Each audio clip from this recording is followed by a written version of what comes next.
shut your mouth, get in line, just behave or pay the fine. They're pulling on your backbone and taking out your spine. They want you weak, don't speak, don't question, don't think. Keep staring at your smartphone, get dumber every week. Now give up your freedom and shush. Oh Jesus, what happened to us?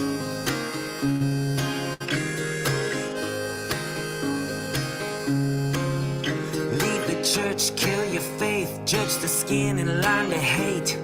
Make yourself the enemy, but call yourself a saint. Learn the rules, be a fool.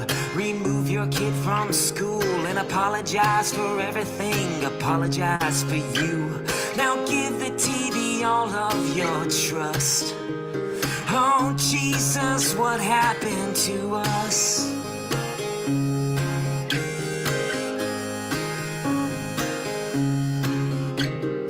Mark, Jack, Bill, Joe, they'll tell you what you need to know. They'll give you your permissions and tell you where to go.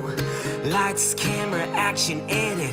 We're so pathetic. You believe it cause you watched it. You believe it cause they said it. Now everybody stay home and rust. Oh Jesus, what happened to us?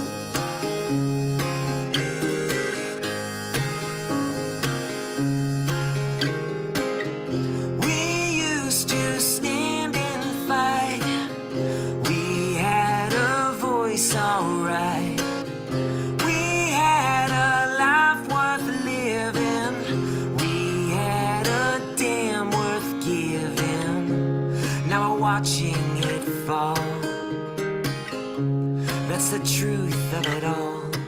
So shut your mouth, get in line, just behave or pay the fine. They're pulling on your backbone and taking out your spine. They want you weak, don't speak, don't question, don't think. Keep staring at your smartphone, get dumber every week. Don't nobody put up a fuss.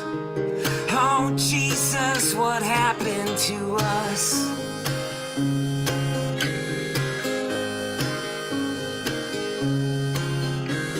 Oh Jesus, Jesus, what happened to us?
Yeah, and it's just, he was doing it, acting like he could bully anybody, and then, he fucked with the wrong one, and then it was like duck, duck, goose, and he, hit me.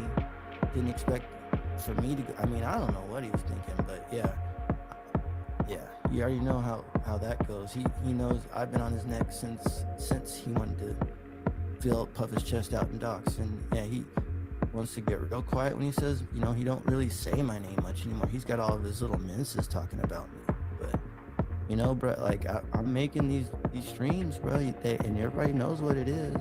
You know what my picture is, bro. Like 8x6, hot as fuck, dirty as fuck. Smells like a little manufactured meth pad, or what would we call that? I mean, bruh, 300. You were stressing on 300, Edward, for 2 kids, bruh. Like, that's depressing to me. This dude thought, yeah. I mean, that's a loser thought. Like, yeah, they're hitting me for this 300 that I don't have no control of, so I'm just gonna quit my job, and then I'm just gonna hit back on the oldies. You know what I mean? I'm gonna have the old ones. It's just so crazy, and it all makes sense if you guys don't see this little like pattern that's going on here. Yeah, the dude quit, and he wants everything under the table via Cash App and PayPal. Wow, and he hasn't had a job and whatever. And then this dude, bruh. I mean, I know Walmart might be your expertise, but like, bro, you got fired from there. Try something else. Become like a plumber. Get like a trade or something, bro. Like, you need a role model, mister. Like, YouTube star didn't work out for you, bro. You're not doing the right decisions. Like, there's no way that you should be a suspect in a CP case. Have your house, your door kicked in. Let me back up again. Have your mom's door kicked in, selling meth out of that house that your mom's door got kicked in. Your lazy ass 2.5 hits deep, laying up at 4 in the morning, answering the door, fucking ramen in the fucking microwave, cold as fuck. Probably ain't showered in like 8 good days. 2.5 hits, y'all. 22 days, 2.5. Ed, come on, bro. And then, like, that's pretty loser as it is. Like, bruh, like, could you imagine talking to one of your buddies? Hey, where have you been? I just got out of jail. For what, bruh? Oh, meth. Oh, crazy. Yeah, and my house got raided. Oh, bruh, that's pretty crazy. Well, it was my mom's house. Oh, that's really crazy. And my brother's manufacturing meth. Well, fuck, that's even crazier. And he's still in jail, too. Oh, bro, fuck. Hey, and he's got CP on hard drive. Oh, fuck, bro. Like, holy shit. Like, that was like... I just have 7 things off right now, bruh. Wow. I put a flavor on you. Wow.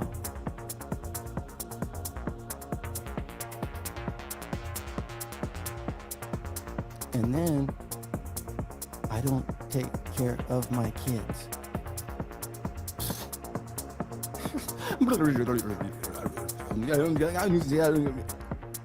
Wait, what?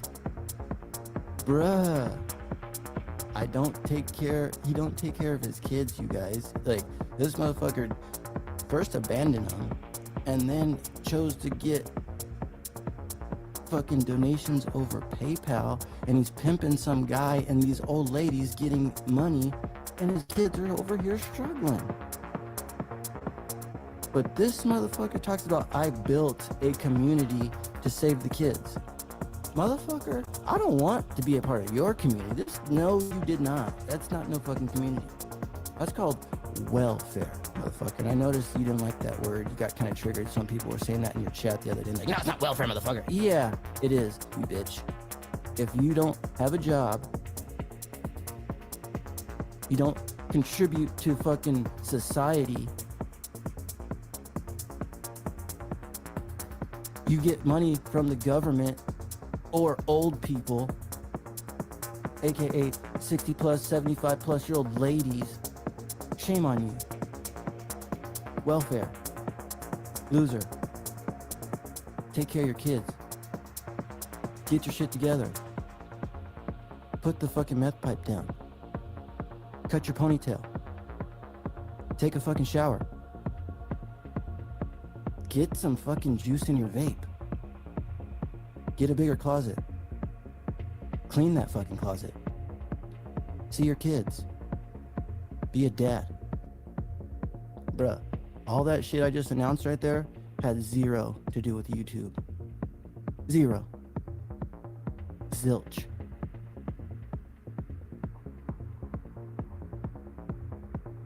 Try it, bro.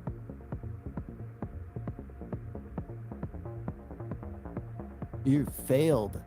Like, you're like, this dude's taking L's left and right. Losing your job. L. Kicked out of your house. L. House raided. L. Doing meth. L. Staying in an 8x6 closet. L. Go show him some love and tell him that Todd sent you. And, No, I'm not outraged. I'm actually fine pimping now. out old ladies. L. Having a ponytail. And being a fake biker gang member. Outraged? L. Sorry, who's outraged about what? Tell him, Blondie, I love you. L. Actually meaning it? L. Acting like you're a boss when you get out, you're gonna dox all these people? We L. don't take no shit. We don't take no shit You can't from a be machine. doxxed. L. Tape's coming out and didn't expect it. L. Not knowing that we were gonna find out about not being a good dad. L. This is crazy. Behind on child support. L. Savvy and crusty white knighting for you. L. So I plugged L. La that bitch L. in there. Literally. L. Accusing Tommy all this shit, and you're the one doing the shit. Fuck. That deserves L.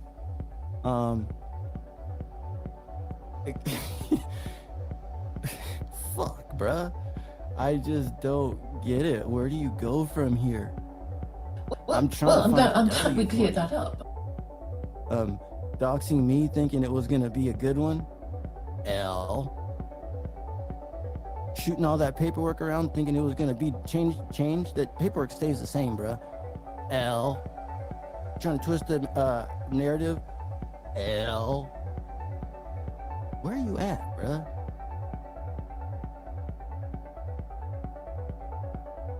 And I know you are around.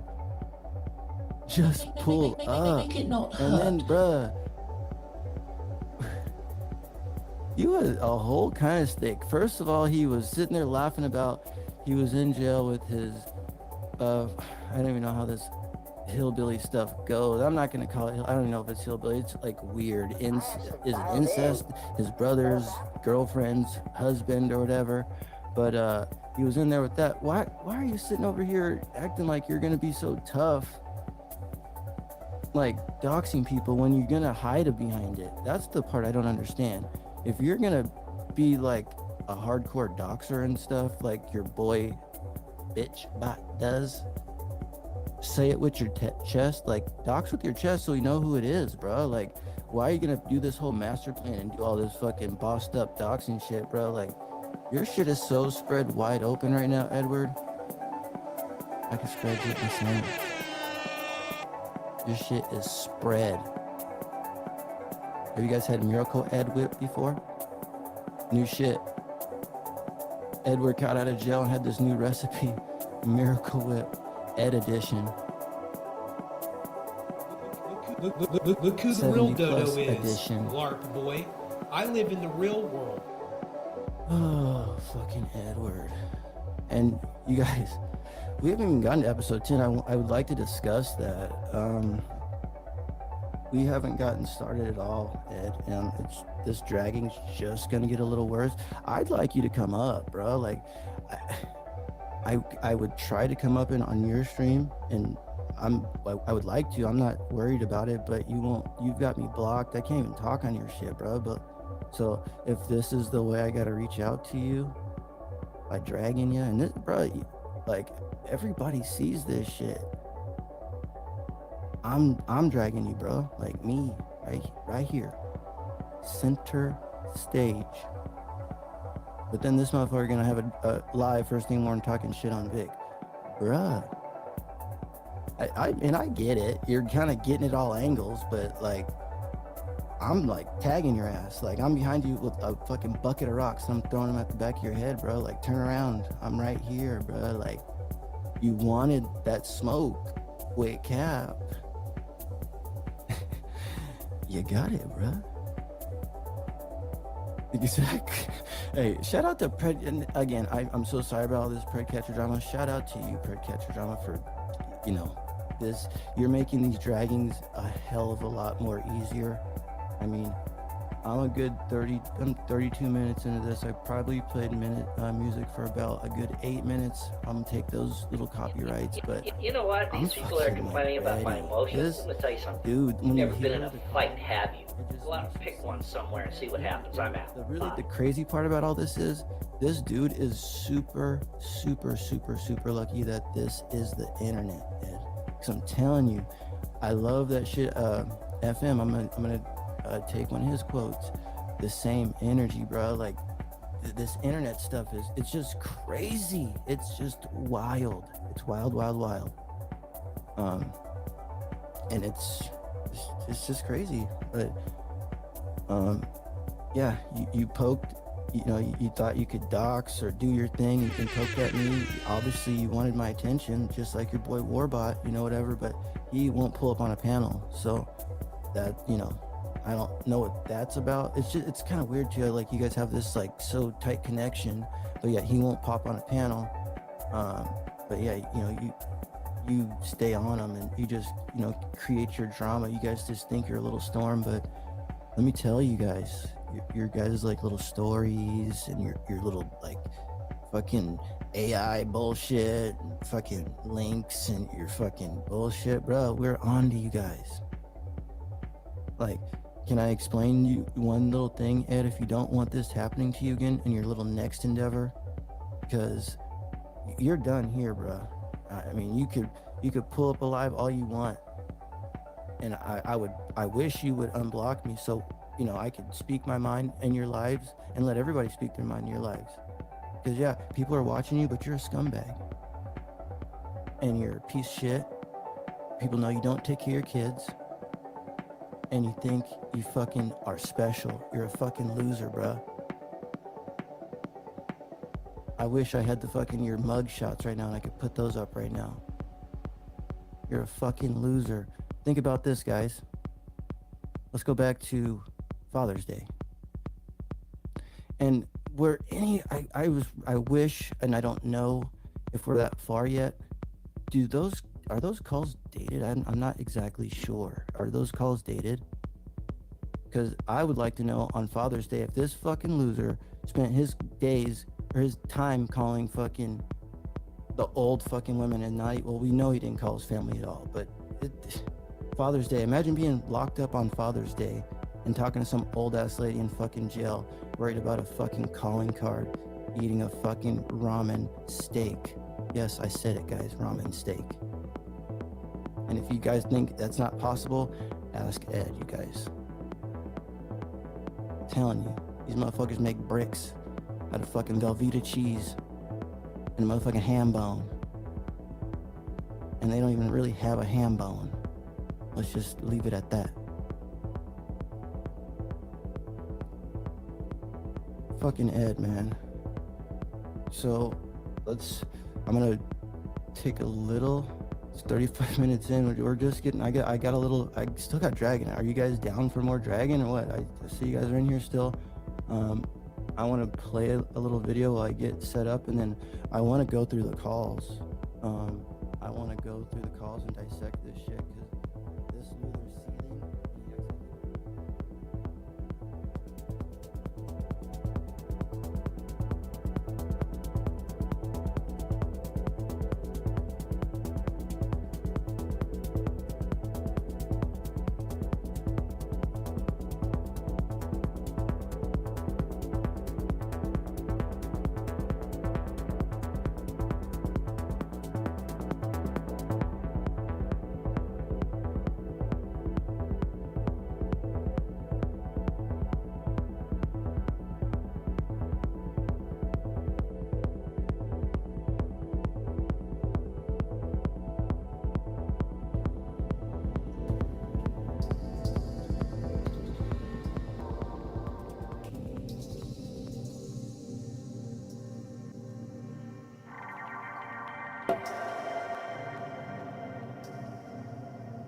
I will urge Congress to ensure that anyone caught trafficking children across our border receives the death penalty immediately, and that includes also for women, because women, as you know, are number one in trafficking. Children are actually number two. Oh, okay. How many? He's streaming right now? How many people he got over there? Oh. Everyone put a Edward W in the chat. Fact. It's not that hard to make a YouTube channel and release. I don't do that shit. I fucking work long. I mean, if you don't know how to make shit videos, ain't my fucking I thing. can agree it's hard. I work 12 hours a day and I still have a YouTube Drive me a river. What up, Red Hood? Hey, Look, I'm just telling you guys, you're not gonna get anywhere with this motherfucker. It's just gonna continue. It's gonna do the exact same shit. all right, we're gonna do a little commercial break real quick. I'm tired of hearing all you guys fucking talk right now. Sit there and they pull little pieces out of what I was just explaining to you guys. And when I said that it felt like a 5-minute conversation with the doctor, somebody came out with an account called 5 minutes. Because the conversation with the doctor's office felt like it was 5 minutes. Flashback.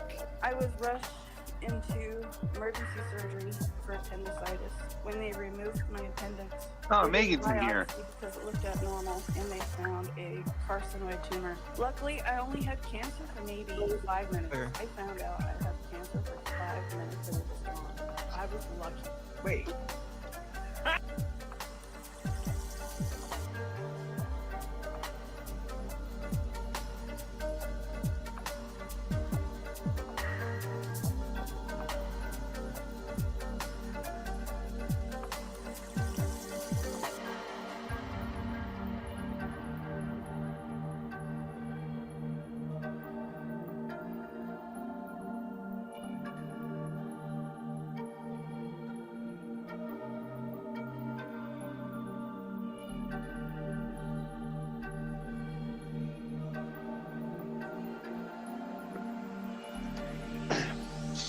Let me know if you need me to send money, Cat Eyes, and fuck Penny need to go bye-bye. Oh, fucking Penny needs to go bye-bye. I got a bunch of addresses and cell phone numbers for Cat Eyes, and I got her Twitter account name, but the site I'm using is a free trial, so it's pretty basic.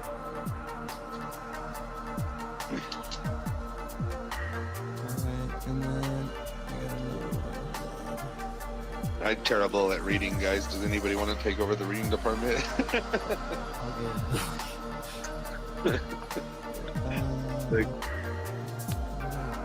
Like in class, when it's your turn, you know, they go around the room, everybody's got to read.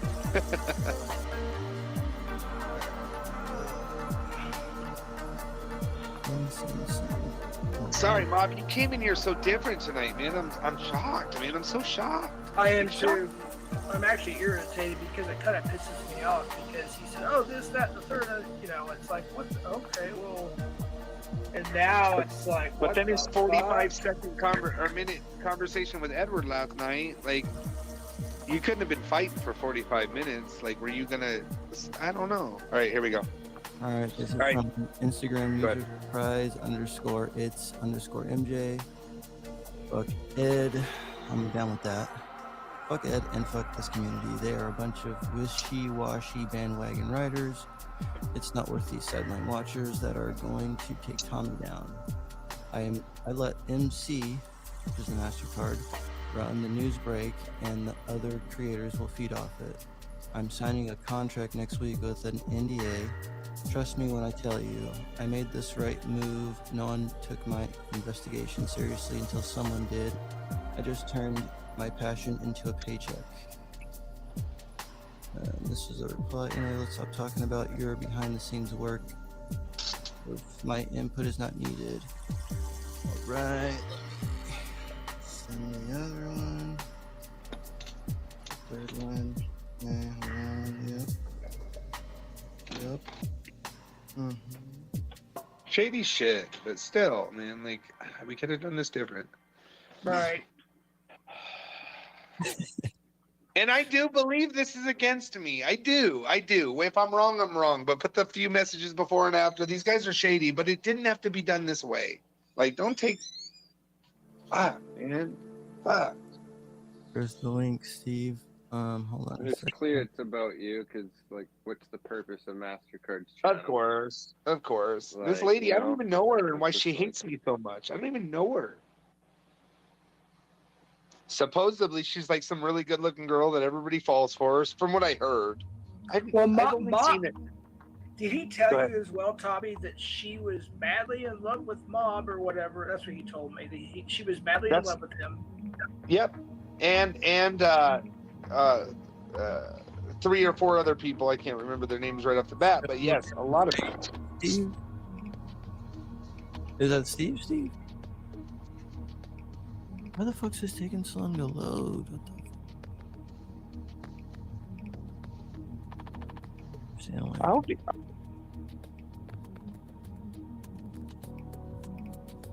for 45 minutes, like, were you gonna... I don't know. All right, here we go. All right, this is from Instagram user surprise _it's_MJ. Fuck Ed. I'm down with that. Fuck Ed and fuck this community. They are a bunch of wishy-washy bandwagon riders. It's not worth these sideline watchers that are going to take Tommy down. I let MC, which is the MasterCard, run the news break, and the other creators will feed off it. I'm signing a contract next week with an NDA. Trust me when I tell you, I made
ever.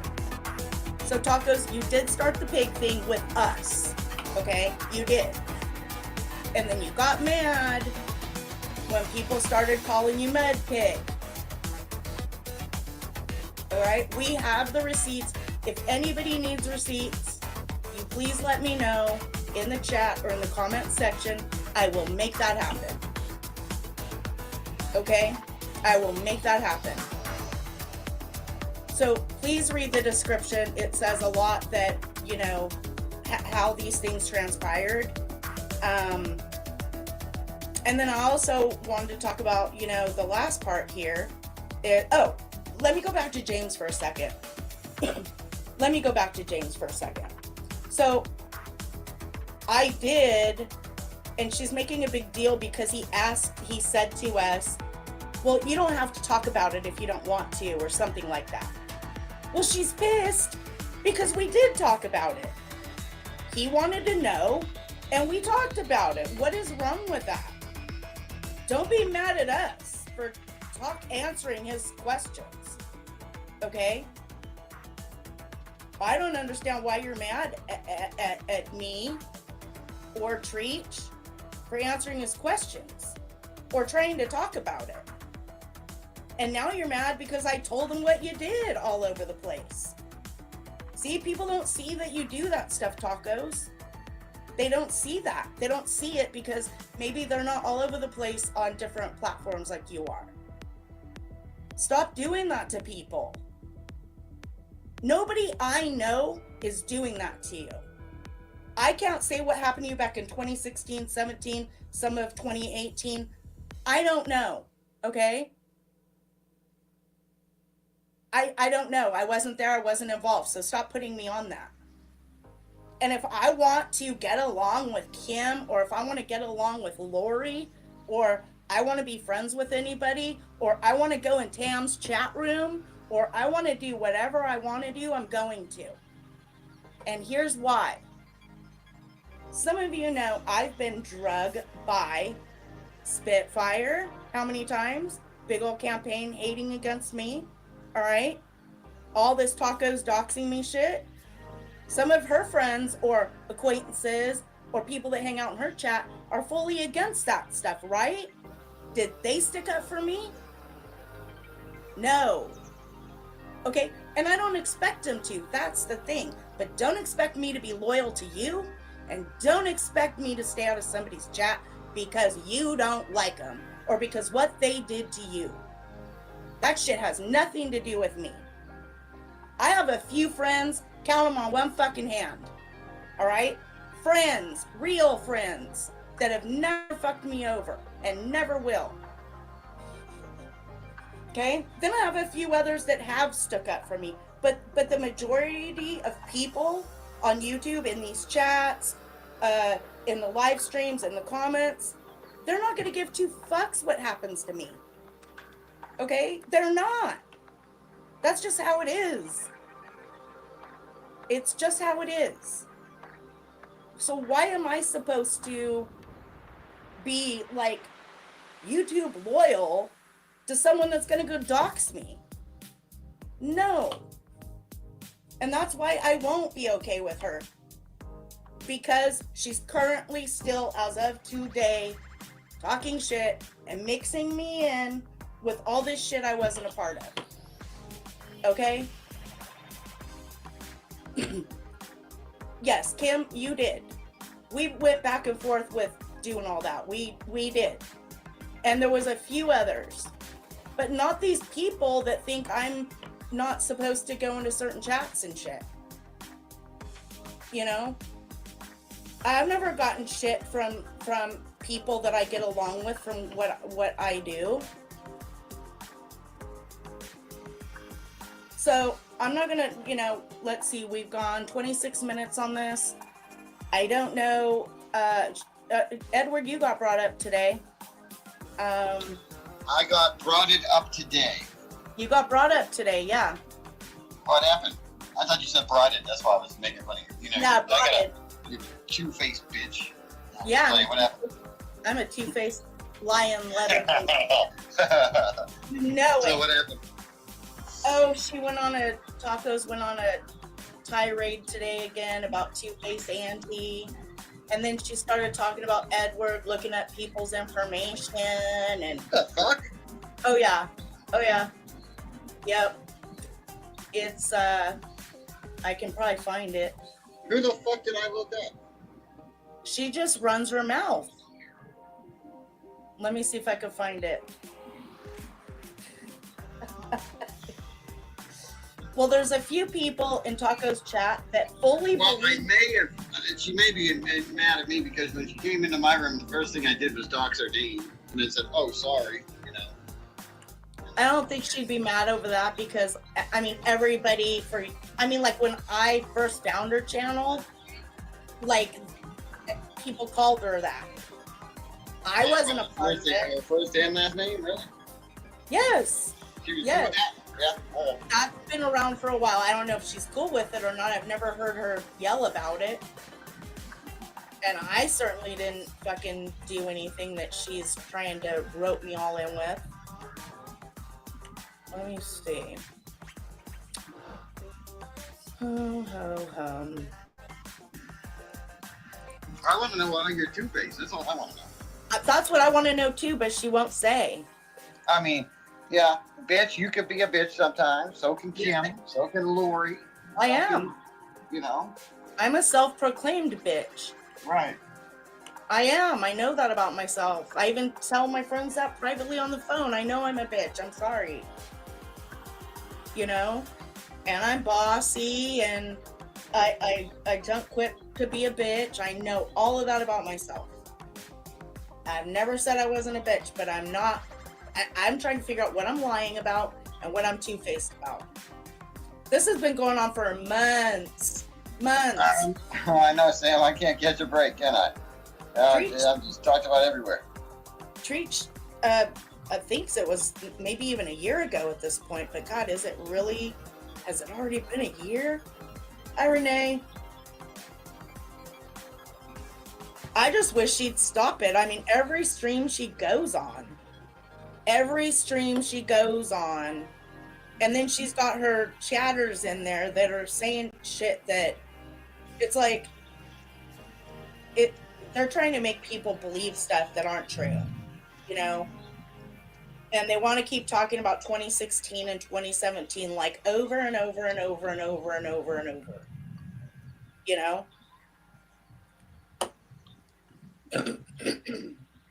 So it's just crazy, and I'd like for her to stop doing it. Nobody would one thing to say about the lady. Nobody. You know what I've noticed, and I'm gonna probably piss off a lot of people by saying something like this. You know what It's I've noticed? okay. Say it. It seems like all of these people that were there in 2016, 2017, whatever, they don't know who they want to be friends with. They're friends with one week, not friends with them the other week. You better not go into this chat this week.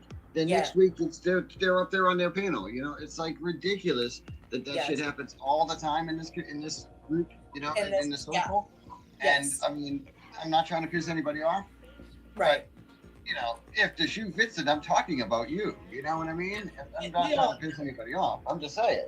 It's just the way it is. Everyone knows that. Right. And it's just we know. You know, it's a little irritating. That's why I kind of left this circle and just dove into the other one, because I'm not going to be told where to go, where not to go, and then have them friendly with the same motherfucker they told me not to associate with the next week. You know, it's not going to happen. Yes. And that's happened to many of us too. And that's why I got rid of that shit. It's like, no, I'm not doing that anymore. This is my YouTube experience. That's your YouTube experience. You know, and people can talk shit about who I talk to, what I do in chat rooms, whatever it may be. You know, I'm not trying to cause trouble or harm for anybody. You know? And no, Urban, I'm not squeaky clean. You just heard me say I'm a bitch.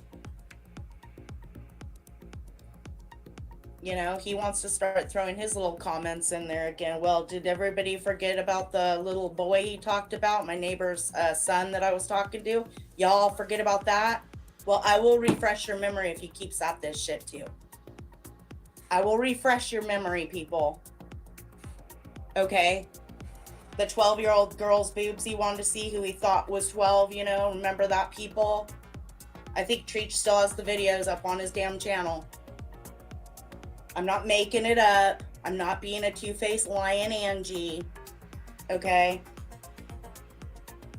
So, it happened. It really did happen. So then, if I was Tacos, I'd be like, why are you hanging out with him? He does this stuff on children. Right? Yeah.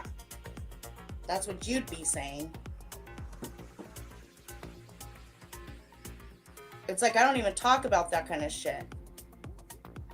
So, Urban, I would appreciate it if you stop and don't comment about me.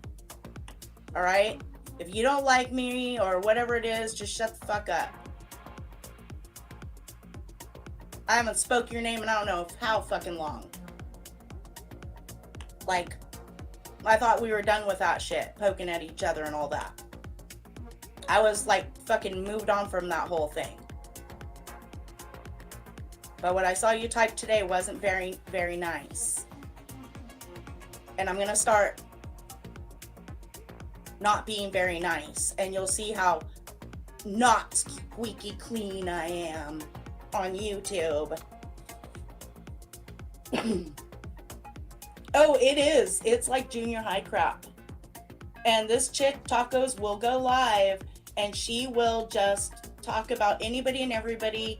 Her viewers make it sound like everyone's together and is doing all this stuff to her. And it's a bunch of crap. It's a bunch of crap. That's all it is crap. It's a big pile of crap. You know? She just starts bringing out people out of the blue. Like today, Edward. It's like, what?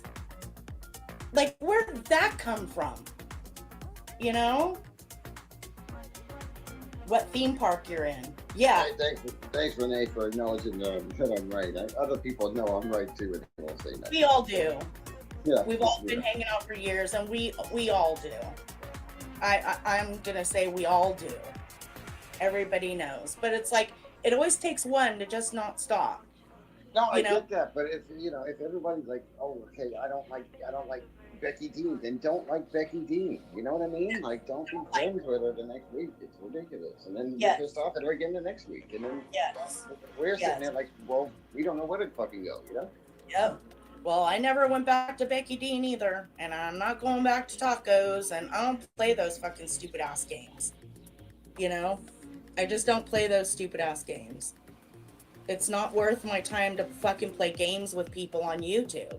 Or to sit here every single live stream I do and run my mouth about other people, and they're coming after my family, and they're doing this and they're doing that, and they're calling my husband, and no, they're not. Stop lying to people. They're not. They're not doing that. I know none of us are. Nobody in this chat room's doing it, and nobody on this panel's doing it. So I don't know who the fuck you're talking about, Tacos. Right. Yeah. So, and I don't know what your issue is. To show my support for you and what you're saying and all that. Well, thank you. I appreciate that. It's nice to see. I know when I saw you, I was like, oh shit. Is that really Edward? No. I knew it was. Yep. Yeah, friendships run deep between those of us back from 2016. Yeah, exactly. But what she's doing now is taking me and telling her viewers all this mumble jumble stuff, and it makes it sound like I was a part of all that, and I wasn't. That person's not two-faced, Betty Davis. Does not. I am what you see is what you get. I do think I'm a little bitchier in person, though. I do think so. I think I'm nicer online. I think so too. Yeah. Yeah. I am a little more short fused. That would be the difference. I could say that's the difference. I try to be kinder. I try to be nicer on YouTube. I do try to do that. Because some people we don't see you know, some people were typing. It's easy to take somebody the wrong way. You know, there's lots of sock accounts everywhere. I really try to be nice on YouTube. I'm not on here to fight. Just like I'm not out in my yard yelling at the neighbors. You know, I'm not calling the cops on them. I'm not calling CPS. I'm not running amok, you know, of all of this stuff, you know. It's just tiring, pointed stick, that's all. And I just felt like totally in the mood. You know when you get in the mood to like say something about something that you're not happy with? Well, I was in that mood. And I wanted to talk about it, you know? I wanted to talk about it. And yeah. Yep. No, I don't. Thank you guys. I appreciate that. I've never been two-faced. Like, if she wants to think that, that's fine.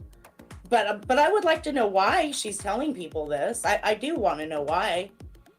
Like, when I'm mad at somebody, I can tell you why I'm mad at you. I can say, because you did this or you did that.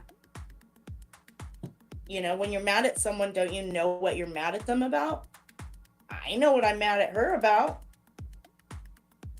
But I'm not going to go wishing her harm. I'm not going to go, you know, doxing a bunch of shit on Twitter. I'm not going to go put her all over the internet. I'm still not going to do any of that. You know, I'm not going to do that because that's not what I do. I don't try to harm people. I don't try to make people sad. You know, I try to have compassion and empathy. And I've tried that with you for a long time, Tacos. So all I want to do, Tacos, is ask you to stop with your two-face Angie bullshit and move on. You know, have a good life. And that's it. I will never talk about you again. I'm so simple like that. I don't have to keep talking about it for years. Like, if you can just stop talking about me with ill intent, I'd really appreciate that. You'll never hear a bad word out of my mouth again about you. Ever. I promise you that. I promise you that. So that's all I have to say about that. Spent 40 minutes on the topic, and we can move on to bigger, better things now.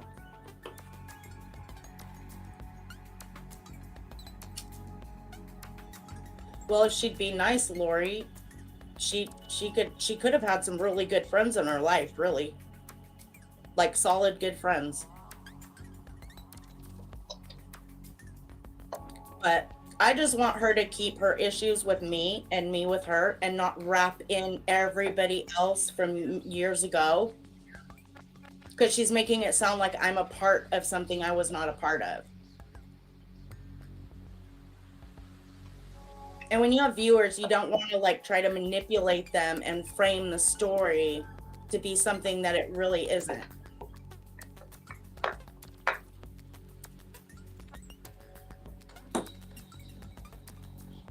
No, people gotta be careful of who they believe. Like, someone's like, oh yeah, that happened, when it never happened. No, we weren't there when all that stuff happened, but I'm being put into it all. I think she's been watching too much Aaron. Something. She's doing, I just don't. Oh, and the Angie thing, Bet, is because she knows, because she knew me personally, that I don't like Angie. And so that's where the Angie comes in at. Just because I prefer to be called Angela. Or, you know, people that have known me for a long time or whatever call me Ange.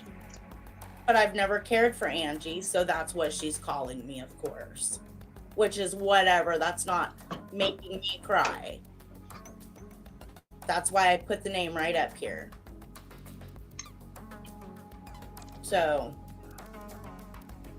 yeah, I just needed to get it off my shoulders and I'll move on. I'm not going to keep doing live streams talking about the same shit like she does.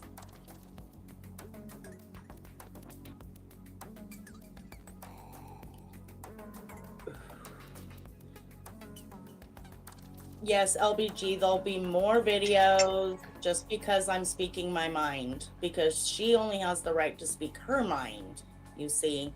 Oh, that sounds familiar. LBG knows all about that. Yeah. She knows all about that. So, but it doesn't mean I'm going to keep doing videos. I don't have time to sit and do videos about other people 24/7. Plus, it's just not my personality. You know, it's just not my personality.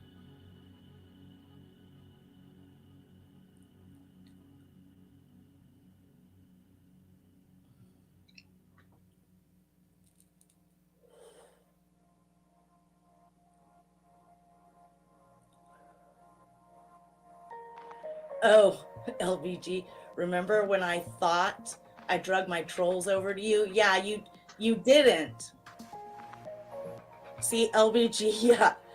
Well, because when you came in, there was a bunch of, but we didn't know where they came from. You thought they came for you, LVG. You wasn't around then either, Renee. That's why it's a very, you got to really be careful who you believe. You know, I don't necessarily care about any of that. I don't sit and talk to anybody about what they all did to each other in those years. Unless it's being addressed on a stream. But that's so rare too. You know? Hey, Modelo, man. So, I do hope tacos, Colts and Cats, or sugar tacos. I hope her viewers do watch this today. And if they want to keep thinking bad about me or think I was involved in any of that, go ahead. I was delved into Vegas in 2017, 2018. Like, I didn't start venturing out until Cappy died. And then I subbed to a bunch of different channels. So, yeah. I get called Renee instead of my real name. Giving their opinions.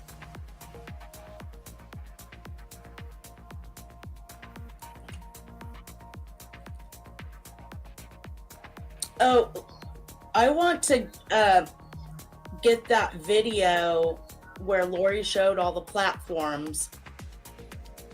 Nick, are you still here? Nick, if you're still here, can you go to Lori's? Can you click on her? She unprivated a video for me. You can even put it on unlisted, Lori, if you don't want it to show up on your channel. It's where she shows all the platforms.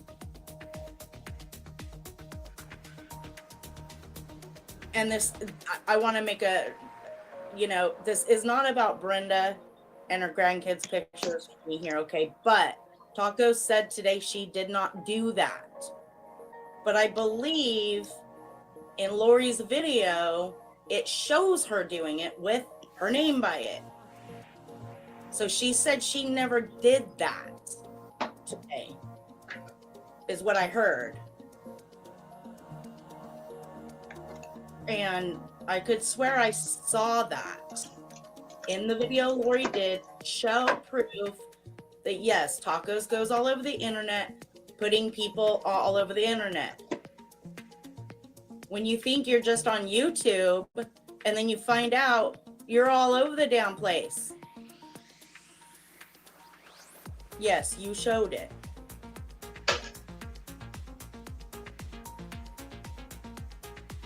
Yeah, go ahead, LBG.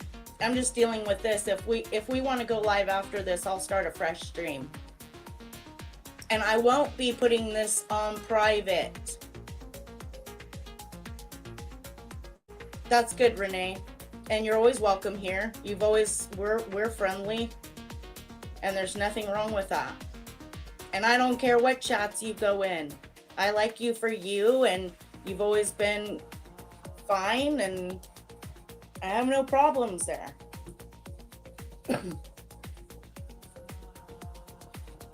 I don't devalue you as a person because you go in someone's chat that I don't like.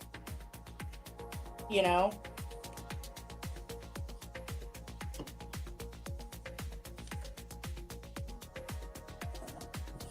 And people get mad because certain people say hi to Tams or talk to her in a chat. So fucking what? Any of those people that get mad at me for saying hi to Tams ever stuck up for me? Fuck no, they haven't. And they're not going to. I owe them nothing. I owe them no loyalty. Nothing.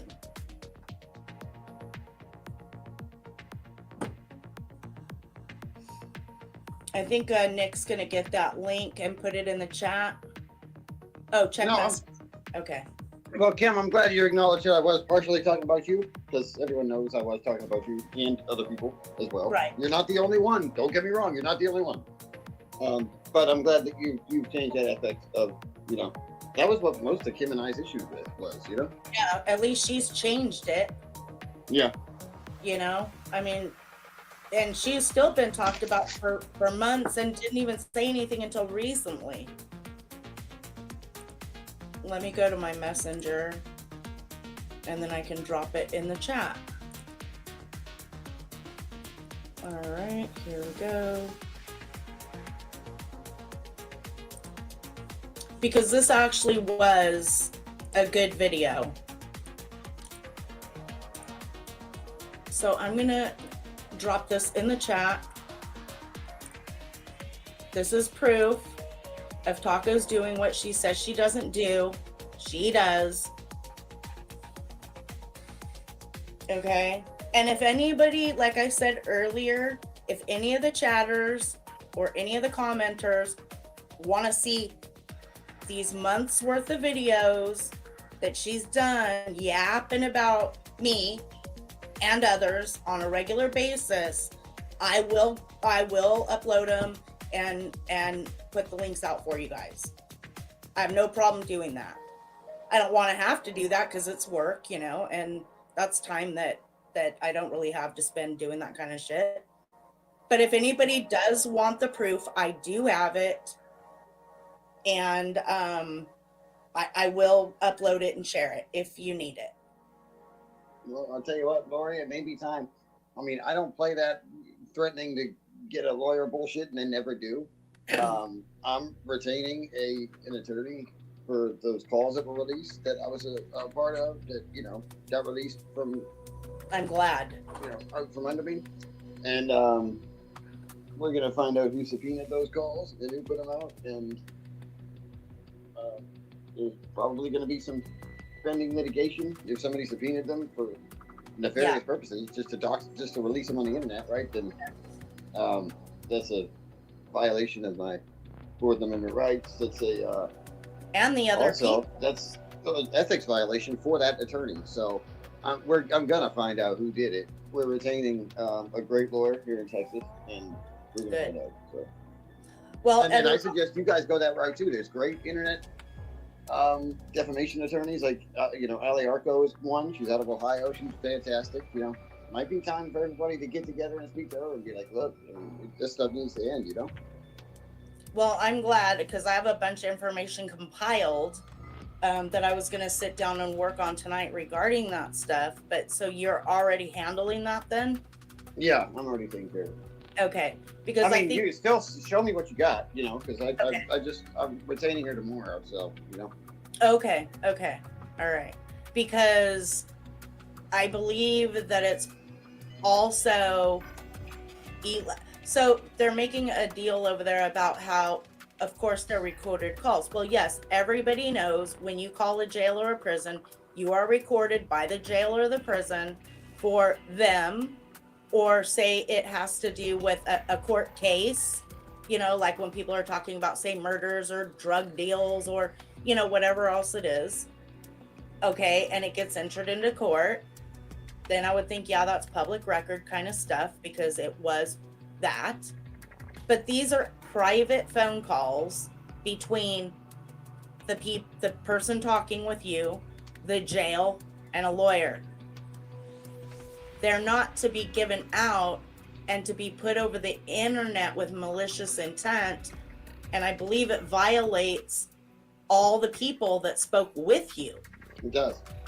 Yeah, like you. Because of course you don't have a reasonable expectation of privacy, you know, because lawyers can listen in, lawyers can get those, you know. And we know that. And we know that the police are listening in, you know, the people in jail are listening in. We know that. That's a given. Right. That's a given. And the other thing I noticed your community's doing. And NCIC doesn't respond to FOIA requests. So everyone's saying, well, it was a FOIA, they got them that way. If it was a FOIA, somebody screwed up really bad at NCIC. If it wasn't, then it's even more nefarious. It's an attorney that filed a fake subpoena, saying that they had the intent to sue me, just so that they could put these calls out publicly and, you know, give them to somebody else to do that. And I would think that's definitely an ethics violation. That's definitely going to get this person at least reprimanded by the bar. Something. And my attorney's a fucking savage. You know, she'll take care of this, I guarantee it. Right. Yeah, pointed stick, these phone calls weren't even used in the court case, though. Like, these calls were private, like they called Edward while he was in jail. And somebody... NCIC only releases them via subpoena, so if they were released via subpoena, then they were meant to be, you know... It would have to be a good reason, though, from what I've read. Yeah.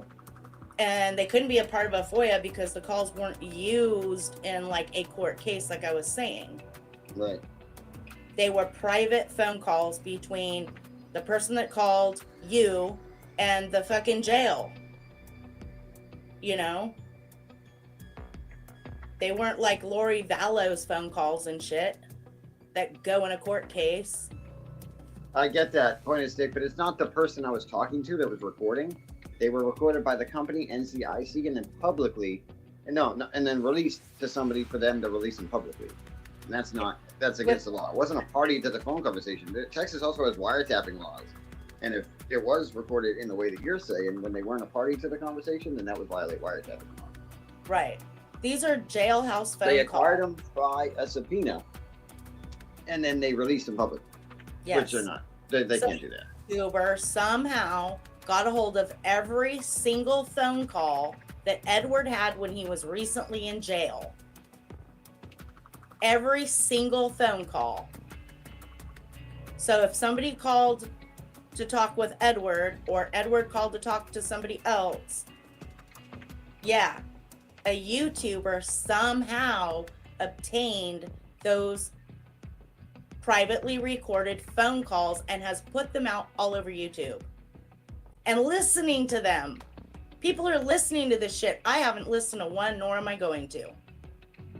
Those are private phone calls between the person and Edward. And yes, it's a given. The jail is listening. We all know that. We're not dumb. People aren't dumb like that. So yeah, this wasn't like, you know, these were voice recordings and they went to court and they were used in court and all of that. Yeah, they're using it to try to destroy Edward. And what they're doing is creating more... It's not working. And more it's fighting. It's creating more divide in the community, but... Yes. But it's not destroying me at all. I know that. But that's what they were hoping for. All right, Lori. They should have realized they should have realized that bitch ass Jalen was not going to destroy me in the last campaign they tried to add. be destroyed. You know, with that bullshit they put out. Yes. Didn't work. You're a strong person, Edward. You're stronger than the guy I met years ago. I always worry about you, and I talk with you and stuff, and you actually sound like you're doing just totally fine. So I'm glad about that. I really am glad about that. Then he gave his eyes. That's the best way to be. Yep. Yeah, because it's like, how would they like their private phone calls put out, like that they, in that community? And then they're trying to go after us for shit that was said in the calls. Like they ain't talking shit in their calls, calling people grimy bitches and shit. They all do. It's human nature. People do it, especially on YouTube. Not one of us cannot say we haven't talked shit about the other. Not one person. It's not one person. I'm sure I got a call where I talked some shit about Angela. I'm sure Angela's had a call. As a matter of fact, I know she got a call where she talked shit about me. Maybe not a call, but like in person, you know? Maybe. Yeah. Are we gonna hate each other? No. Fuck no. We're not even gonna fight about it. It's like, that's fucking dumb. Sometimes you get upset and you need to talk to somebody else about it. It happens. Yeah. It happens. You know? You just have to be careful who you're telling it to. Oh, yeah. And like your community, Edward, oh my God, you can't trust it. Hardly anybody over there. They all record everything. They put everything out. Like, it's like, oh shit, I wouldn't talk to anybody over there. And then they say, well, you know, if you had a call with Edward when he was free, the call was probably recorded. I haven't recorded. I've recorded like 3 calls in that entire community. You know? And those people know you're recording them, right? Just like you know Tommy's recording you. Like some of you know who does that. Yeah. So you already know. And in that community in general, no matter who you're speaking to, it should be generally assumed everyone's recording everything. You know? Over there. Yeah. Yeah. Over there. Yep. And then it goes on YouTube. The whole phone call goes right on YouTube. You left us crazy bitches for that shit. I thought I didn't know it was that crazy. I know, you thought we were crazy. Jeez, none of us even did shit like that. But yeah, I'm not listening to any of those phone calls. It's not. You know. There's nothing on them anyway. I don't know what the home run was that they were trying to hit with them. Trying to, you know, get some criminal conspiracy charges or something because I said that I was going to dox somebody who doxed 2 people, you know, the day before. It's ridiculous. Yeah. And they seem to be okay with them putting your baby and you up on the internet on WIT. They're fine with that, all those people. But they're for the kids. They're fine with, you know, Vic putting my children's home address out there. Time after time after time after time. Yep. Exactly. And some of us that have known you forever and know you really, really well and actually were there with you on some of the days certain shit happened, when we hear them speak, it's like, you know, for myself, like, because I know a lot about your life from that period of time, and it's like, you guys have it so wrong and twisted. Right. Of course, I'm not going to tell them the real stuff, but it's like, you guys have no idea. You know? Yes, Kim, you took responsibility not doing it again. Yep. Why can't I highlight that? Yo, it's Shizzle. Yes, Shizzle! What's up? What's up?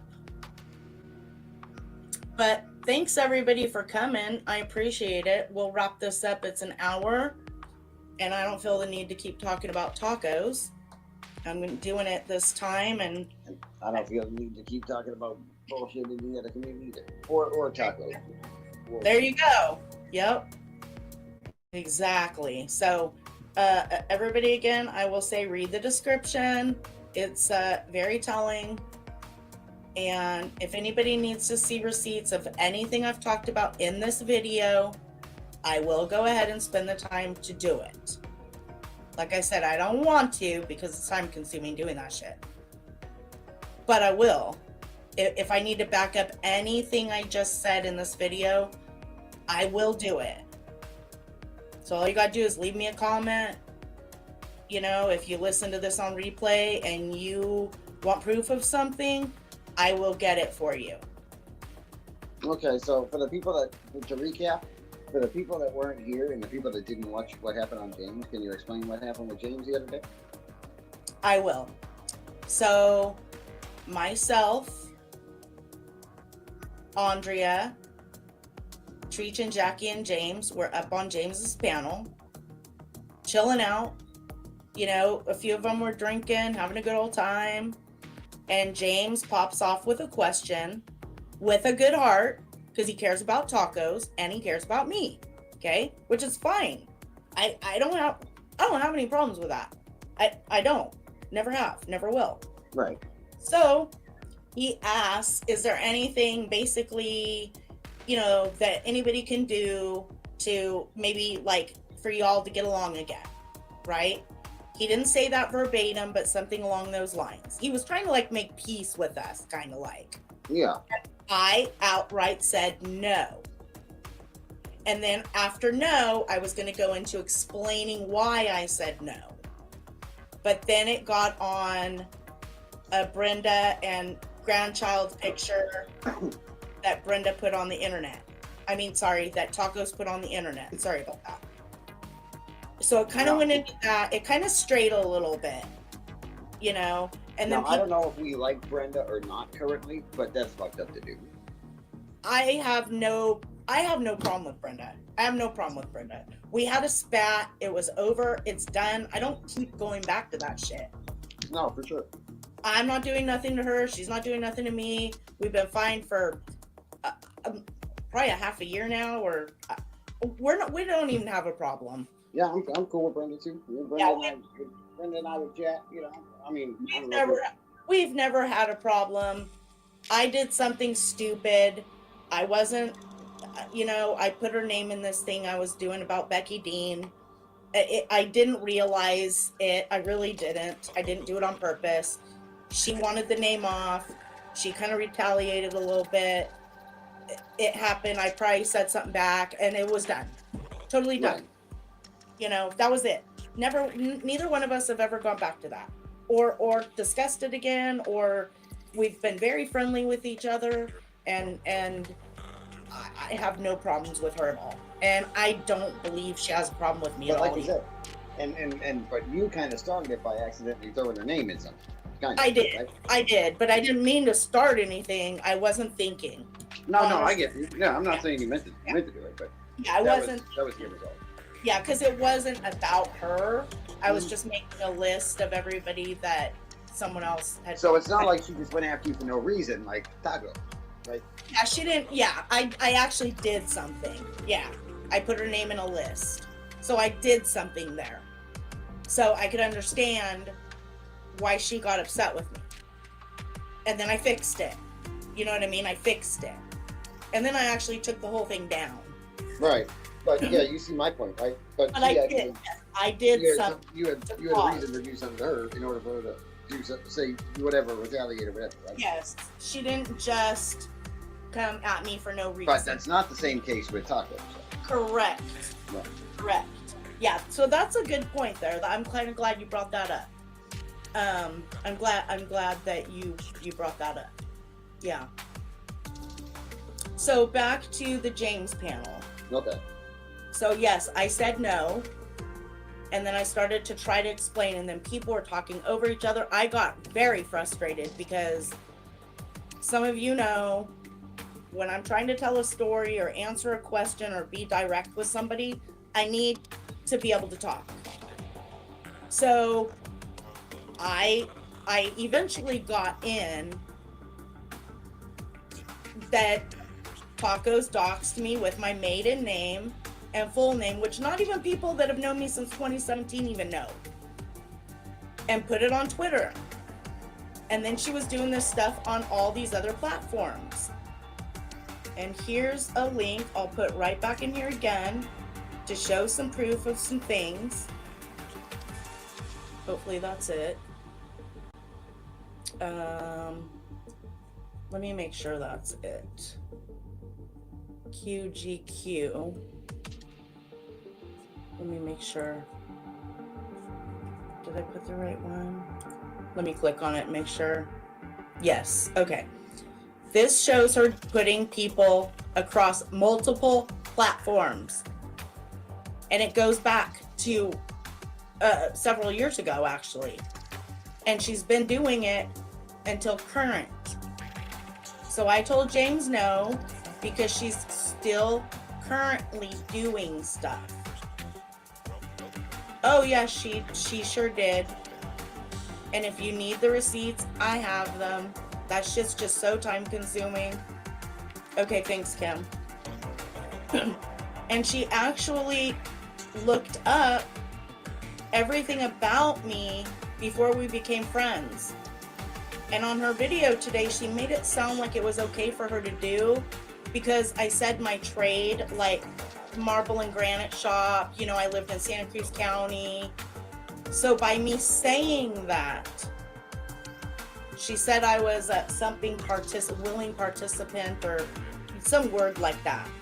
And it's like, just because I say Santa Cruz County and I work at a marble and granite place doesn't mean I expect somebody to be so spiteful and go looking me all up on the internet. So I told her when we became friends, I asked her how she did it. I told her I would not hold it against her. We were moving on from it. I never fucking told a soul. All right? And then what she did was she went just a few months back and doxed me on Twitter with my first name, my maiden name, and my last name. All right? That's unacceptable. I don't do that shit to people. No matter how mad I get, I won't do it. You know how many phone numbers I have of people's and addresses and shit? Because they've given it to me over the years. And we've had falling outs. Never will I even give it out to anybody. Ever. I don't believe in doing that kind of stuff to people. That's just not who I am. You know? Bye, Betty. Thank you for coming. So the link that I dropped is Lori, because she won't shut up about other people too. So Lori showed, and I have another video that goes way back when she first did it to me and Kim. And if you guys need that one, I will dig back. I think it was like 2021 to pull that shit out. And it shows how she started the pig stuff on Kim, putting a big old pig with big old red lipstick, putting Kim on there on BitChute. She just said today she didn't do something on BitChute. Yeah, she did. Yeah, she did. So now there's going to be a bunch of videos because I'm speaking up about it for a time or two, or maybe 3. And probably over 6 months of listening to her two-faced Angie bullshit. Yeah, you go doxing me. Yeah, I'm gonna tell them what you did prior. So she got on the internet and she tried to find me on the internet because I said where I worked. Oh, they're hers. Yeah, they're hers, Shizzle. This has been going on for so many years. Certain people just don't know about it because you guys came in kind of late. And many of us have known about this for years, but some don't. You know, they're her accounts. They're definitely her accounts. She's not what you guys think she is. And she'll do it to anybody. And even the people she says she likes, she fucking hates their guts. Hates their guts. Like if their guts were out on the table, she'd fucking chop them up. And I'm not shitting you. I wouldn't say that about somebody if I didn't fucking believe it.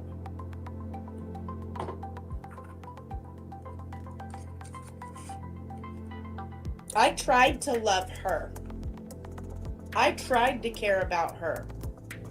I stood up for her on numerous occasions. you know? But she got spiteful and went and doxed me.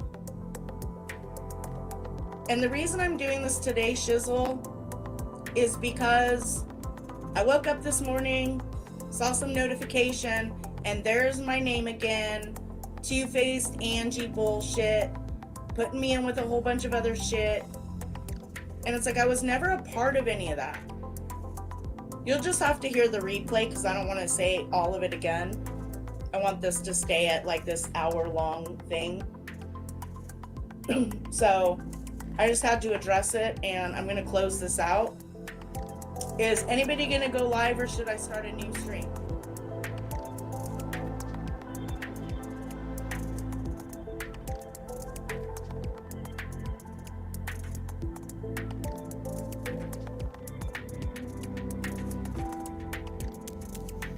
Lash out at somebody else, and because we've had those in the community, you know, the community that I'm in or started in. Yeah, with Justin Woolley, he killed his mom, and then the kid or the guy at the storage thing. So anyways, these people were all, and it was all related to their YouTube content. When you look at Benghazi, it was blamed on what? A YouTube video. Yeah. So I mean, do you think that, I don't know, I mean, and we can get into, and I'm not trying to name any names, but I mean, there's been people that, do you think that there's been people that have been, like, murdered on the back of YouTube, you know, YouTube or whatever? I mean, because of YouTube? Because of their presence on YouTube, because of, yeah. All the time, yeah. If you look it up, like there's usually, you know, but they're somewhat more famous. But I mean, look at, they found Adam Lanza from Sandy Hook. They found he has a channel out there full of videos. He had it under some other name. Oh yeah, Elliot Roger had a bunch of videos on YouTube too. YouTube is it's my opinion that it is, it's obviously weaponized. I mean, come on, when they say the YouTube video caused how many countries to collapse in Africa, Libya being one of them.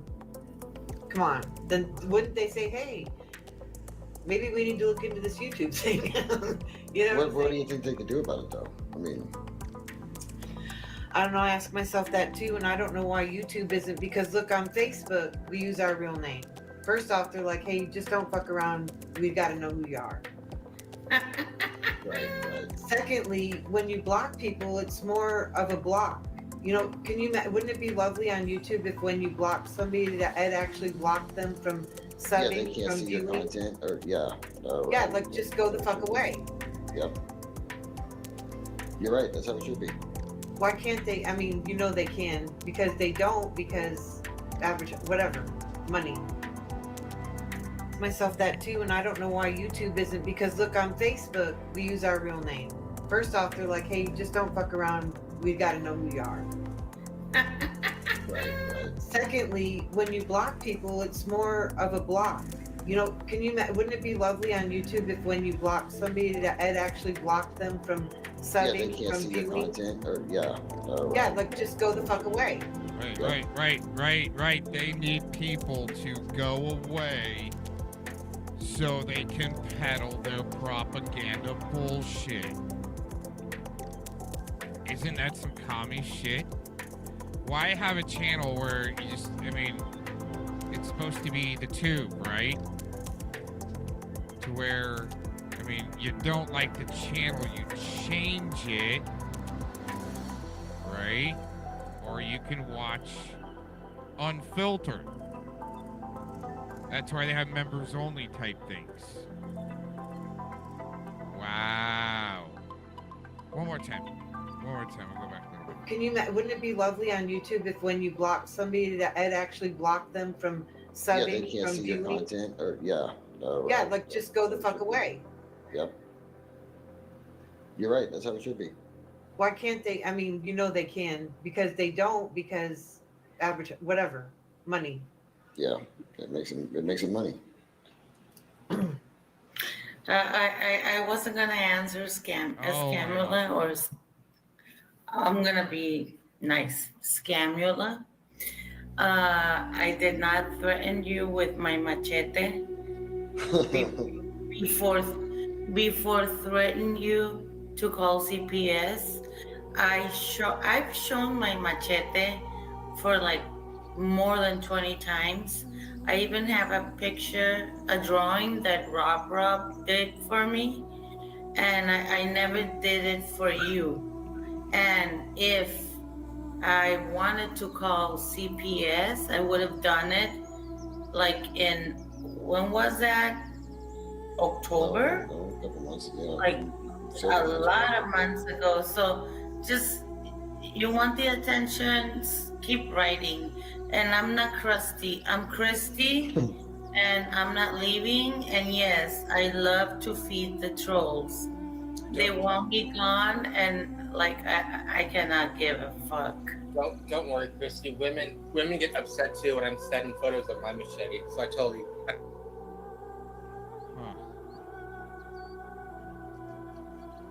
Okay. Whoa, don't call her crusty. And she got a machete. Right? They're talking about extremists like Justin Woolley. Huh, Sugar Taco? You know, I got my own opinions that I get to portray the way I see things. So I joined some of y'all for, I appreciate some of y'all for joining in. It's getting late for me. And I'm going to show you my opinion. Okay, so we've got these women on YouTube that are, some are foster children. Sugar Tacos has some type of, and I was waiting on the evidence of that. There's some type of thing where Sugar Tacos was going to train some, I think, illegal immigrants that were supposedly trafficked. Needed to train them up with some leather goods and bondage, some type of bondage going on there. But she doubled the flex for that grape camp down in Tucson that found a couple years ago of some apparent traffickers that had a grape camp set up right at the border near Tucson that was found. It was debunked, but it could be double debunked for the reverse springboard flip effect. It's really interesting because Tacos is all about that debunking of that grape camp down at the border. Happened a couple years ago if you don't know about it. Anyways, what else? I mean, we've got a whole boatload full of some women that insist on being on this YT platform where, I mean, I started somewhere else. I didn't start on YT. I mean, I've been around since the MySpace days, and what was that downloader? Oh my gosh. Dave Mustaine's downloader where he got sued for or something like that. I can't remember the name of it. Holy crap, it's been a long time. One of the first downloaders, Napster, right? I used to utilize Napster. I've been around a long time. Yeah, even before that, right? I'll before I go on, and okay, so I might tell you guys this, okay?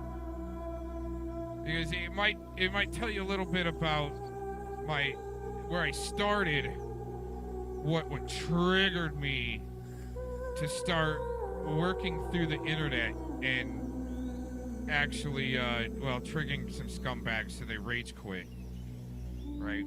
But this might explain a few things. But before I go into that, some of these YouTube moms, they trigger the crap out of me. All right, they do, because of a case, and we're gonna go over that case here in a minute. Some of y'all might have already seen it. We're just gonna go over it again, okay? The YouTube moms. We've got Clovis with her weird shit going on there, right? Having to buy the laptop of Corrine Walker after she passes away, the woman that made the accusations as a witness inside her home. You know, whether true or not, that witness is gone. In my opinion, she was spellcasted the shit out of. She had aneurysms. They were trolling the shit out of her, and she passed away. Aneurysm, just like Glastronaut. He's over the target.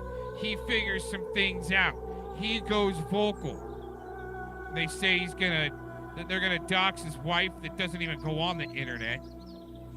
Call him a pedo to his whole community, which he wasn't. He was a really good artist in the newspaper, had write-ups in Alaska, other places. I think even one of the major greenery, the tree magazine, one of the major tree magazines had write-ups of his work, Glastronaut.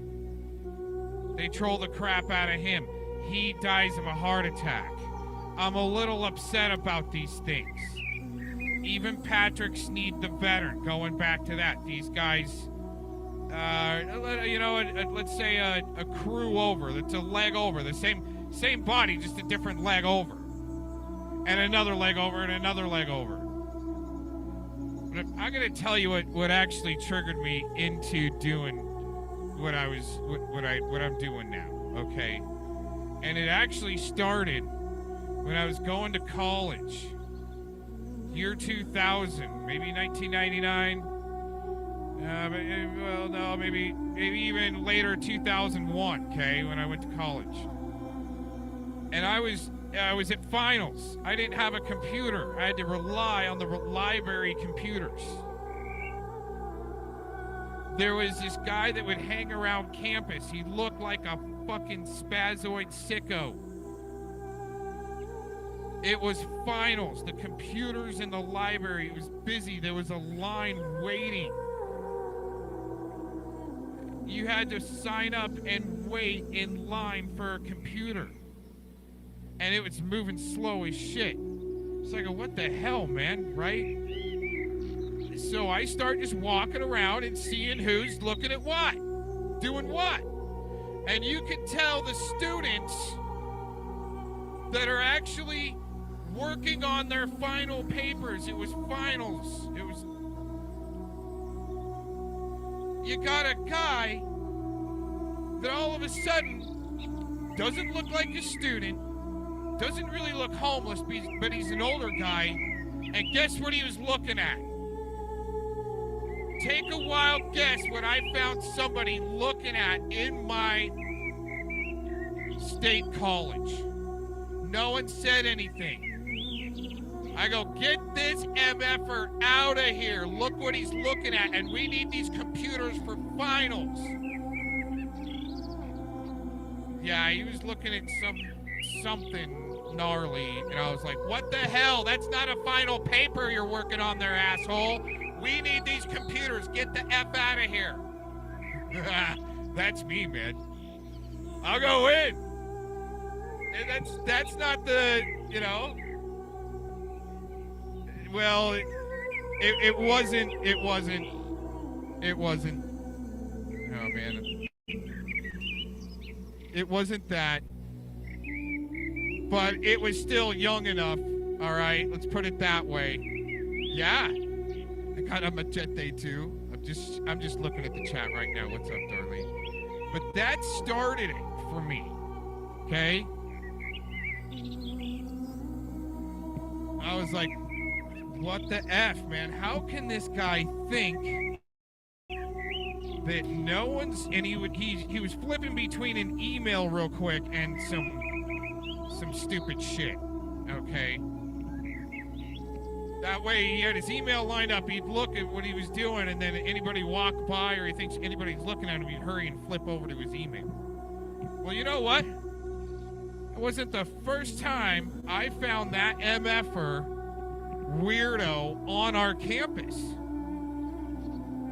And I'm there going to college for administration of justice, learning how to profile motherfuckers. And you're not supposed to profile, but they still got to teach you how to profile. Okay? The elongation of the skull. took sociology, psychology, all up into that shit, man. Criminal psychology.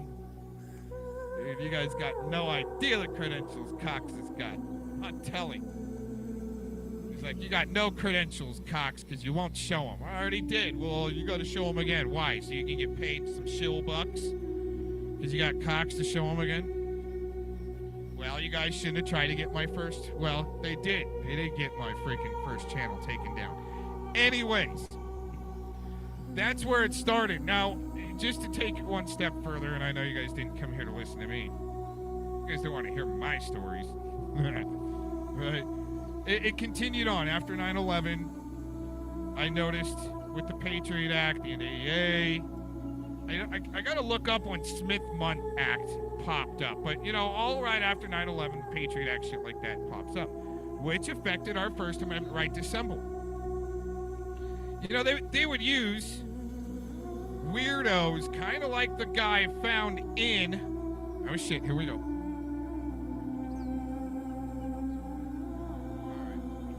They found weirdos, kind of like the guy found in the college computer lab, that let's say to slow down our forward progression, and especially, it's gonna sound stupid a little bit, but especially for our right to party. And that's what I was doing in college. It was like, even then, man, I was flipping the script on them. Like, wait a minute. These MFers are trying to interrupt our First Amendment right to assemble and party, man. What the heck? And so I put it to the test, even back into college. Before 9/11, I was part of a production crew where we did some beach parties on the Columbia River. It was pretty cool. And then post 9/11... we tried to do it again, and you actually had to have permission. All of a sudden, you had to have some special permission from a board instead of just talking to somebody. Yeah, you guys go down there and have a little beach party. Go for it, right? Well, then I go, okay, let's put it to the test. Let's go a little bit bigger. And it was, let's say, a public-private venue beach, okay, on the Columbia River near Portland, all right. And I haven't told this story yet, so thanks for tuning in and listening. But it was just crazy because I told them I want to go a little bit bigger. We go, well, if you want to go a little bit bigger, you're gonna have to go through through our board. I can't just say go for it on this one. I'm like, all right. Then the board all of a sudden needed permission from the chief of police. And the chief of police said no. I wrote him a letter. I go, listen, this is a pretty small community here. And for even a weekend festival, this is going to bring some good resources to your community. It's going to fill up your shops. It's going to fill up your restaurants, your grocery store, your campgrounds. And they didn't like it. All for a positive. It was more of a daytime festival we were trying to do with kite surfers, trying to get some kite surfers out there. And it was pretty sweet stretch of land for us to go on. Anyways, going back to our YouTube moms here. So, long story short, too. It's kind of a long story, but... I totally get it. But our First Amendment right to assemble, we found back in year 2000, 2001, 2002, 2003, 2004, through like 2007, how they were going to send people in to interrupt our right to party, man, and get together. We found them. They would purposely send in weirdos that had charges to make shit look shady. That way people will talk, oh, that was a shady party. Don't go to that one. Sound familiar, huh, on the internet? Ha, ha, ha, right?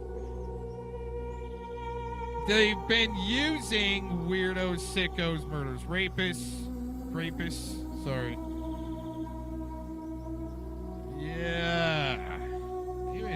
using these people, huh, to what? Try to shut down our First Amendment right to assemble. Okay, this freaking thing crasha. Did you crash? I think I crashed. Yeah, we did. Holy crap. Let me show it again. Oh, So God. she can say that I did it again to her. Oh, come on. Oh, yeah, she's going to get it. Oh, man. It's cool. PrEdward. I'm over it, but that CBS thing was nuts. I mean, did CBS really, did she just threaten it, or did CBS come to your place? Wow. Nobody went to her place. I don't have her address. I don't even know where she lives. Somebody I sent just- pizzas to her house, and she used to blame me every day for that. I'm not spending money for. No. Oh, they This is didn't my pay for it. machete. I live in Mexico. It's normal. I said if I sent Yeah. anything to the house, I'd send the pizza, the strippers, the tow truck. You get everything if I did it. Better not be spanking those foster kids at that thing or shaking it at your foster kids there, Krusty. Because you see, that's the thing. All these watchdogs, Sugar Tacos, PrEdward, they ain't looking for the guy that's holding up the whole show in the computer lab during final seasons as he's sitting there looking at porn. They're not looking for that guy. He's just sitting there picking the nose. Right there on the screen, picking your nose. Oh man, we've got some, I gotta look through this before we move on. Somewhere in here, there's some jailhouse calls, and not the ones you're thinking that are releasing recently. We're gonna listen to a different jailhouse call. I want to make sure we got it. Where's it at? Oh man, where's it at? It's on here somewhere. We've got a lot of videos, a lot of shorts to go through tonight. I'm going just about all night, so kick back. Towards the end, I got some older public videos too. So, oh, and one that just popped up earlier, right towards the end of our broadcast, Chilliwack, BC, got a video from the Bald Hot Dog. Yes, using some pedo symbolism, just like poor Dirt Farmer, and no one gives a shit about that. No one's trolling them for the pedo symbolism they have on their channels. Okay. I mean, I've trolled them a little bit. I put them on blast here every once in a while, but oh my gosh. Yeah, wait till some of these pred catchers find some of these assholes that I've been following for a long time. And for some reason, they're there. Why are these people there? Right? Huh, Lisa Lake? Who are these people, and why are they here?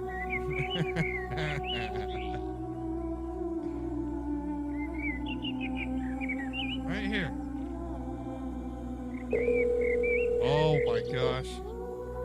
Hello, this is a free call from.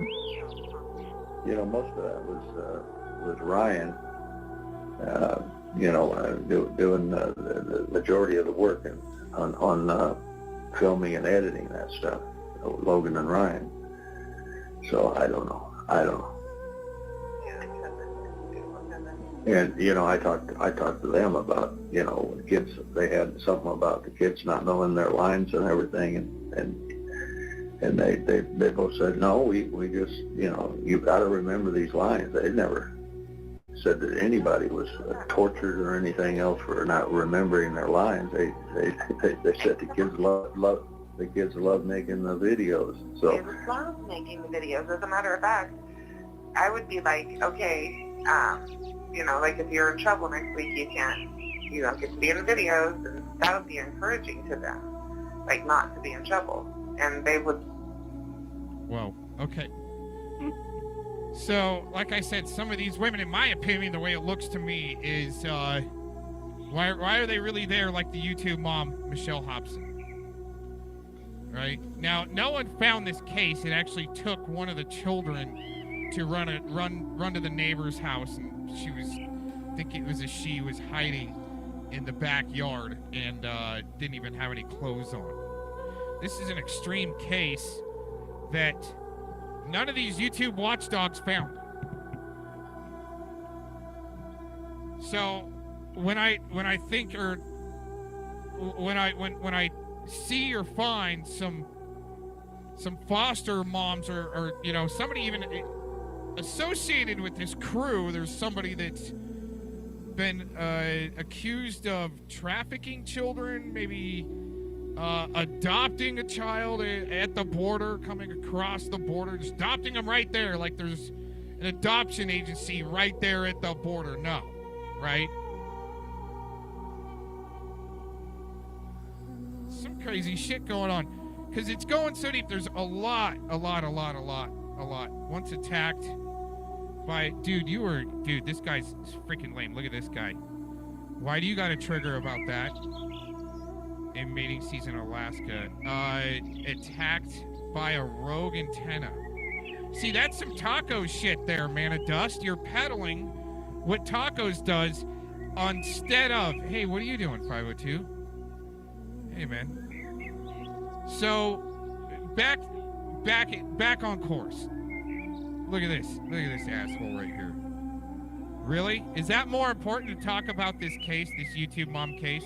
And I wasn't attacked by a rogue antenna, okay? So you can take your little shill narrative with tacos and shove it. Because you're just a puppet for tacos at this point there, man of dust. So anyways, back to Michelle Hobson case here. No one found her. This guy supposedly been around for years, right? Oh, man. They are such good watchdogs in the background. You don't know who they are, right? But he's got it wrong there, but could not find the YouTube mom that was pepper spraying her children into making them make YouTube videos so they can make $145,000 a month. A month. I said that. A month. So isn't that, we just got a triple twist conundrum going on here. Not only do we have jailhouse phone calls we're going through here, we got a major case of abuse that none of these great YouTubers that are investigators without freaking credentials, training, they didn't find it, they didn't figure it out. Guess I'm gonna have to, right? Huh? Well, we'll just bring as much awareness as we can to some of these YouTube loser moms that may have meat shielded their parents, or their children, to deflect away from some serious shit that happened at home. Somebody may have noticed the physical, some possible abuse. Clovis. And you gotta buy her computer after she dies. Okay. Did you get her to click one of your links, Clovis? Was there some CP on there that you wanted off her computer, or that's her her excuse is actually that she may have given Corrine Walker's computer over to the police. I'm not going to shut up about it because I like Corrine Walker. Kind of upset that her as a good artist is gone. These motherfuckers don't have any artistic ability. They only know destroy. Sorry, I usually don't like to use the F-bomb. But seriously, Glastronaut, great artist. Vic, great artist. Corrine Walker, great artist. She loved her Jesus. She didn't need to have fucking be spellcast and get aneurysms. So why? Why does she need to go away? Did she see something so horrific there, Clovis? Then you got her to maybe click one of your magic links that's got CP on the other end of it. They didn't. Clovis, did you not want the investigators to find the link that she may have clicked? Why do you have to entrap people that you just don't like and then weaponize? I'm a great pred catcher, Clovis, with no one's seen anything on her catch record. Huh? How many catches she got? Huh, Man of Dust? How many catches? You really want to know something, Man of Dust? Yeah, you are, because you are a puppet for tacos because you peddle the same thing she does. Spud Lee, what's up, dude? You just peddled the same thing she does, that I was attacked by an antenna. It's the same thing with Spamjula G dropping a playlist of videos by Fellowmon, Tweechy, one who went full gay, Eric Spitfire, deflecting for Edward's ass getting his ass handed to him last night. Oh, look who you're look who's helping you, right? No, Ed's getting his ass handed to him. And a lot of you were there to help him out and even give him money for drugs.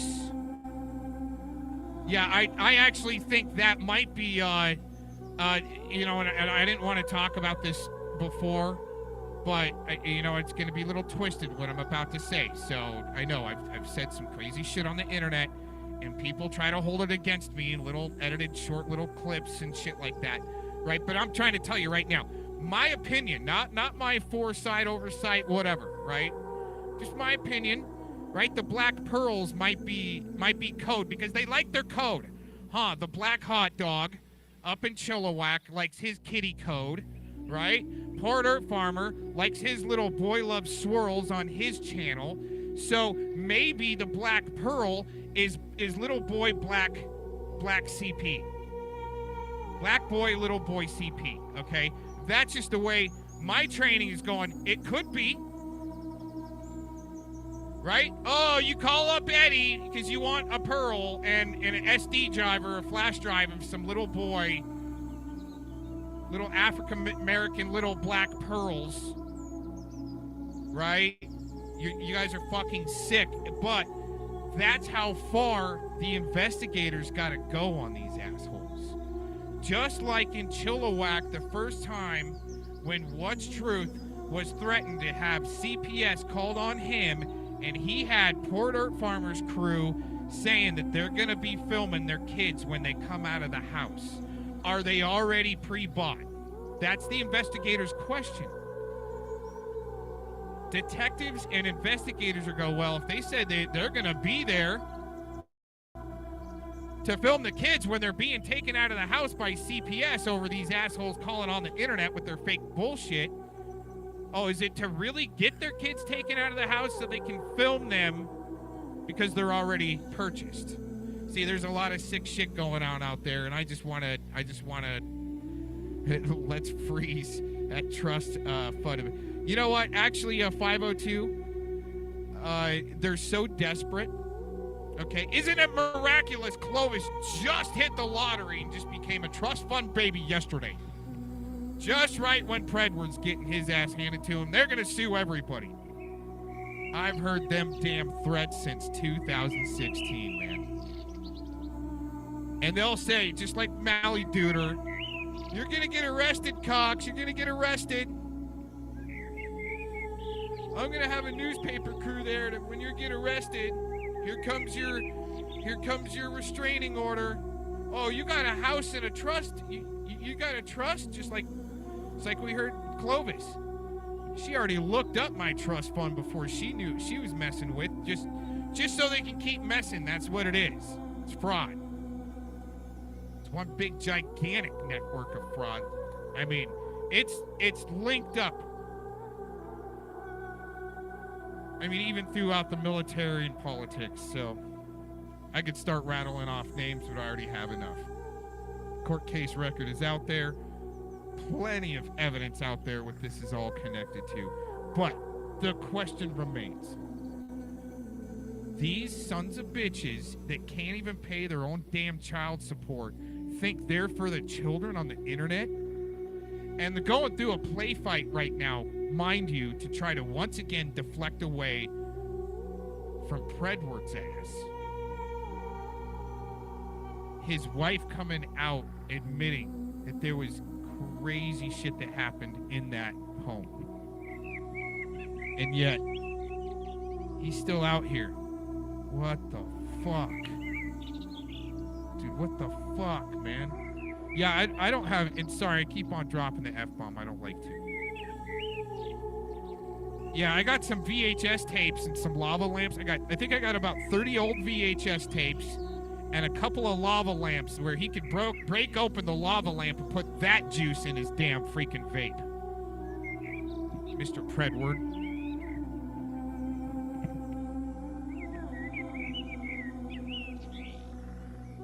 Shit, man. So Clovis thought there was a trust there. I already looked you up, you son of a bitch, right? Or maybe the accusation was there, just like PrEdward's CP accusation. Maybe those accusations are there. That way, when somebody repeats it, when somebody repeats it, you're getting sued. It's there on purpose. Could be fake, right? Who knows? But still, why, Clovis? Why do you gotta buy Corrine Walker's freaking laptop after she died? What was on it, right? What did you scrub off of there to make sure it was off of there before you turned it over to the cops, playing like you're helping them? Trying to deflect away from your own really bad, gnarly skeletons, you freaking hack. You know, like if you're in trouble next week, you don't get to be in the videos, and that would be encouraging to them, like not to be in trouble. And they would fight over it. They would be like, I want to be in the videos. I want to be in the video. I want to be in. And they never got tired of it. They loved doing it. They never got tired of it. And I'd ask them, okay, you guys, you're so happy doing this, right? And they absolutely love doing it.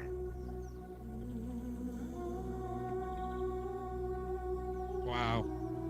The kids were being so tortured that the CPS came into the house 13 times. I think 12 or 13 times.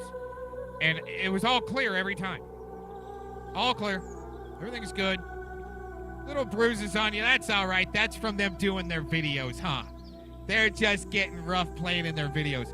If they didn't do the videos, they were dunked in a cold bath, made to stand in the corner for a whole day and shit their pants, went hungry, pepper sprayed, whipped. And these great YouTube investigators for the children couldn't find this case.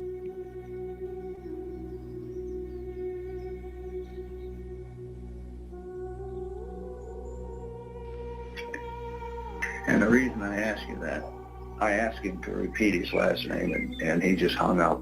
But this guy talks so fast, and you can't ask him any questions. I mean, I told you, he's not for me. And here's the deal. He came to see me yesterday. He didn't come to see me. He did the video call again. But he wanted to tell me, I guess, I think he said on Friday at 11, I have a hearing. And the hearing is to see if they'll unfreeze my assets. Unfreeze your assets? So they'll unfreeze my bank account. He said, so that I can go hire a different attorney. Okay, well that would be perfect, but that's what we need, because I need to find out what, because you're not going to have any money for an attorney. That's the big thing, because these guys want some money. I don't know why they froze your bank account anyway, because it has nothing to do with any of this. Now, they dismissed the charges yesterday from Logan and Ryan. All of them? All of them. Wow. So that's a good thing. Yeah. Oh, wow, that's awesome. I get the chance to talk to the judge at all at that hearing, then I'm going to say, hey, could we lower this bond a little, this bail a little? Because yeah, that's where we're at with that, because it's got to be dropped down to, don't tell them how much, but you need to drop it down. Get it, because, if I get the chance, I'll ask for $100,000. I mean, yeah, so, family works this out, and it's not working out. I'm an inmate, which is a weird thing for me. Yeah. I look at my mail and I'm like, inmate, really? I am? I don't know. I can't do this. It's not that she stopped school in second grade. That's what they put in all this paperwork and stuff. She didn't stop school in second grade. She never was taken to second grade level until I got her there. They just have a whole bunch of stuff in there that's just so bad. No, that's That's what prosecuting attorneys do. They put as many charges as they can. They just slap a bunch of shit on paper and then they go, here's your charges. They've just got all the kids somewhere that nobody knows where they are. They won't tell Logan and Ryan anything, or me anything. I haven't called them, but Logan and Ryan has. Wow. Great. Yeah.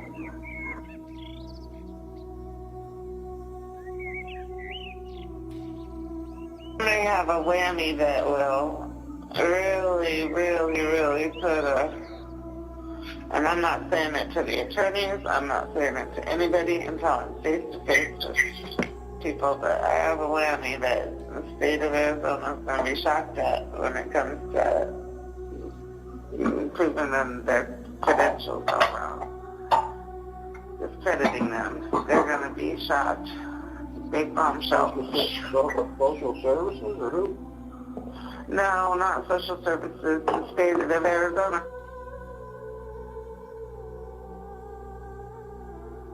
The ones that have all this supposable evidence. Yeah. Okay, well, we'll see. Yeah, I'm not even saying one lick of a word anymore about that until I have been sitting on it for 10 days now since I thought of it, and I went, holy hallelujah. And I bet you anything, they will be, well, yeah, I'll win the case, but...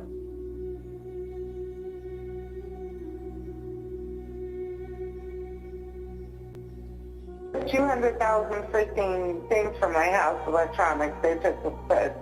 They took all those cameras, they took all those phones. This is on a different topic, but they took all those phones, they took all those computers, they took all those iPads and tablets and whatnot, and if you add them all up, I mean, think about how many they took, so many of them. Computers, tablets, laptops, phones, iPads.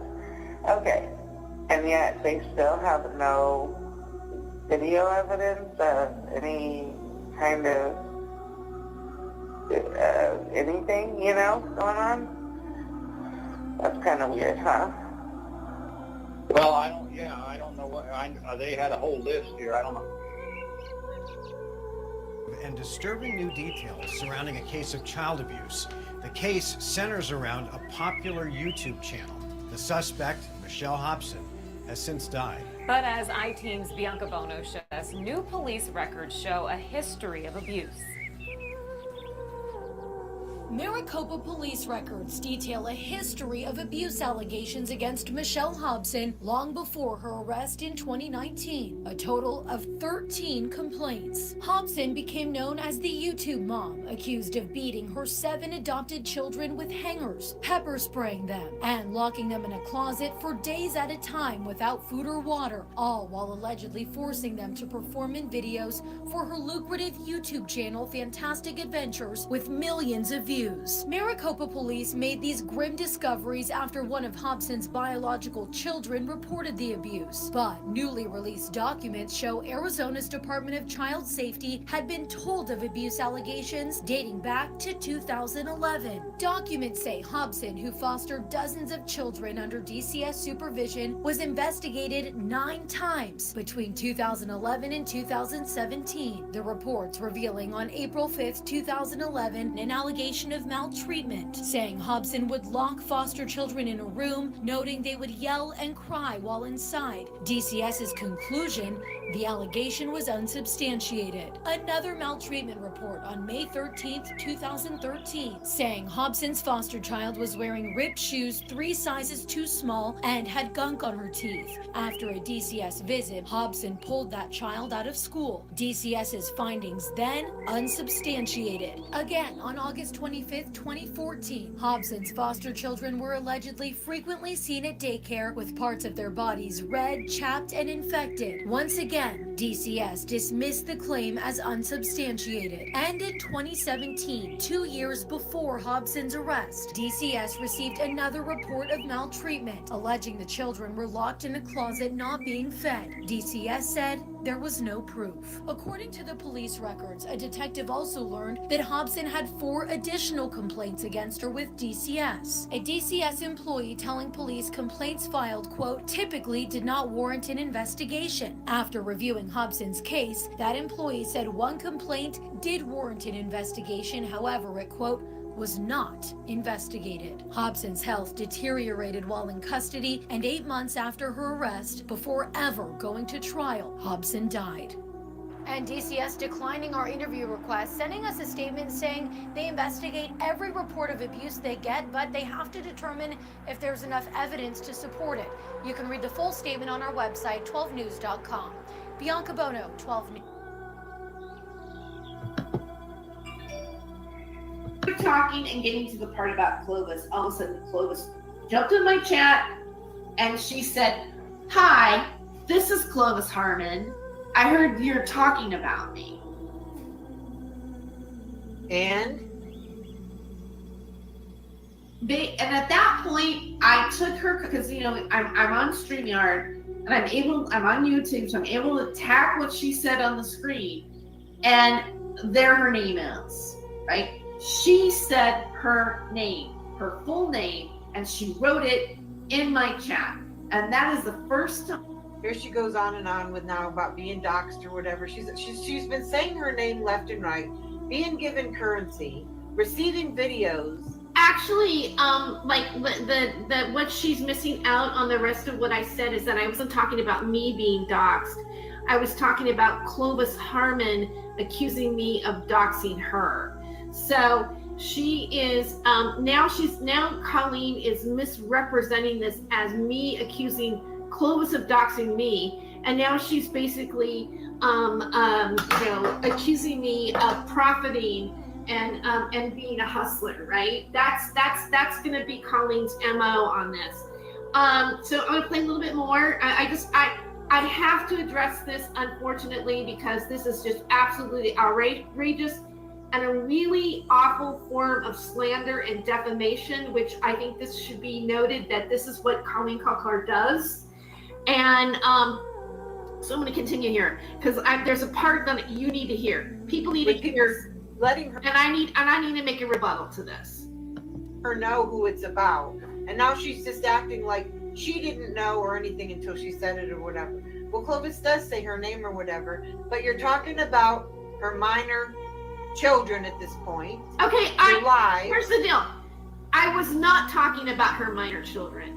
That show, that's the whole point. I never discussed her minor children. As a matter of fact, I have included that video, that live stream is on Rumble. The link is in the description of this video. So anybody can see that I never mentioned Clovis's children. I'm going to tell you something, Miss Colleen Kalkar and Miss Clovis Harmon. Go ahead and take me to court, all right? Because I know you're slandering me, and I never said this. I never said it in the video. I'm not guilty of it. And so take me to court. Come subpoena me. Take me to court. Let me talk to the judge. Let me present my show to the judge so they can see that I never talked about Clovis's daughters on that show. It's on YouTube. It's on Spotify. It will remain there because that will be an example. That's my defense that Colleen Kalkar, Tacos, Cats, and Cults, Sugar Tacos for You Too, Universal Love, whatever, is lying about me. And then let's just play the scenario out. When you bring me to court and I go in front of the judge and I embarrass the crap out of her, if it's going to go to that. If I've talked about her daughters, then come take me to court. Come take me to court. Because it's not true. And you will be wasting the court's time. All right, Colleen, you need to stop it because you of all people, are really close to a defamation cease and desist letter. You're really close to some legal action on my part. This is total lie. And go ahead and put your little video on private because I got a clip of exactly what you're saying. I'm going to continue it a little bit more. But if you ladies want a lawsuit from me, you want to go to court, this is your opportunity to do it because I know I'm innocent and I have nothing to hide.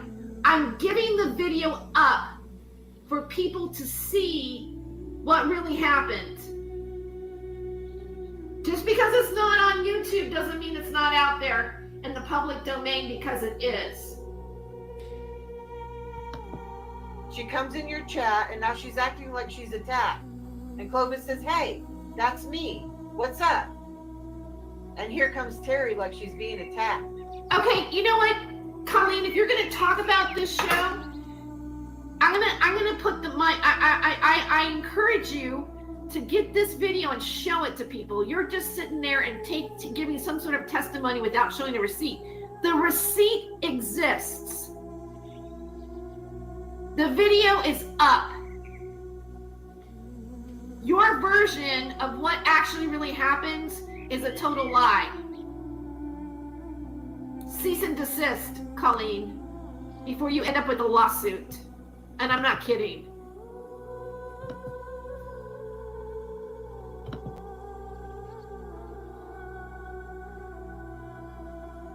Oh yeah, we gotta, yeah, they're the bad guys. What they're doing, yeah.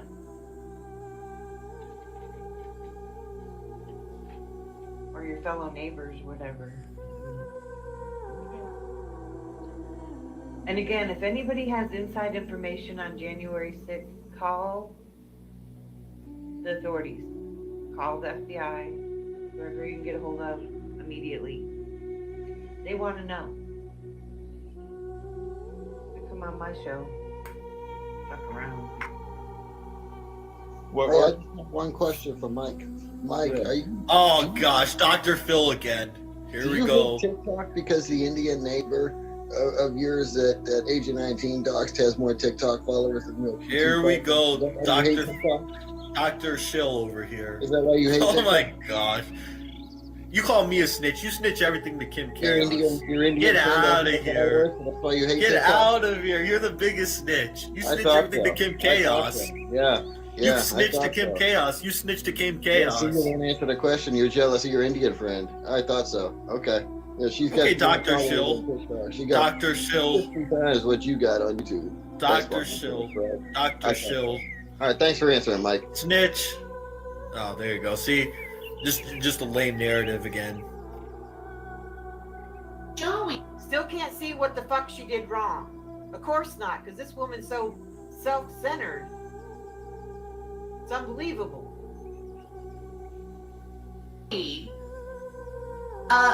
Or you can listen to it, where you can hear Clovis talking about how the FBI was investigating her for CP, child pornography, or something that would have been released. Do you hear her words? This is your words, you stupid bitch. Do you hear what you're saying?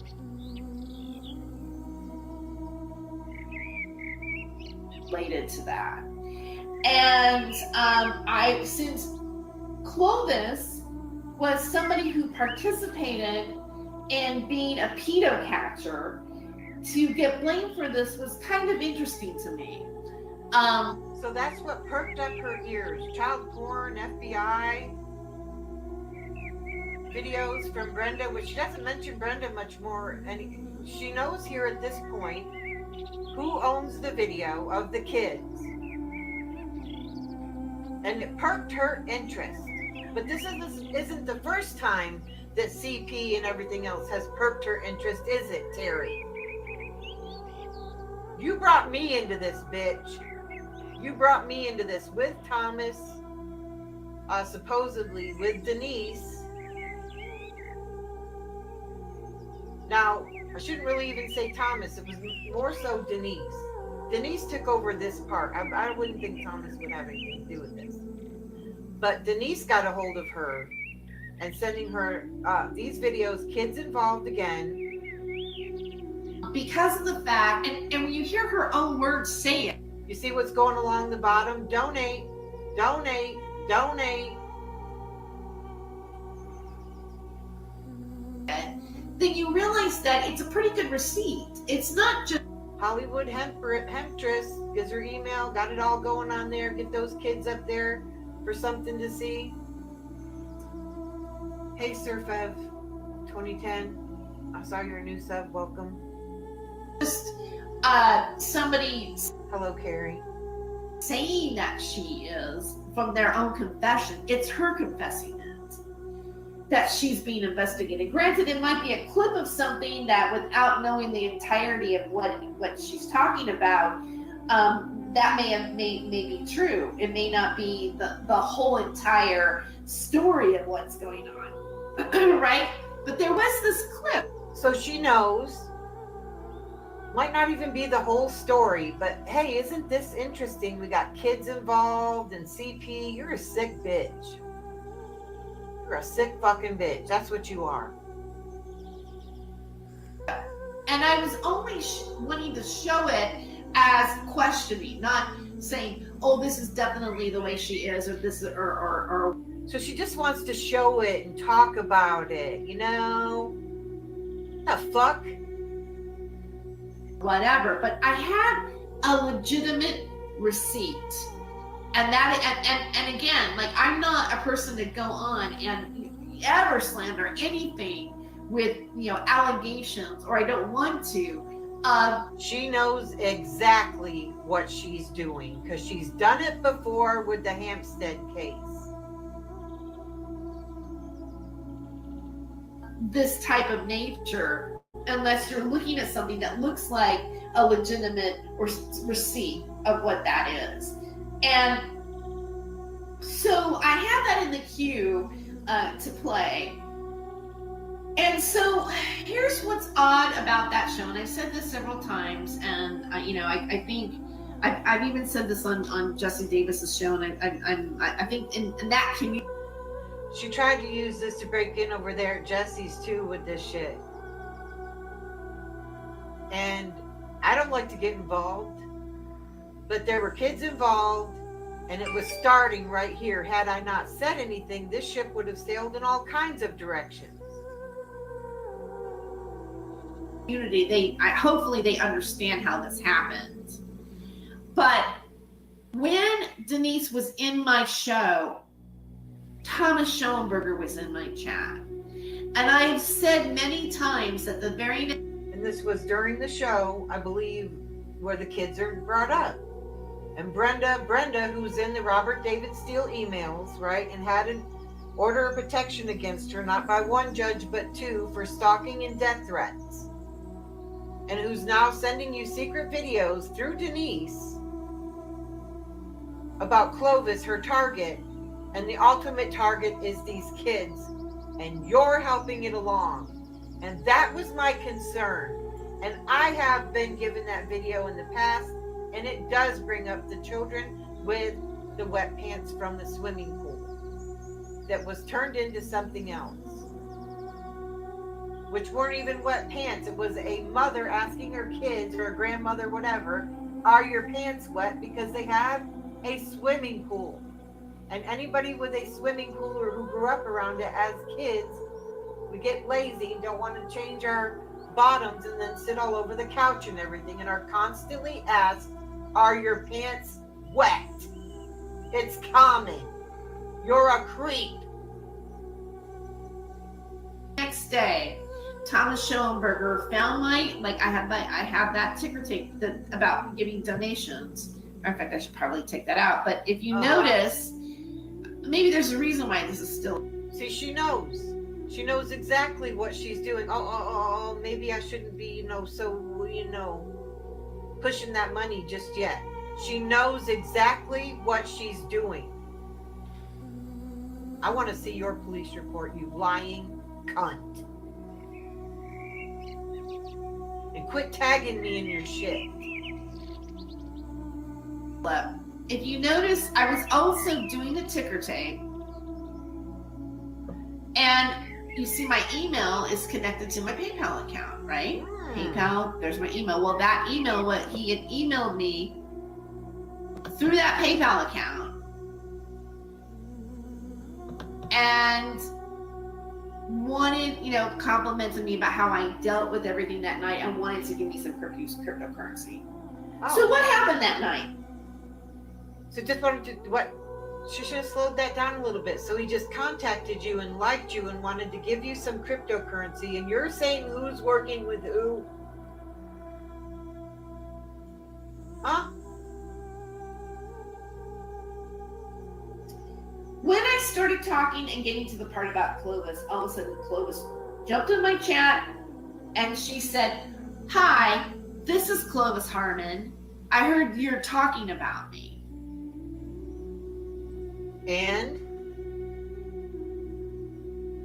at that point, I took her, because I'm on StreamYard and I'm on YouTube, so I'm able to tap what she said on the screen, and there her name is, right? She said her name, her full name, and she wrote it in my chat, and that is the first time. Here she goes on and on with now about being doxxed or whatever. She's been saying her name left and right, being given currency, receiving videos with people letting her know who it's about, and now she's just acting like she didn't know or anything until she said it or whatever.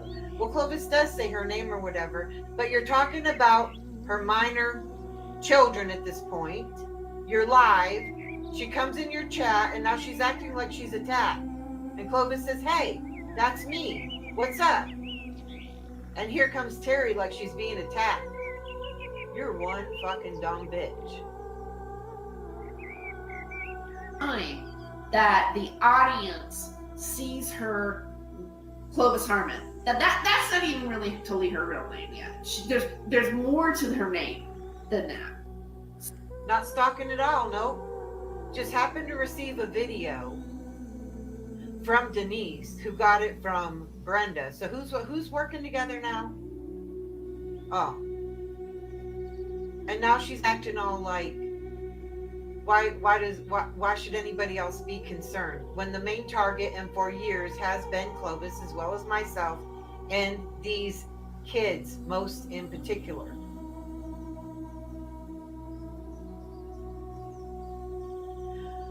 I'm going to stop at this point. I really don't want to spend a lot of time on this, but there's even more and it gets worse. And about the kids and the whole thing. And I have the video, that very video that was sent to her. And again, this gets passed on through the years and has been passed on to many people who hate me for whatever reason. Again. For whatever reason. Now let's go forward. Because that's a long video with a lot in it that she has monetized everywhere. Jesse's in it. Am I in it? I don't know. I forgot. So let's go to the show that Jesse had just a few days ago. And this is a small clip where she's going off and inserting me again into her delusions. Leave me alone and fuck off.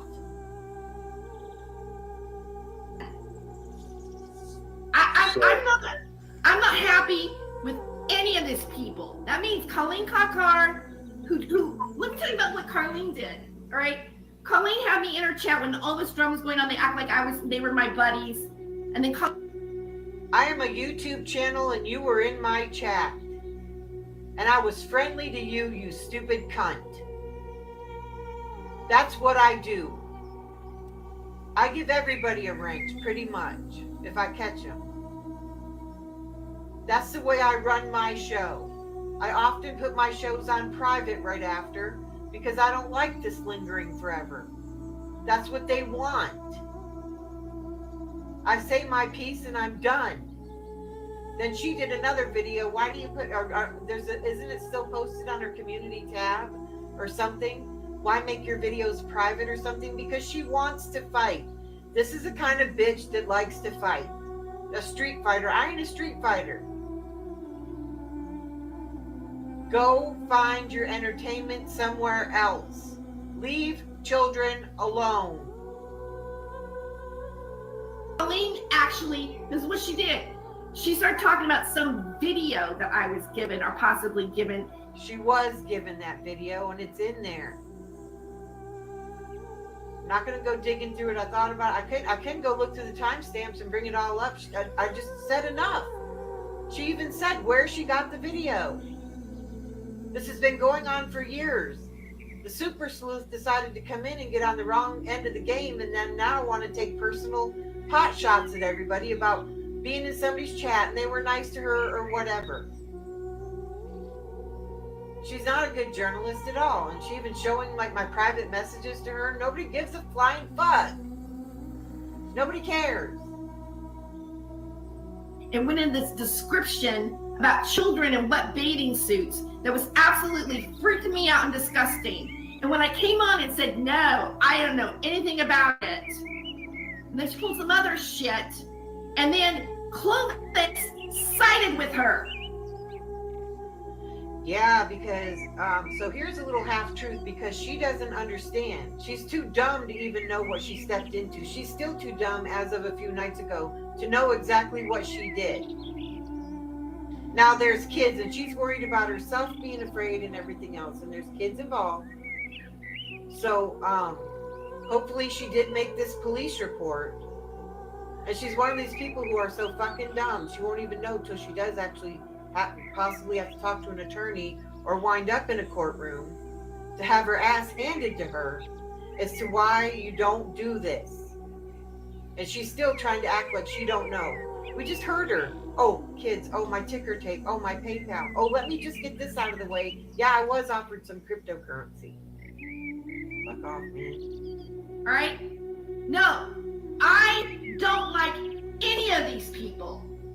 Nobody likes you either. It's mutual. Go away. Find another story. She's literally desperate to be part of the story. Please. She wants to be a victim so fucking bad. At all. Not one single one of them. And don't, I'm telling you, I am not gonna sit here and get blamed about something that she wants to paint on me about her daughters. Hey, K-Ran. Then don't sit here. Why is she sitting here? Why is this woman sitting here when she knows what happened about that? And has anything even been said about that and how long? She's bringing it back up because she knows that we know. She knows we know what she is. She has a long history of this, of outlandish stories about fucking lizards and reptile people and all kinds of other shit. She likes to be a street fighter. She likes to get on YouTube and be all like, you know, for any reason to take her picture. Oh, I'm tacos. Why do you make your videos private? Not a stalker at all. Because, hey, she had nothing better to do. Like, hey, what would be a good reason for me to take a selfie today? It's very bizarre. And you talk about grandiose and self-centered. This woman's a fucking nut. Because I am not guilty of that. Matter of fact, I probably should just leave. I'm really just over all of it. And I think it all stinks to high heaven. I mean, in all seriousness. Look at Daniel's face. Look at Daniel's face. He looks like he's in pain, shock, and awe. Okay, so let's go back here, and then I'm going to... Even that is... I'm going to go back to the transcripts and see. I'm looking for the word child, and it's in here all over the place.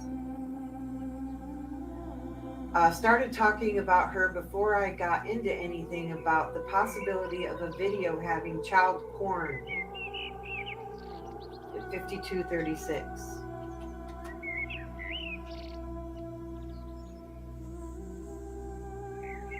What's she talking about there? Let's see. Right now, because I know that my video right here on Rumble is my receipt to what I'm saying. So when you have a receipt about something, then you know you can stand by what you're saying. Show us the receipt and what's on it.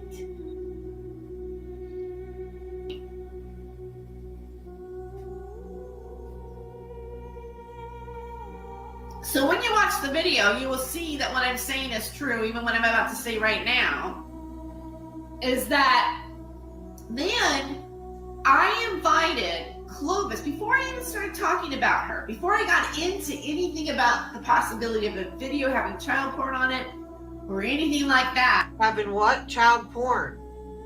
You said child porn, not me. You said it. So you're stating here that you have a video with child porn on it and Clovis is involved. And you call yourself a journalist. So what is this video about that you've got monetized over like 5 different platforms? I invited her to come on the panel and give her side of the story. Which is what you're supposed to do in journalism. Like the person that you might be reporting on or whatever, you give that person the opportunity to speak their side of the story. If they decline, well, that's up to them, right? So she declined. She says maybe another time, and she left. She didn't decline. She said maybe another time. Might maybe have been a good time to say, well, this is a serious subject. Maybe we should stop this and revisit it at another time. But no, you didn't, because you're an idiot. And now you claimed yourself that you have CP. What you believe at this point is CP, and it's on your computer and on your accounts. You said it. And you wonder why I got a problem with you. And I let it go, and I thought, you know what? Clovis is aware. I've done what I need to do. These are not my children. It's not my fight here. And you think she'd go away. Clovis is quiet. I'm not bringing it up, but no, she is desperate for attention and for a story for clicks and views. Get off my tits, you fucking weirdo. Find someone else to tell their story. Some kids, because you already were all up in that with Angela Power Disney, who now has charges pending, right? Or did she go to court in Ireland for doing exactly what you're doing here, and you continue to push? As recent as Jesse's show, you're part of Tams. Tams, who she claims she was a friend with for a year. And now these other ones are friends with or whatever, and think she's funny and cute, and then go on shows of a personal friend of mine and tell him how I do mean things and stalk kids. Really? That's very interesting now, isn't it? All y'all need to fuck right off. If I wanted to spend time on this or whatever, the time needs to be spent in a courtroom. Where are these cases? Where is Terry's police report? Denise is supposed to get a copy of it, and Denise just might do that. And I'll need to find the one for Lori. If not, call the Clearwater Police Department again and ask, why am I in this again and still being victimized over this double homicide? To set a narrative which is absolutely far-right bullshit. From cute pizza type shit to whatever the fuck Lori's pushing. And it is that shit, because on her page with the whole Antifa thing, she's concerned about what I cover and the way I cover it and why I don't cover other things. Because I don't want to, bitch. Because you don't need to be that concerned about my channel because you're a stalker. That alone tells you you're a stalker. If you don't like my journalism or my YouTube channel, fuck off then. Unsub and go fuck yourself. Get off my channel. Leave me the fuck alone and out of your LARPs. Because at this point, this is the new LARP rolling out. They've got Terry Joyce on the line. She's got a long history of this shit, right? She's been on Lift the Veil talking about how when she fucked a reptilian, they know she's a little, not a little loopy, she's all the way fucking out there. And by the way, now she needs help paying her rent and needs donations, everybody. You stay away from me, bitch. She just recently uploaded another video to Rumble and said that she don't feel safe and she's going to the Fresno Police Department about me and all this other shit. She's claimed that I work with TAMS, and yes, Jesse, it pissed me off that you liked the tweet. Should I be nefarious about it and just be secretly mad and find a way to lash out and do something mean and nefarious? No! I will just say, hey, what the fuck are you doing? And put it out there. That's how things get resolved. This bitch don't want nothing resolved.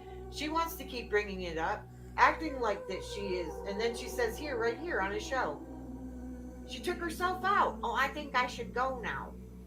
Well, yeah, you should. She's over there trying to make things that aren't. Hey guys, good to see you. Let me see what y'all have. Yeah, wet swimming trunks. Let's put this up here. Oh. Wet swimming trunks are common amongst kids. I know when we had a pool, my kids would sit around with wet pants they went into the swimming pool with. Fucking sick. Yeah, turning it into that. We had a 6 kids in our family in a pool, and always had somebody, a relative living with us or whatever, and all of our friends. And we were constantly asked and told, put a towel down or change, you know, get into dry clothes, get off the couch all fucking day long. It's very common. She was given BB's video on Clovis's children with wet swimming suits. Exactly. And that is still live over on the Watchman News channel. It's still there. Clovis was a guest on Watchman News. She's talking on the panel, and I believe she was somewhat new to YouTube at the time. I don't know.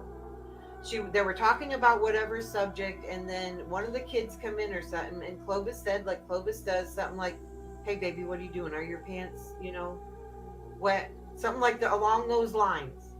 That was it. Brenda's mind made that into something else. Brenda thinks, oh, maybe that's for the listeners or something. How is that child porn? These people are sick. All whilst her donation ticker is running.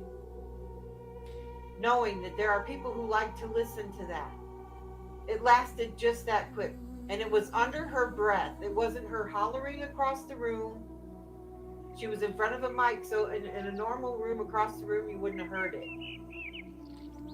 Clovis and I are not friends. Clovis was gaslit and did exactly things like this to me for years. Till she finally figured it out. It's Clovis is texting her right there. As Clovis is texting her right there. Right? They're supposed to say they don't like each other so they can play fight. It's all about that multi-channel network to get the clicks over there and get the clicks over here. But just like Ed, he can lose his main channel, right? His Pred Catchers Drama News and channel. But that's okay because all the clicks will go over to Locksmiths and they'll just share the profits over there. That's how a multi-channel network would work. Whether or not. Anyways, we got some breaking news. We're going to jump in here real quick. Breaking news. Been able to, let's just say, use the operator and the switchboard here to, well, we found Locke, Ed, and Sam all up in a private panel right now. We're gonna tap into it. We called the operator. They're in their they're in this private hangout. We're gonna go over there real quick and see what they're talking about. Okay, they don't know we're jacked in, but let's see what they're talking about here. Like, and I'm sure Michael has as well. If you have straight friends who you've talked to about this, whether it's a guy or whether it's his girlfriend or somebody, send them this episode and be like, I feel like you guys should listen to this episode because it could help unpack some of those questions that maybe they have going on in their mind around this topic. And that can be part of, the conversation of moving away from this shame, is if more people educate themselves on it, like you were saying, Michael. Mm-hmm. Yeah, I have one more thing I wanted to add to that actually. Yeah. Is I think it does help people feel better as they're coming out in a lot of cultures and everywhere. Like I remember me believing that same thing. Coming out with like what? Your meth charges? Just top. Well, because I was terrified of bottoming, but I'm gonna just top, and that was sort of my. I had that belief too. So I think in some ways, what did Ed just say? everywhere. Like I remember me believing that same thing. Like, okay, well, I'll be gay, but I'm gonna just top. Well, A, because I was terrified of bottoming, but I'm gonna just top, and that was sort of my, like, I had that belief too. So I think in some Ed, you're great at bottoming. I mean, like, you know, for Locke and Nick Cuck and Angela and Clovis. What the hell is Ed saying here? He's coming out of the closet and he was scared of bottoming, but he's a great bottom. Like, ways it does help people come out. Like it's sort of like a little bridge for the coming out, at least for me it was. And so I think as that's there. That's right, Ed. You come out with those CP charges, well, suspicion. You tell everybody about it. Come out of the closet, so, Ed. You know, that was part of it too. I didn't feel safe to come out. I felt like that's something I had to do to sort of ease my way into it. So I think as people do use that as a way to feel safer in their coming out or on their sexual journey. And I guess because I've done it, I can kind of see it, and it did help me in a way. So there's a bit of a contradiction there, but that did help me. And eventually, once I did bottom and realized how fucking great it was, then, you know, I was like, okay, well, that's just jump up not in the there, right Sam. story. Get in there, Sam. Right. What about you, Matt? What's your thoughts on on bottoming? So much. I think they're talking about bottoming Okay, I out. think the first thing is the heck? Similar to what Michael just said, is that we like to put ourselves in boxes.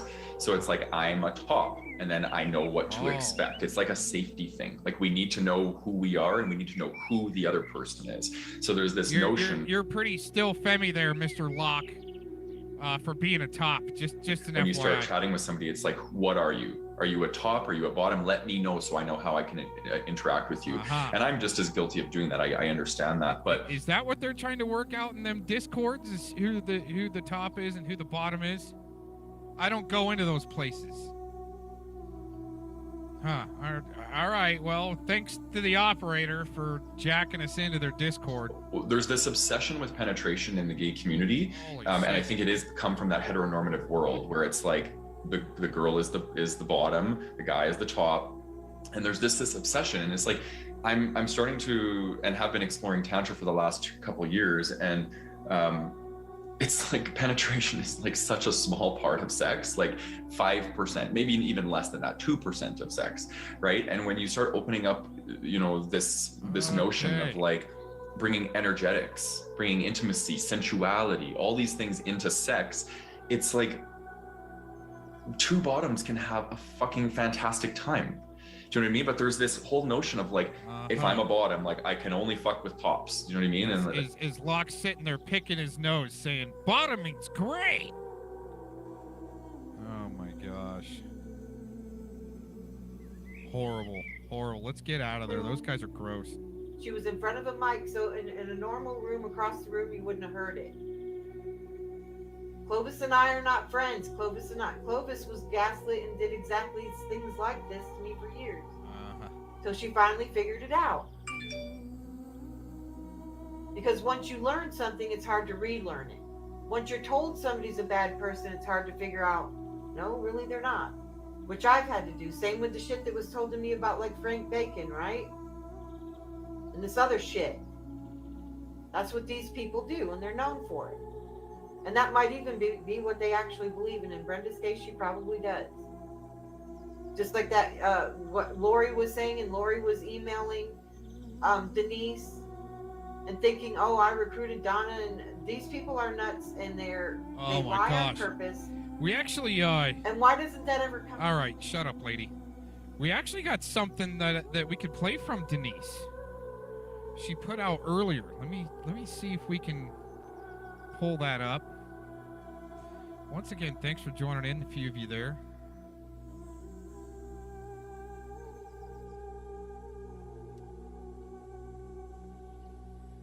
I'm just gonna go audio only.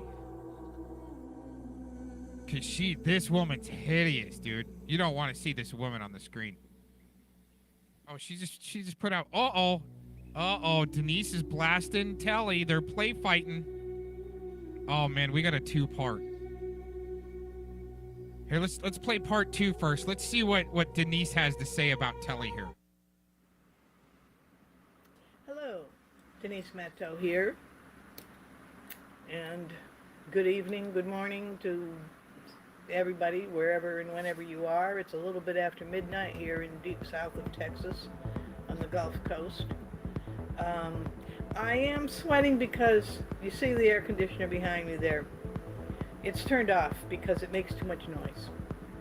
And I also have a fan that I could have on, but that also, the air would interfere with the audio. Get down to the nitty-gritty, so the people Denise. who are What are you gearing thinking? up to do infantile, personal mob assaults on me for being somehow unable to understand to use air conditioning, give it up. Holy okay? shit, It's not lady. worth Start your talking time. about Telly. What do you got? I think they're play fighting. Telly There is you the go. name of, or it's a YouTube name that a person uses. He's an Australian. He says he's not in Australia. He has said See, that he's... This is how the multi-channel network works, okay? To keep somebody relevant, all of a sudden they're getting blasted by Denise. If somebody like Angela or Clovis need to deflect away from something that's coming out about them, they start blasting Denise. She'll blast them, so they got a reason to blast back. That's the way it looks like it works to me. in Sweden. He said a few things about the weather, though, in a conversation I remember seeing that suggested he might be in Alaska. It doesn't really matter at this point. Some people in the chats are trying to spread the idea that he's a big shot. He's an American Fed, a federal agent, which... That's hold on. That's what I like about Denise, is actually when she gets it wrong, okay? And Telly's got to say, I work with this lady. Why? Is that to deflect away when maybe you're on the same team as her, Telly? Just wondering. But when Telly gets it wrong too, it's hilarious. When Denise gets it wrong, it's hilarious, right? Telly's some American Fed. Okay, all right, let's go back on that. Some people in the chats are trying to spread the idea that he's a big shot. He's an American Fed, a federal agent, which is interesting because although it's a YouTube fantasy, if he is able to play that fantasy off as he appears to be playing something off in the predator-catcher community, then of course a lot of them are very uneducated people. I'm sorry to say it, but it's true. There's a lot of millennials in there who are very good at what they're doing. Did you guys hear that? And God bless them, they're heroic in taking down these predators. But when you listen to the arguments, you realize there's a lot of naivete going on. And Telly takes advantage of that. He comes across as some kind of senior advisor, mentor to these. Yeah, see, she's saying these things to give him clout, not to try to bust him down. People. He's evil. He's working very closely with Ed Stairs and Clovis Harmon. And it's not hard to figure this out. Clovis Harmon has several live streams up. See, in her she's telling the truth there. Seems like she is. But she's also blasting them to, well, to in my opinion, deepen her cover as part of the same team. Yes, in the chat room, controlled opposition. It's real talk. I mean, you go through. She refers to me in her titles as TC because I used to have a channel called Truth Convoy, and I believe she names Telly in one of her titles, and another word in the titles is chit chat. And she is talking with Telly, who is just sympathizing with her because I have exposed a lot of what she's been doing. But it hasn't been only me. I mean, the people who look up the word Clovis in YouTube, you see dozens of videos going back years that are clearly exposing a criminal organization that centers on Clovis. She is a heavy-duty ringleader. And Telly is actually heard in those videos promising to Clovis that he personally is going to see to it that no predator-catcher channel allows me on as a guest. And I don't know how many of them are obedient to him, because I don't generally go into their community and get on their panels. I don't generally bother. So what and she's I don't doing, care, frankly, because what she's doing is, so she's saying that there's, you know, some dumbasses, when I think there's a lot of good people up in that Pred Catchers community that saw through Edward's bullshit. And they're not going to let him get away with it, because this crew's been getting away with it for so friggin' long.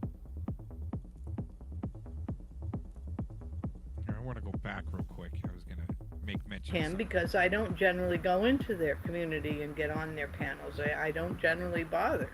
Oh, yeah. So if anybody in that Pred Catchers community is actually good with body language, she will turn on her camera. And if you want some good laughs, bring her on your panel, watch her body language, and when she starts lying, right, you can see it, you can tell. And have fun with that. That's what I do with her, right? She don't dare click on any of my join links, man. And if I were to panel up, you know, if she was on another panel, she would just run, get away. No, that guy's a terrorist, right? Uh-huh.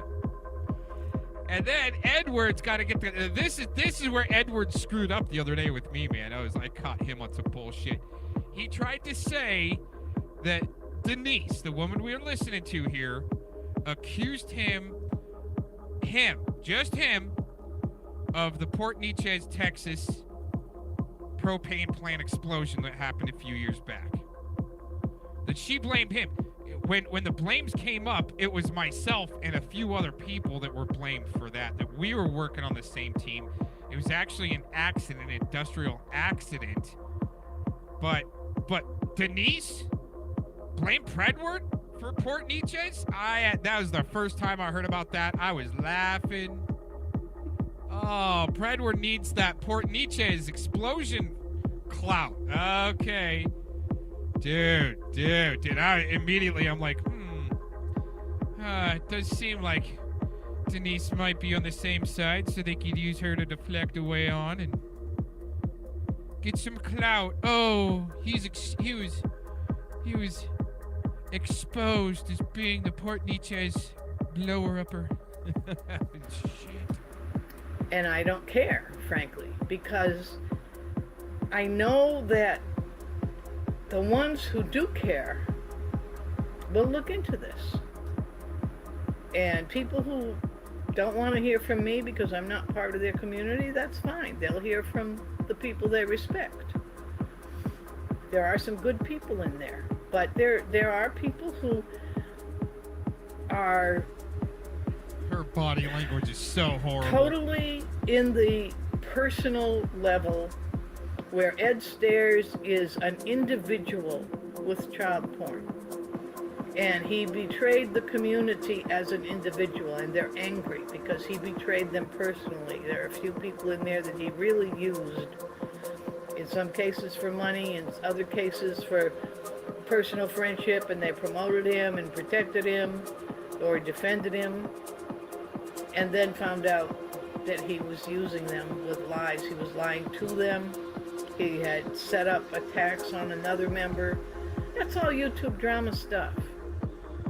Here, let's actually, what we'll do is we'll go over to the video side so you guys can watch her horrible. If you're familiar with... If you're familiar with the body language eye chart, you're going to love this. Because you can tell when she's full of shit. Here, let's get over there. Make sure we're at the same spot. Hello, Denise Matteau here. And good evening, good morning to everybody, we're wherever. right there. That Ed Stairs was sent in to play a role for an organized pedo ring.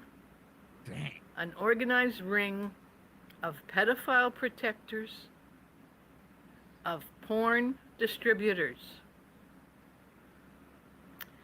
Now, the person who said that Telly was a Fed, I don't see. Oh, there's some bad body language right there.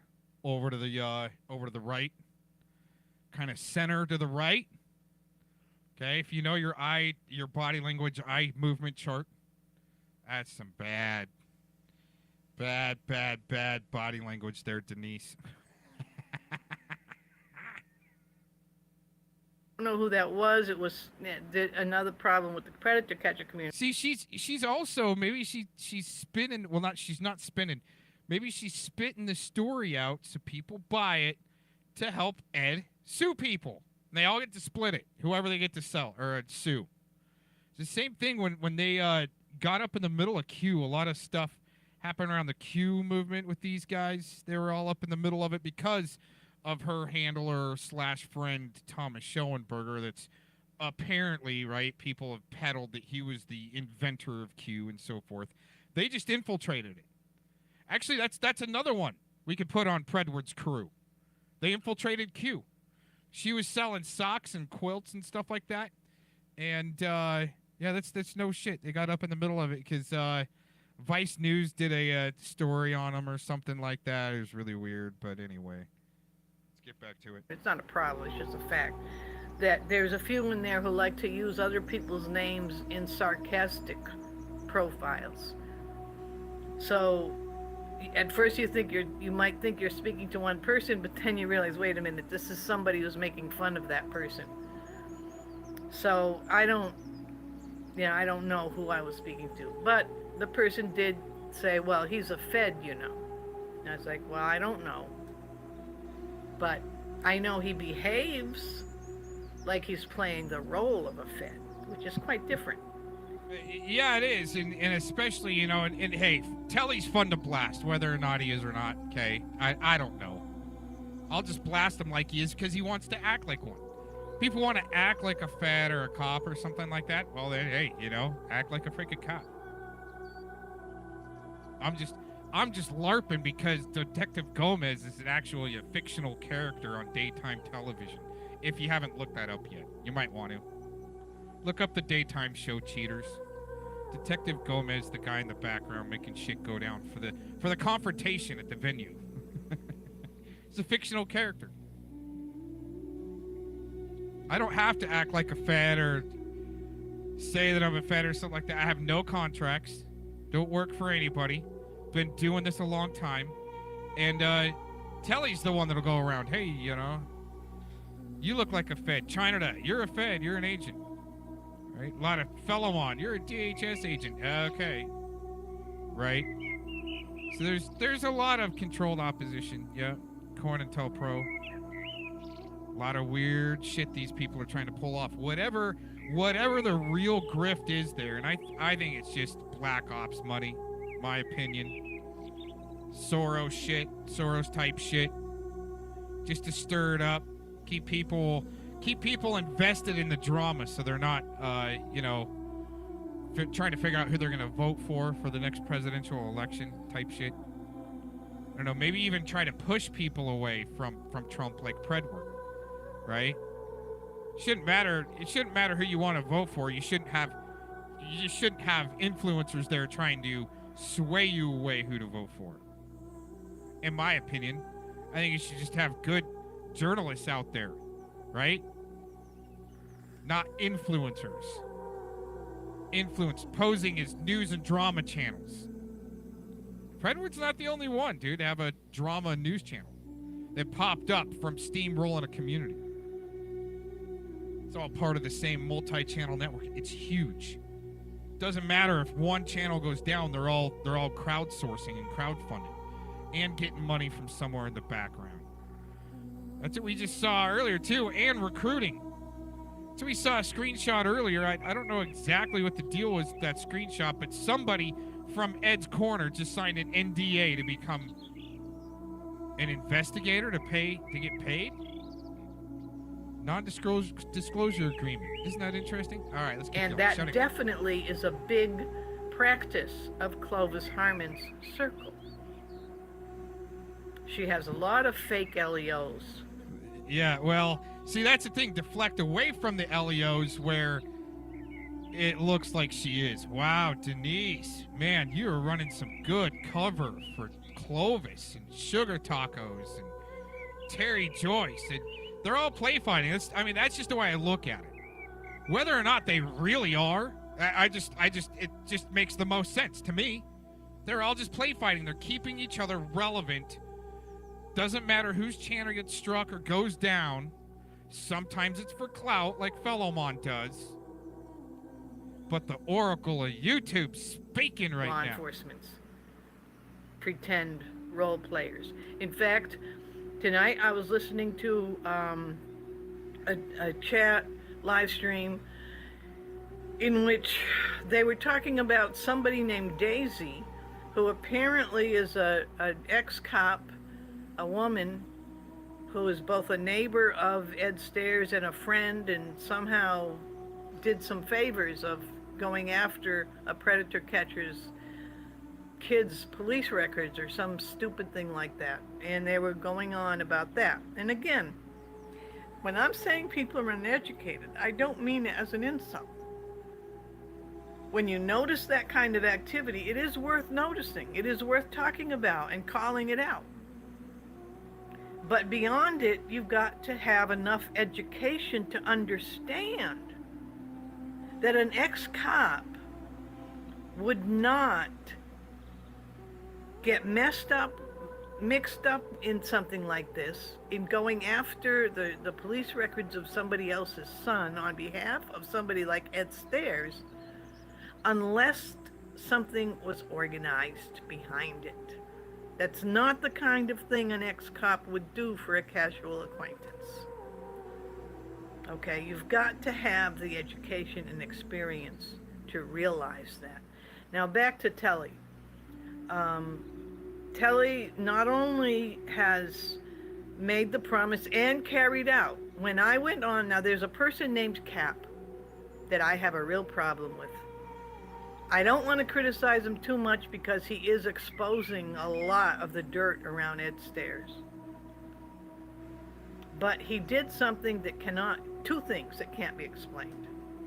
The first thing is, for a long time, I thought he was an older person, and I judged him based on thinking I'm looking at somebody who has life experience. Then I found out that he's a millennial. He's in his 20s, which there's nothing wrong with that. I don't mean it to be a put down. I'm not trying to, be ageist or whatever. But it's a simple fact that a person in their 20s does not have the life experience of the gray-haired man that he has in a lot of his thumbnails. And he's not the gray-haired man.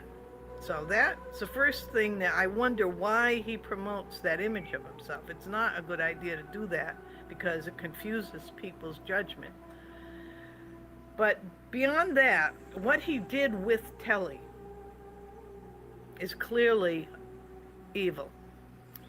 Because when he wanted me to speak up a little bit about what I was saying about Ed Stairs' Massachusetts connection, and Telly knows Ed Stairs is from Massachusetts. He lives in Texas, has lived in Texas for a good part of his life. His family moved to Texas when he was young. But his family is from Brockton, Massachusetts. And there are criminal connections up there. And I know about them. I'm from that part of not only that state, but that area of the state. So, and I have family connections up there too. So I know what I'm talking about. So this Australian who lives somewhere on God's great earth, don't know where, takes it upon himself not only to viciously shut down any discussion of the possibility that the Massachusetts pedo rings are which everyone knows are very active and very political, that they may be behind Ed Stairs' group, Ed Stairs' ability to cut deals or whatever he does. Telly doesn't want to allow any discussion of that. And what he did, what this guy Cap allowed him to do, was jump onto his stream and start yelling at me about the death of my daughter. viciously yelling at me, disgusting attack. And Cap calmly allowed it and supported it. Cap also did another thing that was very underhanded. I did provide a video showing what Clovis was doing about the criminal organization, where she's attacking me and lying about who I am and who my daughter was and what our relationship was, totally lying about different members of my family. But she shows newspaper articles and other things that will give experienced people pause. They'll say, wait a minute, we don't know what Clovis is talking about, but what is this and what is that? And when they see that, suddenly they can start to pick apart the things Clovis is saying and see through the lies and see what's behind it.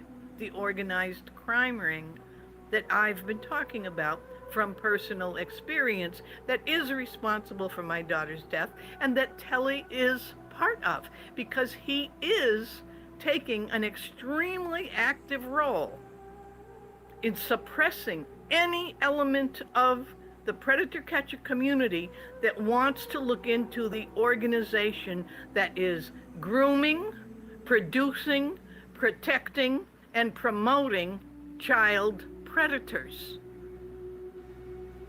As soon as they get off the personal entertainment level, and face it, a lot of these people think the predator-catcher community is all about entertainment.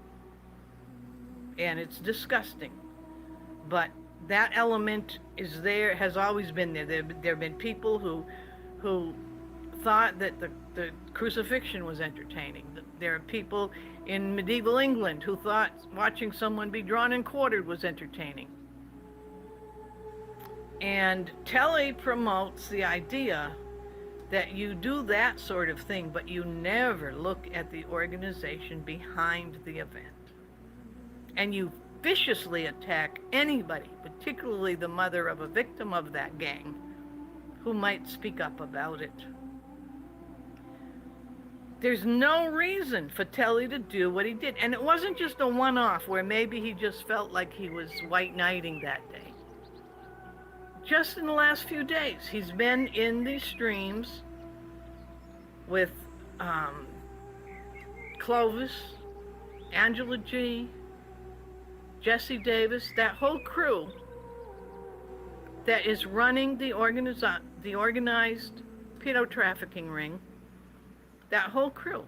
He's been in there chatting it up with them, talking about coming back into the predator-catcher community and keeping things in line. They're keeping it in line.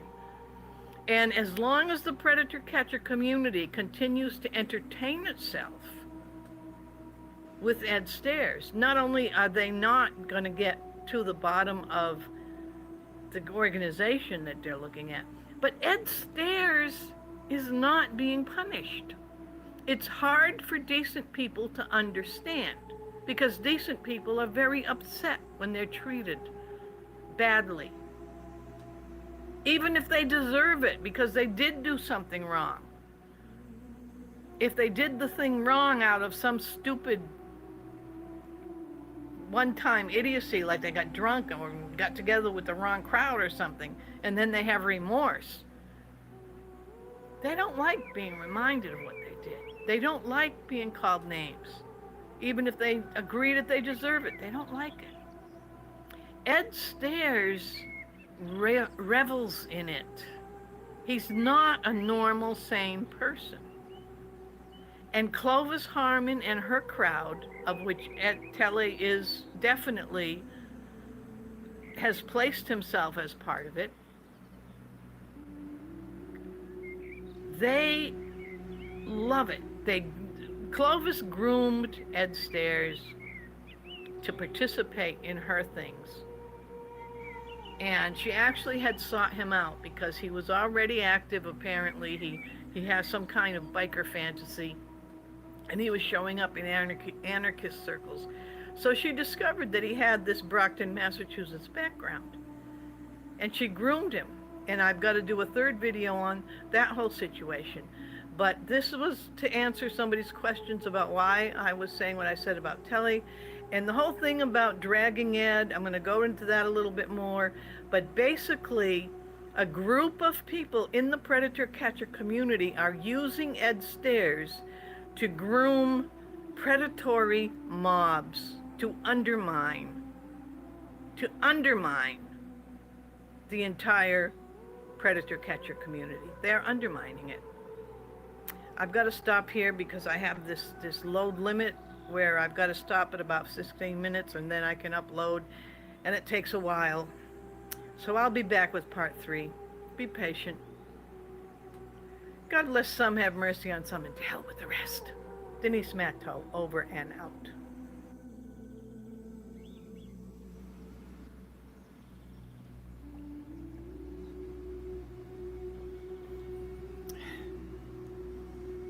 Well, good evening, good morning, or good afternoon to wherever and whenever you are. It's about 10 o'clock, I think. Let me see, is it 10 o'clock already? Yeah, 4 minutes past 10 o'clock here in the deep south of Texas. Somebody who's, intellectually challenged anyway, but whatever, is very concerned that I'm sweating and made a whole video going on about how stupid and ugly I am to be sweating. And it's, have you ever heard of air conditioners that are, well, I'll tell you what, if I turn on the air conditioner right now, you're going to hear nothing but noise. If I turn on the fan, you hear, it doesn't really make a loud noise like the air conditioner does, but it blows the air past the microphone in such a way that it screws up the audio.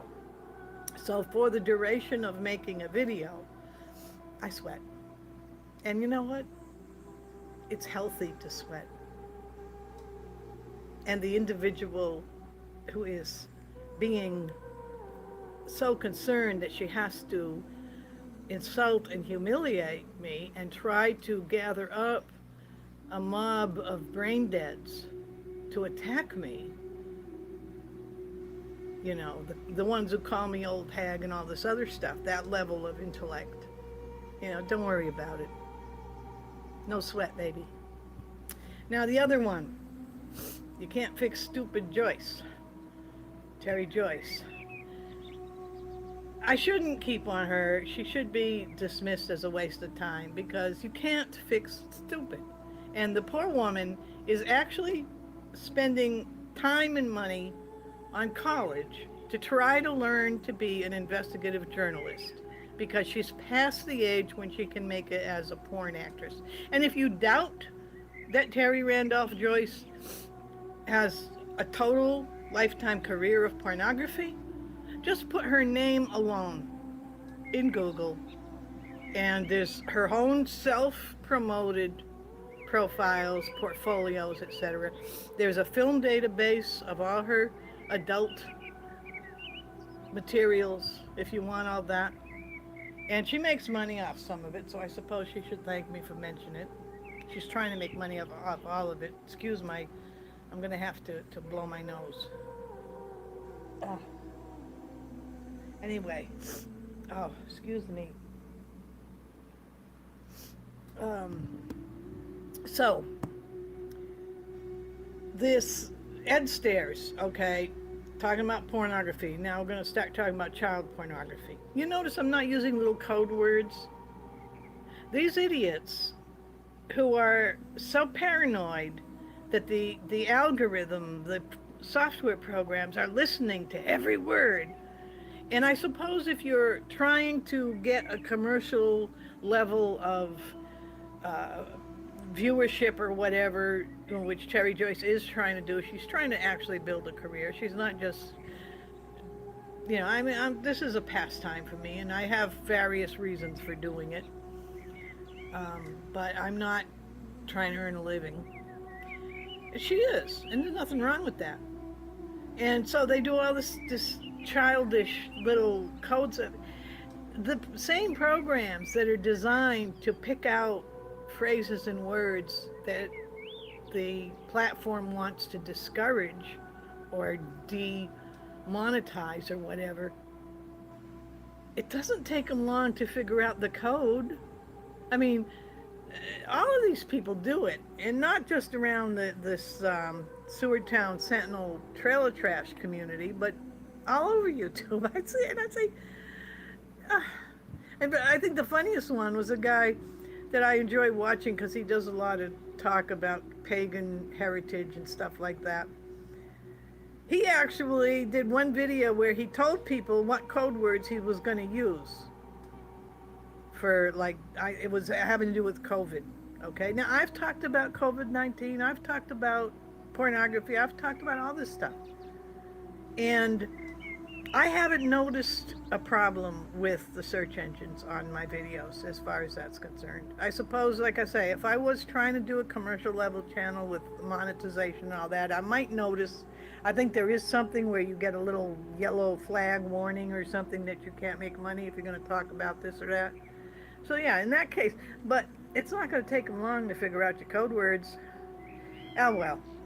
Ed Stairs, speaking of child pornography, you can't fix stupid Terry Joyce is she never learned in her journalism classes that if you're going to start talking about a person and a topic and a series of events related to that individual person and that topic, you might want to know what you're talking about. She's speculating because she's seen people say nasty things about Ed Stairs. And she's speculating, well, all she knows is there was something about drugs, but she doesn't know that there was ever anything about child pornography, and that people must just be making that up. Really. The entire Ed Stairs soap opera, as far as the predator catchers are concerned, the authentic predator catcher community, started, I think, about 6 months ago, when somebody mentioned to somebody else that, did you know that way back in 2020, a couple of years ago, Ed Stairs had been raided at 4 o'clock in the morning, a SWAT raid, fully armed, banging on the door, coming in the house, the whole 9 yards. It happened at the house where he was living with his mother and his brother. And the raid was on a Texas Attorney General warrant, not a YouTube call in the middle of the night, Terry Joyce, not gossip, not hearsay, and it was not for drugs. The warrant was shown in a video. So Terry Joyce, go back to Journalism 101, okay? Ask questions. Go to the predator catcher community and ask them about the video. It's probably still up. I believe it is. I'm not sure which. Actually, it was republished several times in several different channels. And it was clearly the warrant that's been argued back and forth. And what happened was, this was a few months ago. The warrant had been served on him back in 2020. The gossip about the fact that there was such an incident involving Ed Stairs came up after Ed Stairs had been paid for by another member of the predator catcher community, a man named Sam, paid money to send Ed Stairs into Florida on a live catch. Okay? Terry Joyce, I know you can't really understand basic concepts, but a live catch is when a predator hunter goes to the scene in real life with cameras to meet somebody who believes they are about to meet the young teenager or child that they believe they've been talking to, but all along they've been talking to what is called a decoy. A decoy is an adult who pretends to be a child or young teenager and engages in enough conversation with a predator that he becomes interested in meeting that child or adult or young adult, teenager. He doesn't know it's an adult. See, okay, Terry, just can you understand that, Terry? I know it's above third grade level, so it might be a challenge, but you can try. So Ed Stairs was actually subsidized by another member of the predator catcher community to go on a trial, which, by the way, the catch he went on is still a matter of controversy because they apparently never turned it over to the police. And in the authentic, not the Clovis Harmon pedo exploitation community, the pedophile exploiters, the ones who do the pornography, you probably know a lot about that, Terry. That's your community. That's right. Well, anyway, the authentic predator catchers, okay, they work with the police departments, and they have a very solid practice of making sure that everything on every catch is handed over to the police departments in hopes that there will be a prosecution, and quite often there is. That's why the authentic predator catchers are able to show a record of having actually busted predators. Unlike your friend Clovis, which I know you're fighting with her, but face it, you're frenemies, okay? You're playing a game with these people, Terry Joyce. We all know you are. So Ed Stairs was actually the subject of a Texas Attorney General warrant on child pornography. He admitted that he said there were 5 counts he admitted to, but he was in negotiations and couldn't discuss it. Of course, I respect that. Nobody should discuss anything pre-trial, but he mentioned that that's what was going on. Then he did go and serve a short-term sentence, which he might just be coming out of, on the drug portion of the charges, and we don't know what's going on with the other charges. But we do know this. Ed Stairs is working closely with Clovis and Jesse Davis. Jesse Davis is supporting the whole Ed Stairs thing in his streams. Clovis is making sure that her crew shuts down any predator catcher channel that hosts any solid criticism. They're working with an Australian foreign agent named Telly. He uses the name Telly. I don't have his real name yet, but when I have it, I will say it.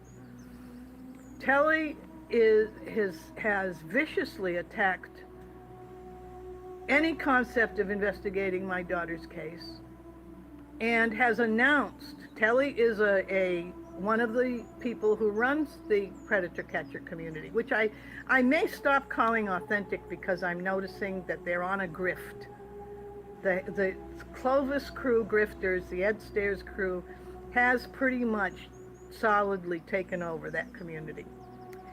One of the most legitimate predator catchers is a man named Alex Rosen, who is very famous. I mean, he's been in the news, very famous. If you look into this subject, you'll discover that he's very solid. He actually is a professional, and he uses his real name because he's in the news. This is not doxing. See, the pedo baiters and the liars like Terry Joyce and Clovis and the Tacos and that whole little crew like to make a big deal about doxing. You're not supposed to know anybody's name. Yeah, right. You're not supposed to rip the mask off the bandits. Well, tough. We're tearing the masks off the bandits. But Alex Rosen never hid his name because he's just like Chris Hansen. He's actually up there at that level of professionalism. His group will go on tour. They do go on tour. I mean, when I say will, I mean they're in the habit of going on tour and catching predators in different places, sometimes 3 or 4 a day. They have a professional background. If you've watched Alex Rosen question somebody, and the interrogation, Terry Joyce, watch the interrogation of Ed Stairs and the interrogation of Clovis, both of them, on camera, live. The interrogator is Alex Rosen.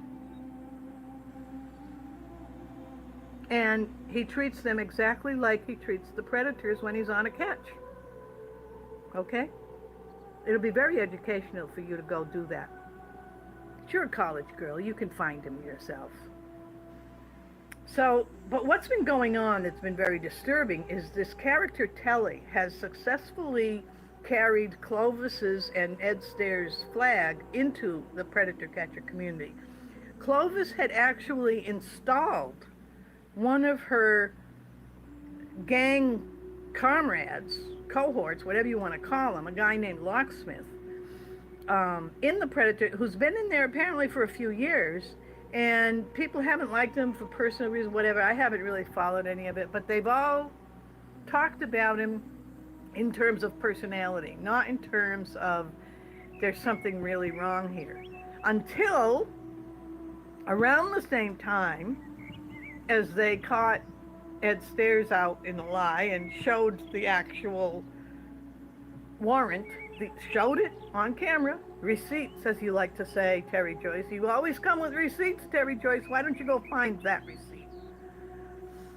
And while that was being discussed, they started talking about this guy Locksmith having a suspicious setup with game playing computers that seem to be related to possibly involvement with children. And that's just been scuttlebutt tossed around the community. I don't really know what's gone with that, but Clovis was very quick to run into that community to Locksmith's defense as being one of her original Yahoo, and the Yahoo group that got shut down because it was actually not catching, they weren't catching predators. I mean, she says she was turning them over to her sheriff. Well, Sheriff Brandon DeLay in Missouri never prosecuted any of them. He is, in fact, somebody who spends alone time with Clovis's grandchildren, her teenage granddaughters. He spends alone time with them at least once a week. And she bragged about it, and I was shocked enough that she keeps bragging. I said, I'm going to check on this. I called Sheriff Brandon DeLay's office. I spoke with his assistant, who said she's worked for him for 16 years. He's been in office for 16 years, and they've known Clovis the whole time. And people should just stop talking about Clovis. I said, oh, really? Yes, she's just a little bit loopy. I said, no, this isn't just being a little bit loopy. And it occurred to me that Clovis bragged that when I showed that sheriff's office a video a while back in which she was vicious, that deputy ended up out of work because he wanted to act on it. I'm going to come back with another video because this looks like it's about to max out on me. But I'll be back. This is going to be part 1. Denise Matteau, over and out.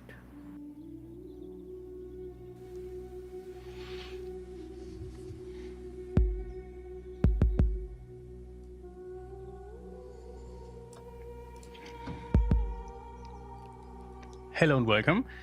I hope you can hear me. Today I want to create a new dub techno track from start to I hope finish, and I plan to use mostly sounds from a sound set that I was part of creating, and it was released by Luftroom, and so most sounds will be from that sound pack. So let me share the screen. Also, we can first say hello to Neptune. Hello. Yeah, Neptune is also there. So, let's say hello to a few people here. So we have the usual suspects in the chat. Very nice. Yeah, very happy to see you. It's a bit stupid. I need to look here to take a look into the camera.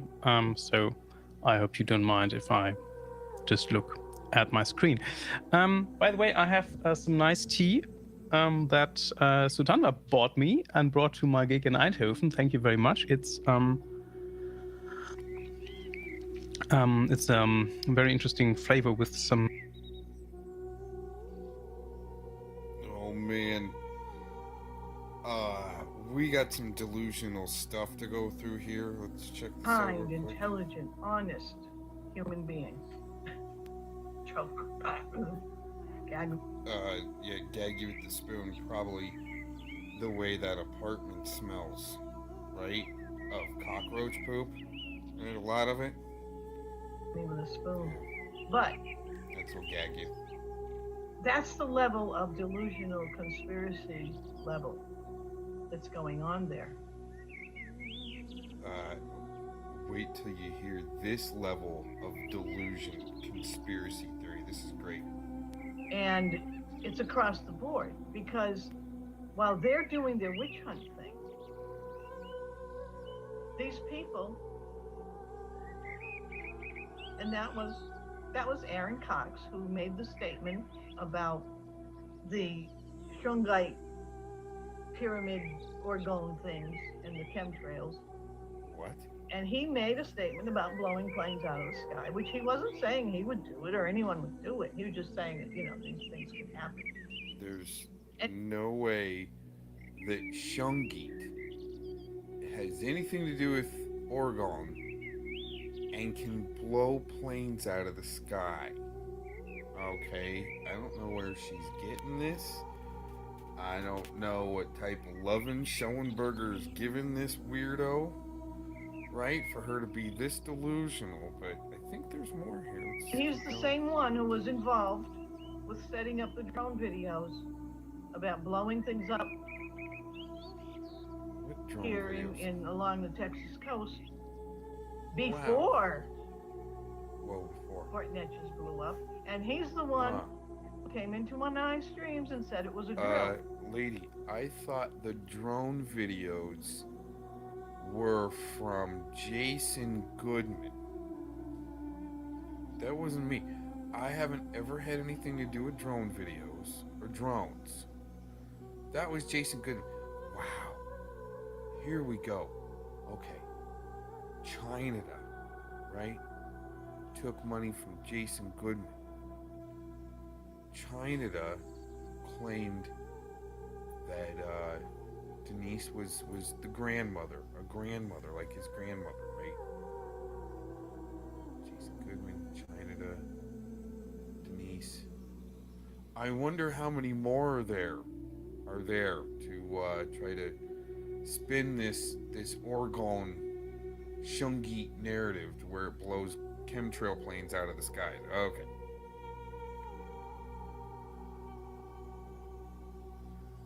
She's reaching.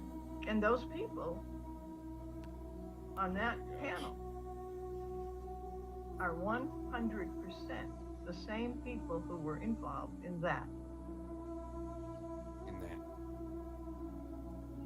You know, it's funny how I just tune in sometimes to somebody, and then all of a sudden, real quick, I hear my name. I'm not even kidding. I wasn't watching this. I literally tuned in, and I hear my name. Isn't that amazing? I'm not even kidding. It happens quite a bit. Like, I don't even have to watch all of UD's, Urban Disciples streams, man. He might think I'm glued, but literally, I know when to tune in, and all of a sudden, you drop my name. It's just miraculous timing somehow. Here, let's see where we're at. Blew up, and he's the one saying that, these things can happen across the board, because while they're doing their witch hunt thing, these people, and that was Aaron Cox who made the statement about the Shungite pyramid orgone things and the chemtrails. And he made a statement about blowing planes out of the sky, which he wasn't saying he would do it or anyone would do it. He was just saying that, these things can happen. And he's the same one who was involved with setting up the drone videos. Wait a minute. Wasn't it Denise that was white knighting or something for Miss Glittery Stalkers? The one that said she can use her hashtag subatomic particles to blow chemtrail planes out of the sky, all of a sudden she's just out of the equation of talking about that. But yet it comes down on me somehow. China, Denise, Jason Goodman, maybe can be with Miss Glittery Stalkers. So that does mean the Urban Disciples and Tony are play fighting. And guess who else White Knighted for Denise? Eric Spitfire, right? Interesting how this crew of state actors are going around blaming major things on other people to cover for their own bullshit. Gosh, man, I love it when I hear people talking about just stupid shit about Shungite pyramid orgone things and the chemtrails. And he made a statement about blowing planes out of the sky, which he wasn't saying he would do it or anyone would do it. He was just saying that, these things can happen. Wasn't it? And he's the same one who Wasn't like a month ago she was saying that I was threatening to do that? Now it's change of the tune. was involved with setting up the drone videos about blowing things up. Jason Goodman did that. Here in along the Texas coast before Fort Neches blew up, and he's the one who came into my 9 streams and said it was a drill.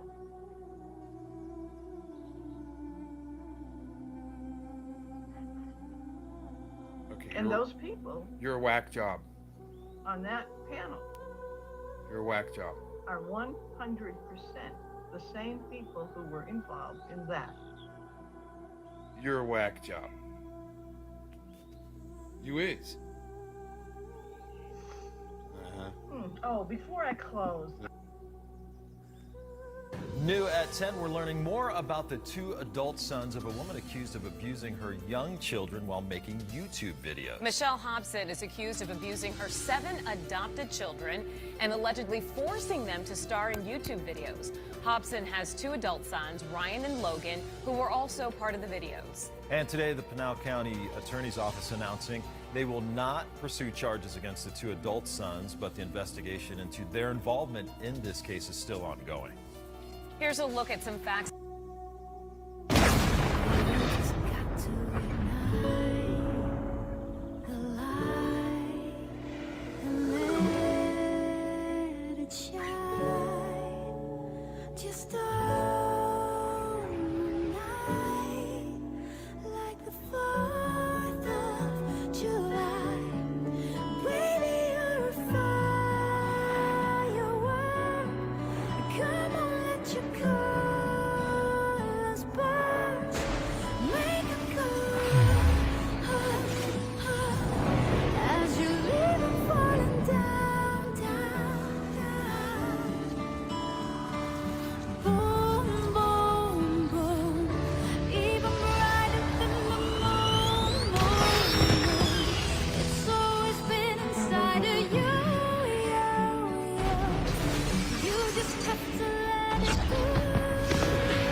You're aware of why we're here, for the most part.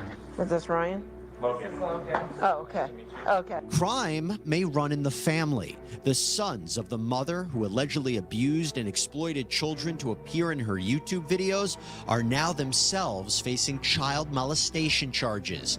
Arizona criminal law attorney Kurt Altman and Emmy award-winning reporter and anchor Zach Crenshaw, who broke this story, both come on to discuss.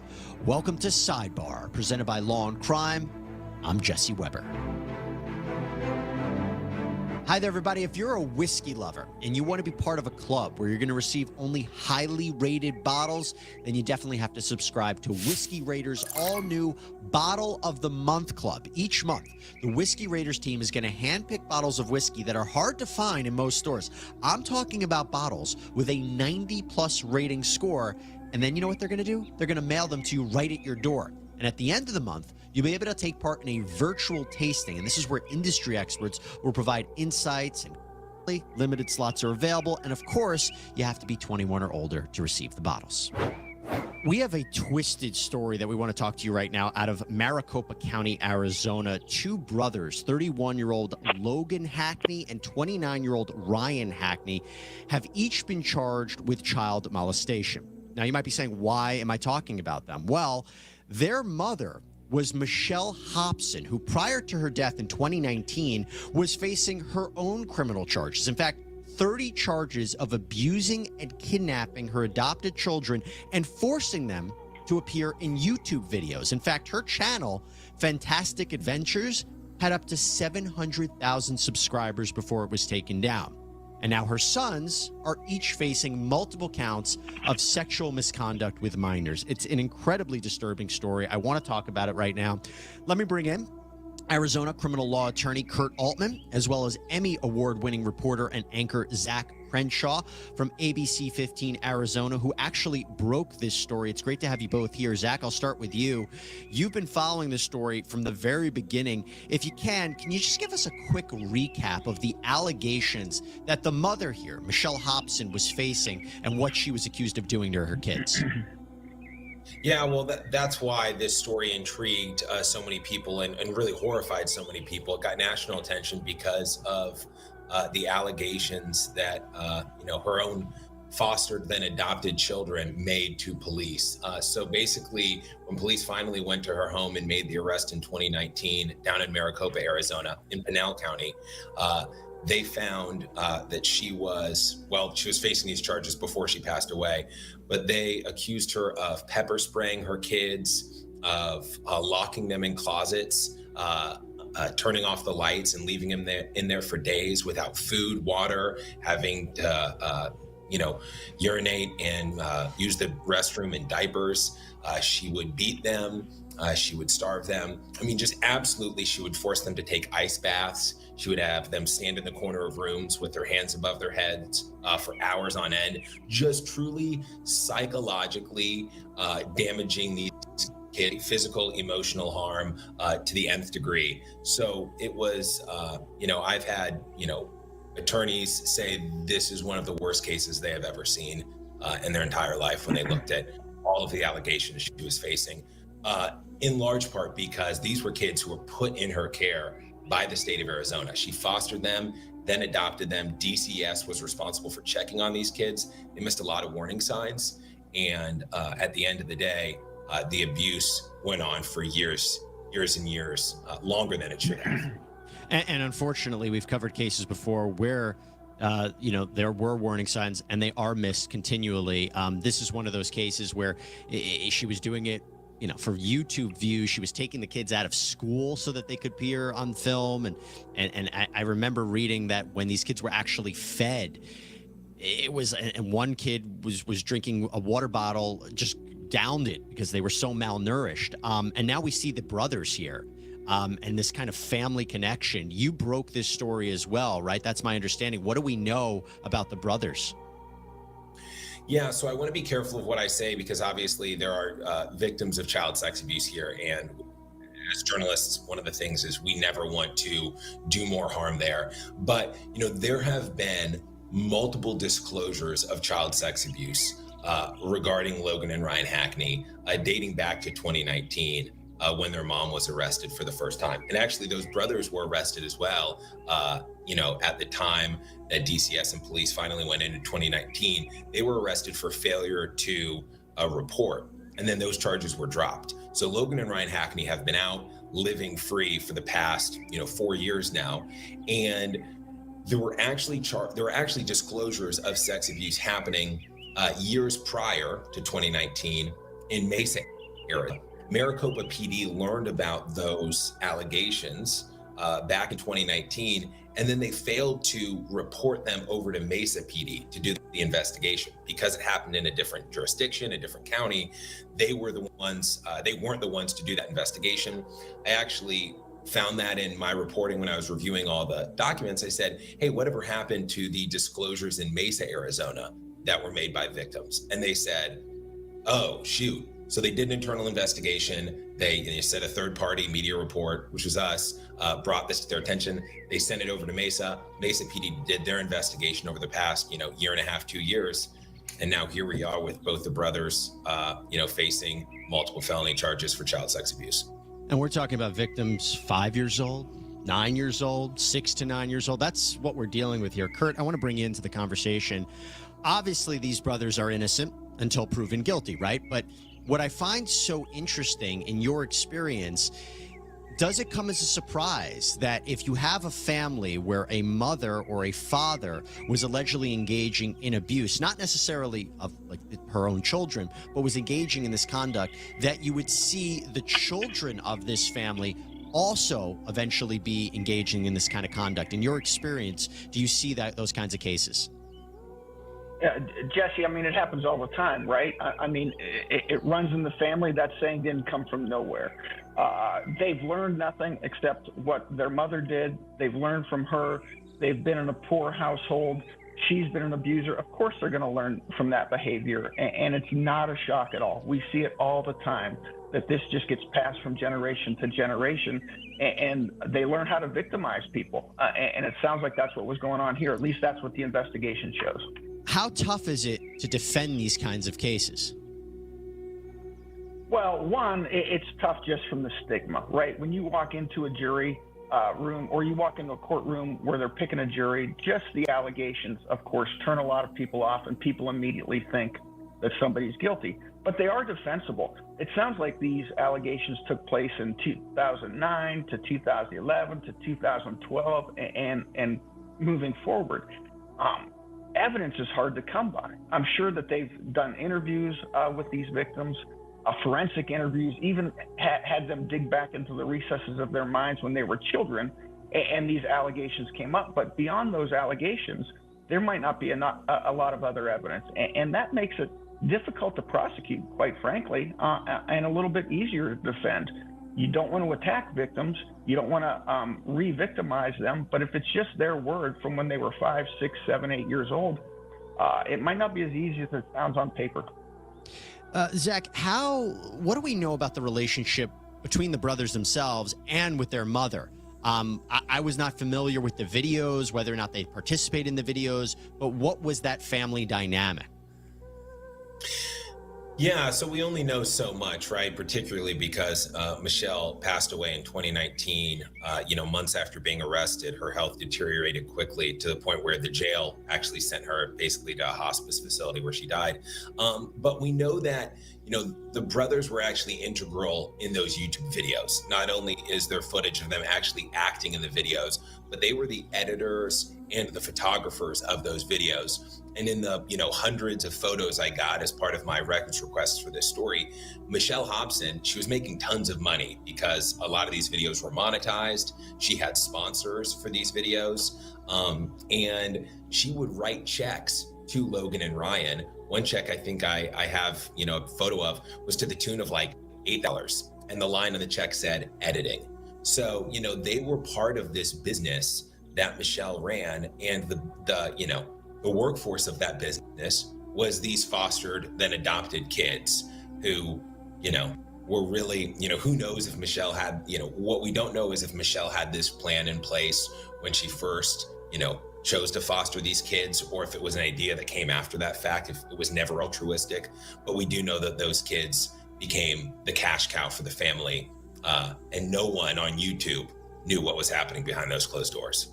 And as I said, YouTube quickly took that channel down once it became apparent what was happening. Real quick, Zach, they were charged, sort of, right, in connection with what was going on, the brothers initially? Yeah, they were charged with failure to report, but then those charges were dropped because, I think as was alluded to earlier, there was question about, how manipulated and, Michelle had those brothers. Michelle made a lot of threats to the younger kids and potentially to Logan and Ryan of, if you tell police X, I will do Y to you, right? So I think there was some, reticence on prosecutors and to move forward with those charges. So they dropped those, and, it's been years since they've been in jail. I wonder, Kurt, in terms of, you know, the scheduling here. So Ryan Hackney is scheduled to go to trial August 17th.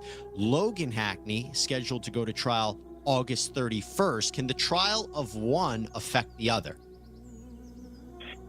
Well, presumably no, right? The system's designed so it would not, but of course it will. You know, if those trials go in August, I'd be surprised because they were just arrested. And trials like this usually don't happen for a year or more. But when they do go, if they don't go at the same time, which they won't, I think there'll be a significant effect. Of course, if I'm representing a defendant that has essentially a co-defendant, but in a different case being tried before me, depending on how that goes, I'm going to watch every piece of evidence. I'm going to watch everything that happens in every witness, every police officer, and then that's going to inform me on how I'm going to defend my client, maybe try to resolve my client, maybe think twice about going to trial. So certainly, although they're not designed to have an effect on each other, each trial and the evidence presented in each will relate to the other one and cause them to make some decisions that they might not otherwise make. How much do you think, Kurt, and Zach, if after, you know, you feel free to jump in on this, but Kurt, I was going to ask you, how much do you think their mother's going to play a role in this trial? A part of me wonders, could they even mount some sort of defense based on what, you know, they grew up with and who she was, but also saying, hey, listen, you know, we don't want to be convicted because of what she did and who she was and what she was accused of. Although I don't even know if that would even come into this trial. What's your take on that, Kurt? No, I think that's a really good point. You know, based on what I know, there's probably two ways to defend these cases. Number one, these alleged victims were young kids at the time. Their memories are not good. You don't have any physical evidence of it. If there is evidence, then maybe the other way to go is like, listen, we had no choice. It's some sort of psychological defense. Look who our mother was. Look what she did to us. Look how she raised us. We may have done some things, but we're not criminally responsible because of what she did. And the beauty of that really for them now is she's gone. They can't bring her in. Nobody can say that she can't come in and say, I didn't do that, it wasn't my fault. She's gone. So they can blame her. And that may be the route that they take. And Zach, I'll give you the final word. We got about a minute left if you want to address, you know, what her role might be in their case. But also, I just wanted to ask you, what has been the feeling in the community to hear this case about these individuals? Yeah, I think there's been a lot of, you know, I actually got an email yesterday after we reported the story, and somebody said, you know, I'm glad to see, you know, some justice finally. But as you mentioned, these brothers are innocent until proven guilty. So it will be very interesting. A lot of people, myself included, are going to be watching how this plays out. But, you know, I think there was a sense that, you know, these were adults at the time that these fostered and adopted kids were removed from the home. And there was a question of what did they know back then? And, you know, did they get let off the hook for the abuse that was inside that home? Now they're facing completely different charges in a different county. But I think there may be in the community is a, you know, sense that, you know, hopefully if these crimes are proven in a court of law, then that will be some justice for the kids, because as we know, Michelle Hobson never heard, you know, guilty, right? She passed away before doing a day in prison.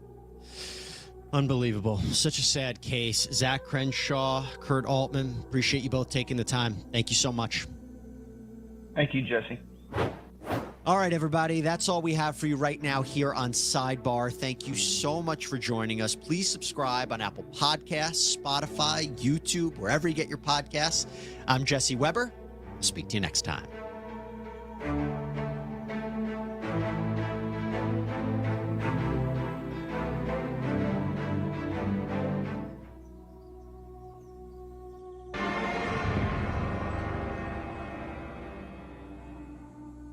Hot diggity dog. This place is magnificent. Oh, shit.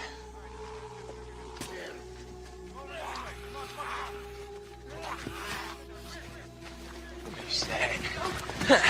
Where's that?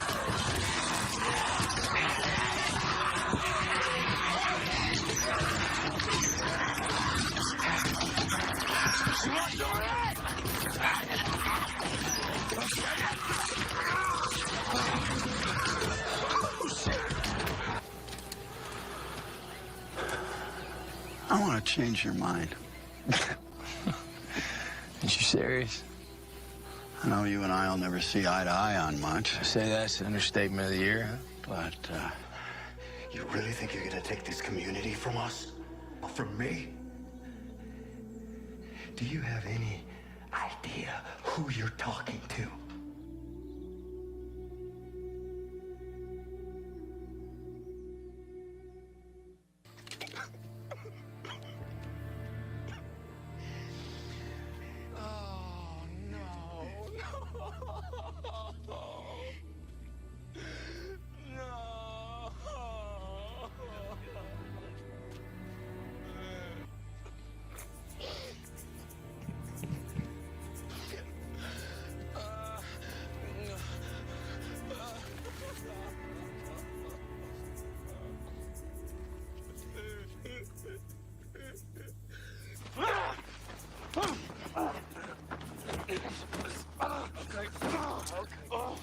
Wes, let me go! Nah, I think it's better. No. So Golden's illegal. Hey, fucking play. Come on, man. We'll keep this up all day. Could you throw me a bone here, man? Could you just tell me why? Why would you risk your life for a douchebag like Merle Dixon? Hey, choose your words more carefully. Oh, no, I did. Douchebag's what I meant.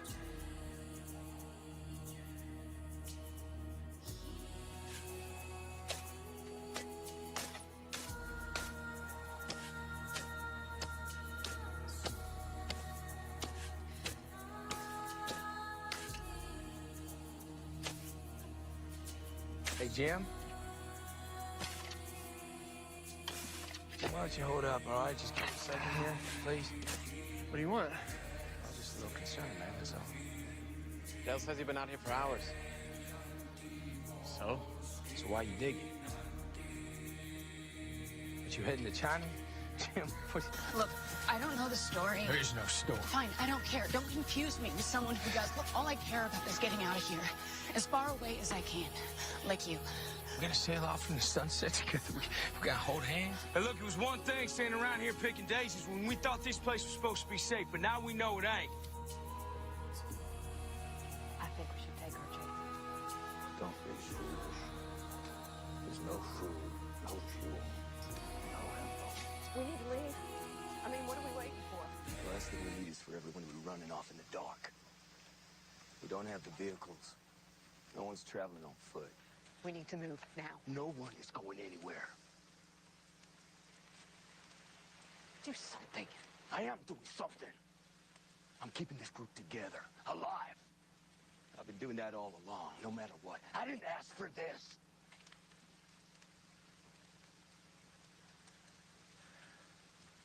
My hands are clean.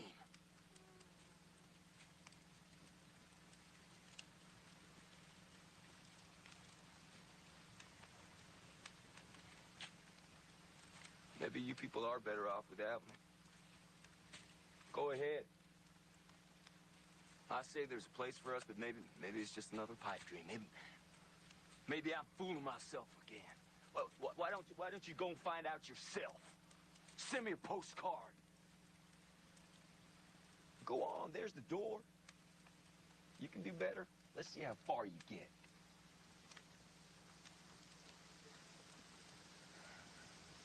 No takers? Fine. But get one thing straight. You're staying. This isn't a democracy anymore.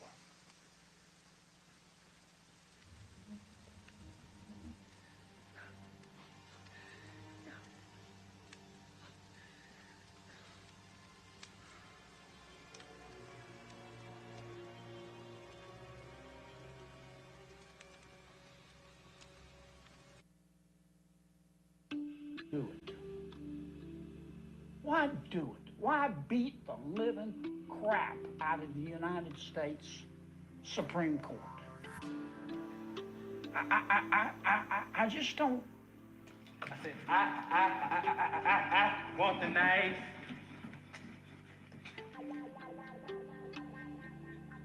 Blonde Java sat on the phone with Edward and insinuated that Bill told her that he's got Gabby's nudes.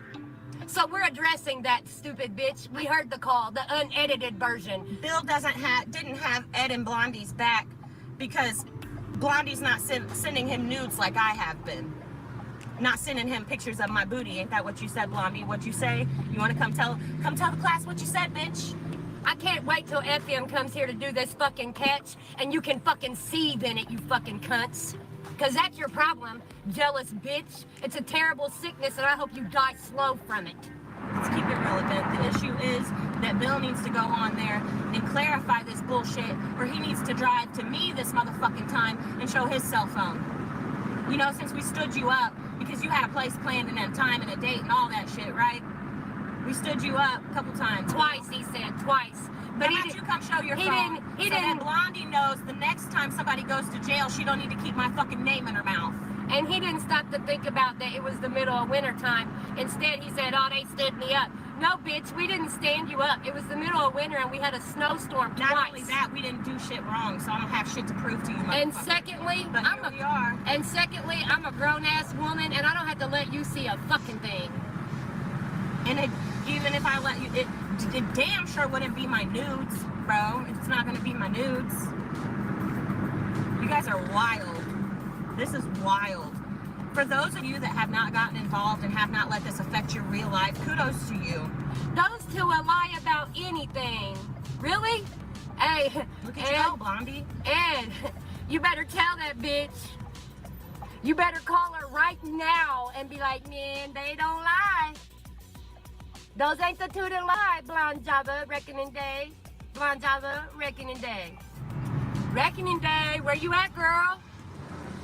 Reckoning Day, Blonde Java. Calling your name, bitch. Ain't that what you wanted? You wanted attention? Bill, come clarify some shit. Let them know. Once again, fuck Reckoning Day. Fuck Blonde Java, Reckoning Day. Fuck both of you bitches. Whatever it is, if you got some type of multiple personality shit, fuck you, bitch. Cease and desist saying my fucking name. Get out of here. I'll keep saying your name, bitch. Cap, so in call 8, there's some of the call that you all are not gonna be able to hear unless you figure out how to get these calls for yourself, where Blondie is on the phone with Ed talking about the stream from the community post you made about co-founder and how it was misconstrued in Bill's stream that you were doxing a catcher. I clarified in that chat, that live chat that day, that you were not in fact doxing that catcher, and that the person you were doxing was clearly in the post that you put. It was not that, it was not. So Blondie tells Ed that basically PHI just will lie to hear themselves lie, and that the reason why Ed didn't have hers, or Bill, I'm sorry, why Bill didn't have Blondie's and Ed's back that day is because she's not sending Bill nudes like I have been, and she's all mad because he won't wrench her over there. I'm wrenched over there, and it's because he's seen my booty and not hers, and it just sounded awful like revenge pornish to me. And to clarify, Bill Powell has not ever had my nudes, nor will he ever, nor has anyone else in this shithole. I don't send nudes. I barely send conversation. So Bill, my job is dented pussy. If you're here, you need to clarify leave that one there. What your friends are discussing in their jail talk. Alex Jones could find on the internet. I've had a ton of fun with the trolls or the people that are calling me. I am someone that can meet trolls with trolling. And so you will be sent back all kinds of nasty porn. I will hit every phone number that you send me with. I will make sure that I sign up for every website that doxes that number back before I create a report about it. But, you know, it's not, I can have fun with it. I really can. This is the game. Wait a minute. All I gotta do to get free tranny porn is call you? Nice. All right, I'm sorry, go ahead. You have to sit on the phone with me too, Bill, and do sort of like a manhole 2.0 though, right? I was doing that anyway. I'm sorry, go ahead. So yeah, I mean, there are a couple channels out there with my name on them. But what's funny is, over the last couple weeks, I have gotten a lot of the Spanish word regalo. A lot of regalo that have gifted me a lot of information about people in the community. I don't dox. I'm not using that to extort or harass. People have unsolicited given me regalos, and I'm not going to use that to my advantage. Just because I've been doxed does not mean that I'm going to dox anybody else. That's not, I don't record, I don't take screenshots, nothing like that. I think it's, again, a reflection of people that don't work. Maybe they've lived off government welfare for way too long. That they don't have to be thinking. I'm thinking about every day how I pay myself, my employees, my contractors. I'm not thinking about how to hurt somebody. I'm thinking about how to provide for and take care of my tenants and to do the things that are meaningful. I hope you got your shitting pants on. What? Your shitting pants? I hope you're wearing them right now.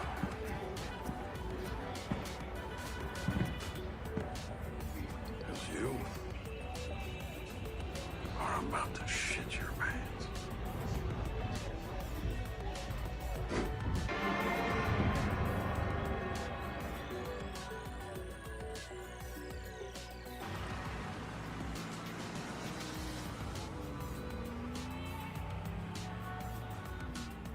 Today's the day.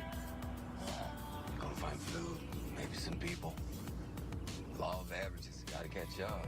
Maybe you're gonna find nobody. Maybe that's a good thing.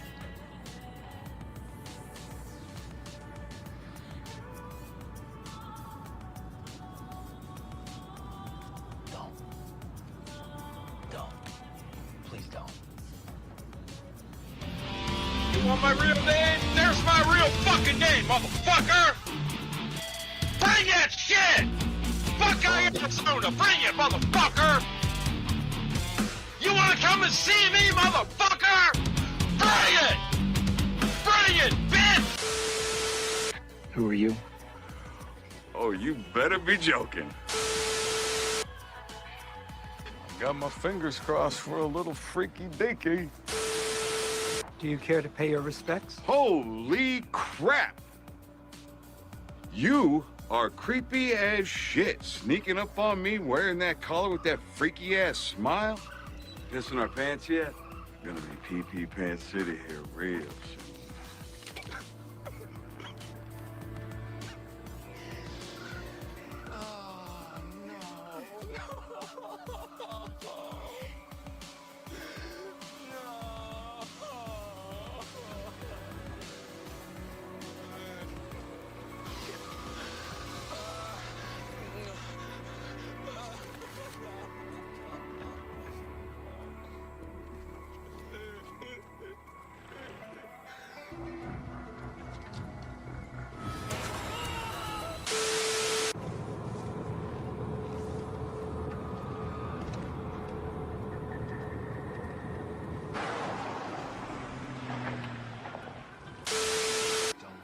Draw attention.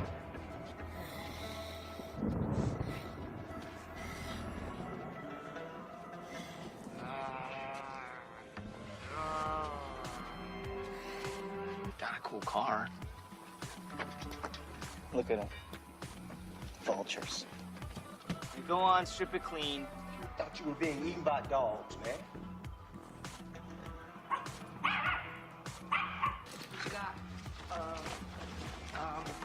Nothing, just...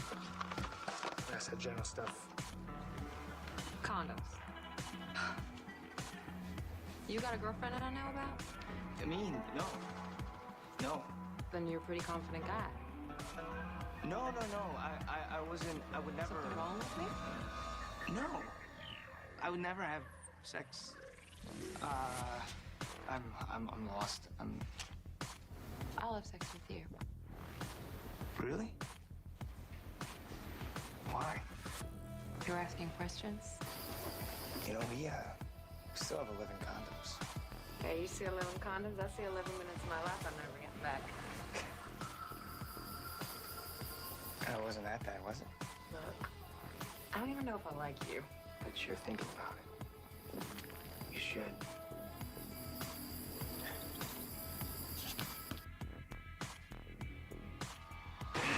Down to my last. Me too. I'm sorry.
You gonna kick me out?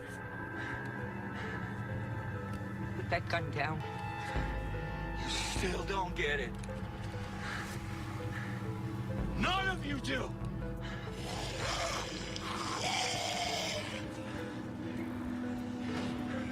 We know what needs to be done and we do it.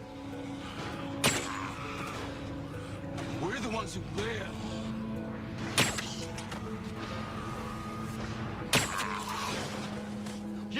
You just sit and plan and hesitate. You pretend like you know when you don't. Your way of doing things is done. Things don't get better because you want them to. Starting right now, we have to live in the real world. We have to control who lives here. That's never been more clear to me than it is right now. Me? You mean me? Your way's gonna destroy this place. It's gonna get people killed. It's already gotten people killed. And I'm not gonna stand by and just let it happen. If you don't fight, you die. I'm not gonna stand by and...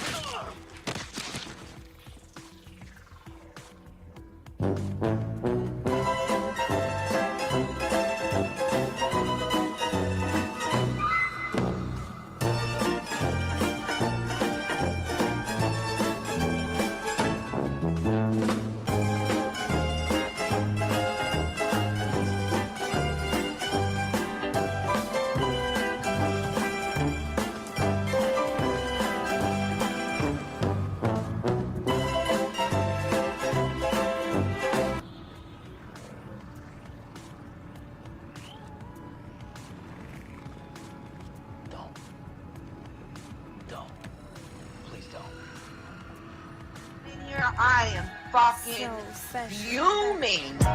Fuming. My blood has never been so hot in a long motherfucking time. We need to get you some hot water. Vic, I was very proud of you.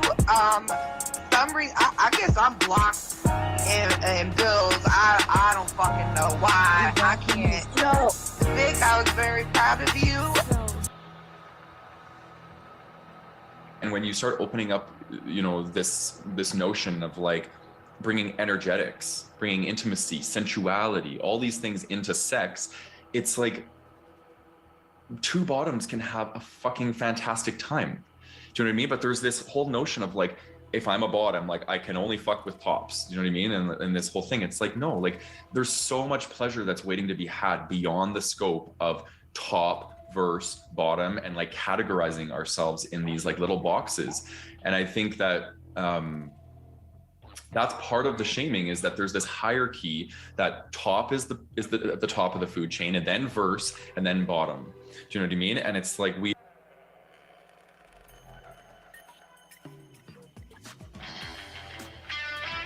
Oh, here we go.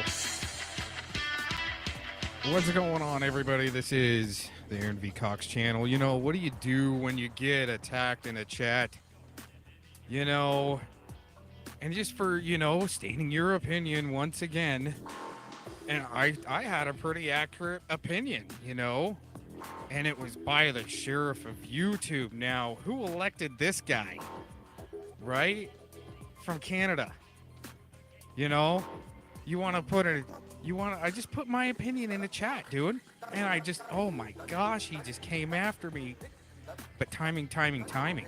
Man, this live stream was going for like an hour, about an hour, almost 2 hours, but about an hour and 12 in.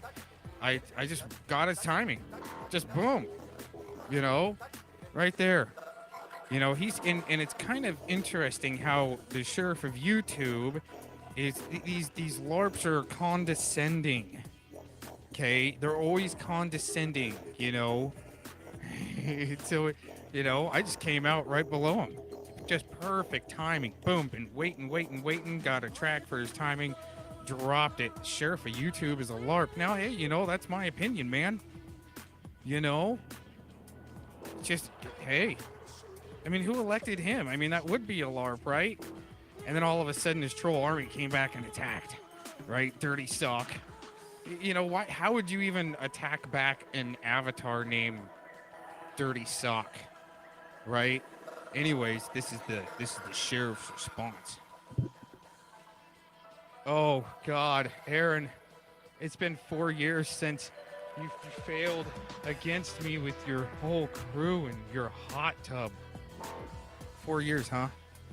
And I didn't know who Chitney's Chonies 3 was until 2016 when the Lavoy full of cum video came out, and that's when I went on the attack. Sorry, I got triggered. You know, I started a whole grenade inside of YouTube, just right, attack back. I was just like, how could you want to do art like this and call it art, right? But anyways, yeah, my whole crew in YouTube, my hot tub. Yeah. Anyways, I just cannot believe this is all going on, you guys.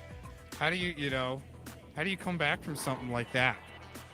Right? I don't know. Once again, I've said this before. We don't know who the LARP is, okay? We don't know who the LARPs are. I'm not a LARP, dude. I'm a veteran, just chilling in the hot tub. All of a sudden, it was just really weird. I got hurt. I had to spend time in the hot tub, try to get better. Might as well sit on YouTube, right, in the hot tub, and all of a sudden, boom, Lavoy Finicum gets shot. Right? All this stuff going on, you know, but it's interesting how when you're over the target, that's when they gotta send a sheriff of YouTube. That's interesting, you know, and I guarantee the biggest reason why he gets butthurt is every time, and I got a video. We actually got the sheriff of YouTube on film. Every time somebody else gets like a super chat in their live chat, okay, every time somebody gets a super chat in their live chat, it's like he spazzes. I guarantee he just spazzes out, right? Once again, we don't know who the LARPs are, Okay, we're not supposed to figure it out. We're supposed to love Jesus. That's what I do. I love Jesus. Okay, try to blast me for it. I got plenty of. Okay, bring it on. Anyways, and later on, speaking of Jesus, I'm gonna do a live stream, and I hope people can join in. Either later on this evening, maybe tomorrow. I set it up, what, 2 days ago now, if anybody saw. Yeah. Tried to do a live stream and built a couple instruments, and actually one of them got stolen. Yeah, I built a lap dulcimer out of Manzanita, like, you know, probably almost 7-8 years ago now or whatever. Somebody stole it. You know, once somebody steals your art, you know you've done something good, right? Anyways, speaking of stealing art, we got to steal somebody's art here. Hold on. Dave Acton, careless. All these idiots seem to come from the same place, but this is funny. Folks, Dave Acton, DHS. Oh, yeah. See, we don't know who the LARPs are. Anybody can be the LARP. And Dave Acton, you are summoned to the court of YouTube because you just used the word folks that's incorporated by the sheriff of YouTube. So I just saw it posted on a door somewhere. Okay. Don't once again jaw jack the messenger. Anyways. Dox my grandmother for her secret raisin bran recipe. Stalked her for 17 years in his dirty Crown Vic, driving around Mount Shasta, trying to tell everyone that he's a DHS agent. That's DHS Dave.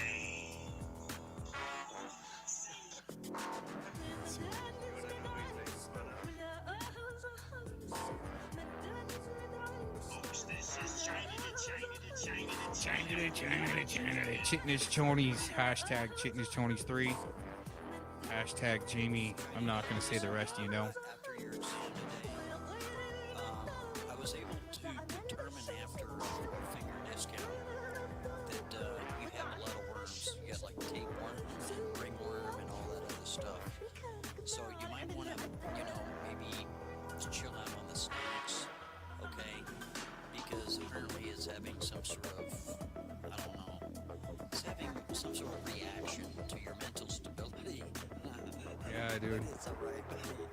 We'll give you another exam. You bet on that. And it's only going to be a painful for, I don't know, a couple of years, okay? All right. Yeah, why are people getting involved with China or from Canada getting involved in the U.S., right? Why are they getting involved in what we got going on here?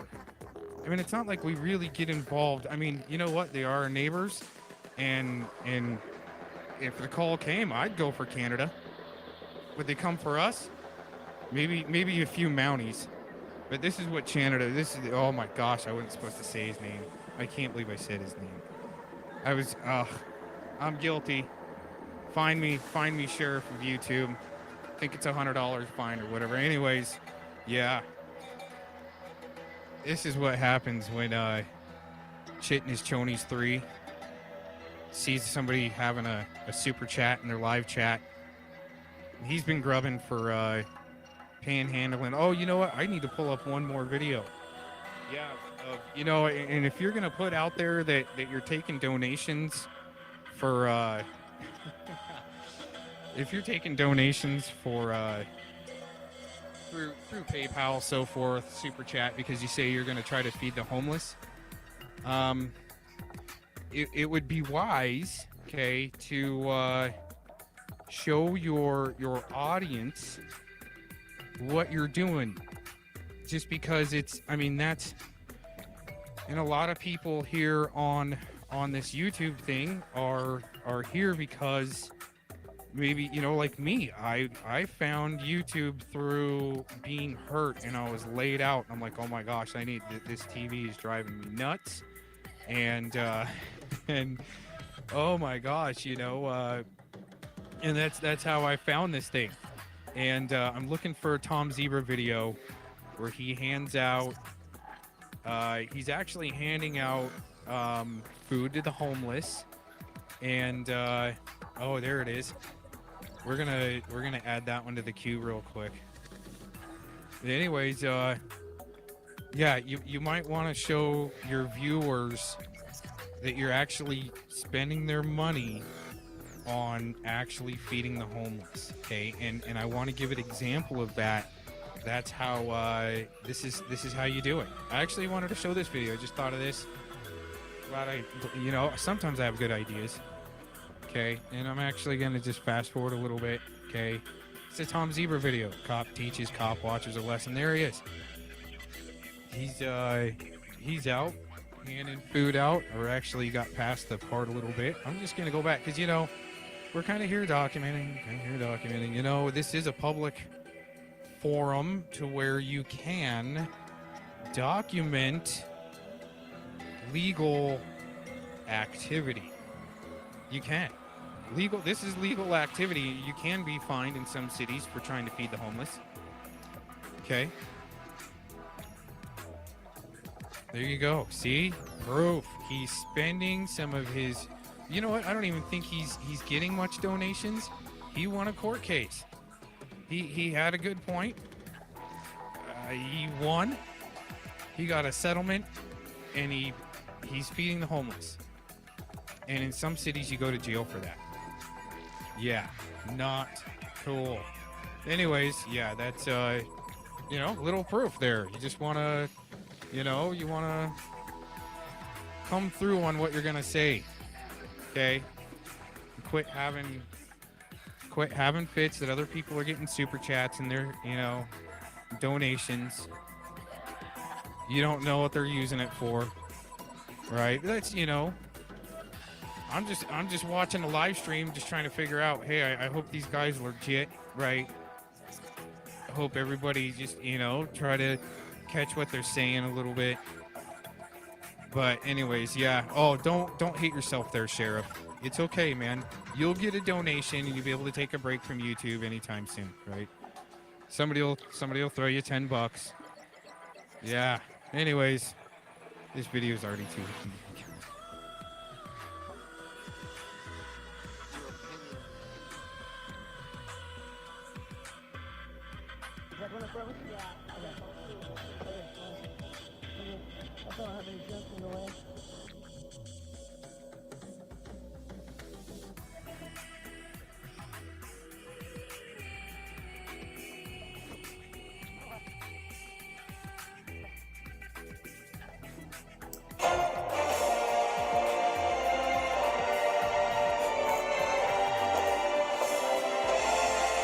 James Kaufman, World News Report today. Today's July 24, 2023, noon central here in the U.S. God bless you and yours, no matter where you are in the world. Please subscribe, give us a thumbs up, ring that bell for critical future updates. Ladies and gentlemen, this is Earth's electromagnetic shield. It's been hit earlier today and continues to be hit. Looks like it was hit pretty hard from about 10 UTC time to about 12:30 UTC time here. As you can see it dwindling. The highest spikes look like they exceeded around 300 hertz. When we see this, we usually see Schumann resonance spiking. Let's see what happened and let's explain it. All right, let's take a really close look at this. We have the Schumann resonance going off the hook until around 12:30 UTC time. That's going to be important as we go on with this report. And then we see additional spikes after around 1600 UTC time up until present time. Now the strongest spikes were in between around 9 UTC time and about 12:30 UTC time, and they were off the charts.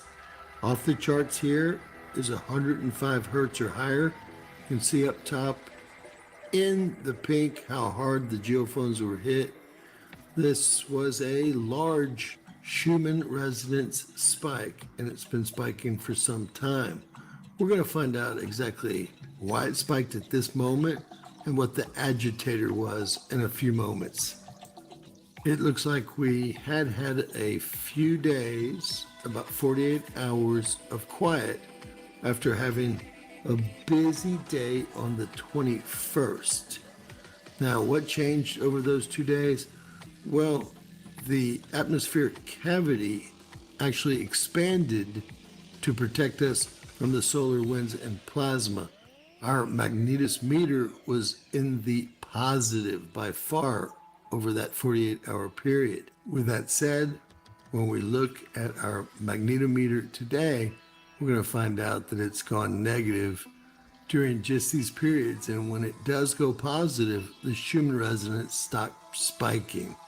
We see Schumann activity almost all day, starting at around 2 UTC time, going through about 12:30 UTC time.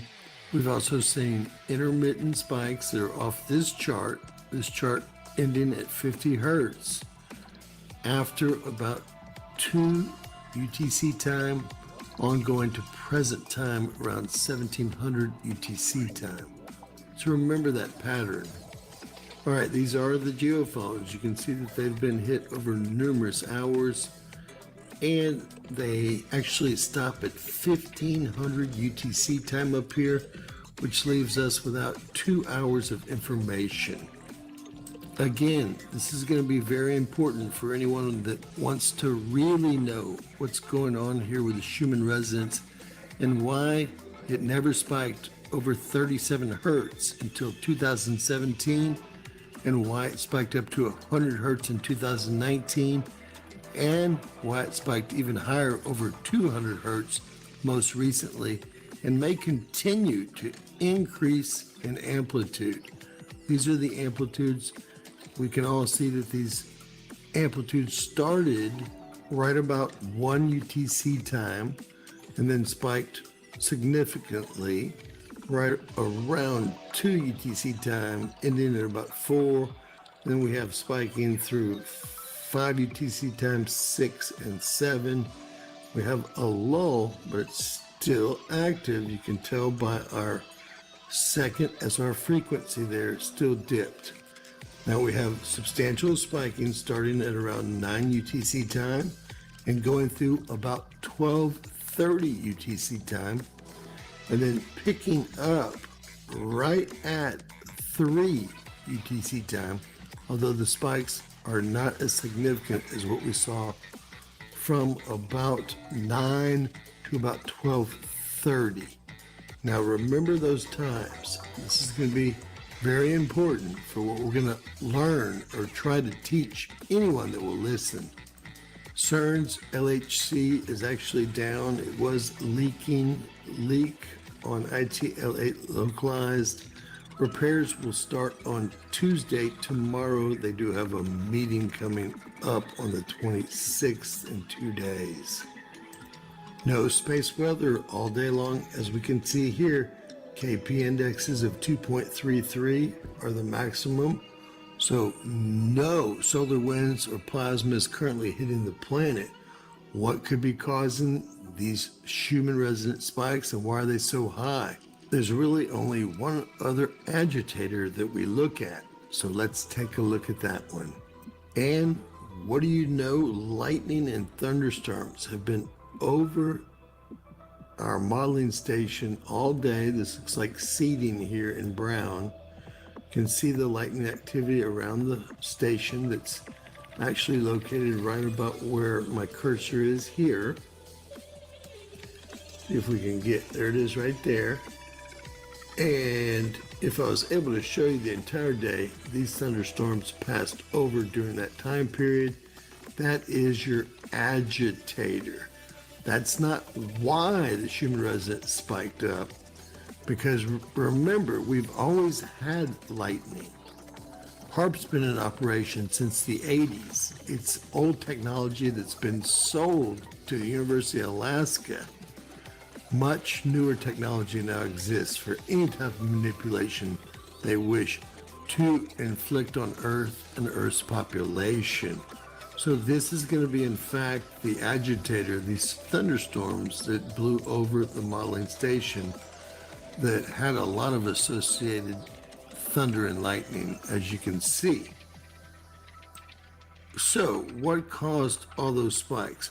Well, we see our magnetometers have been in the negative. And when did they barely go positive?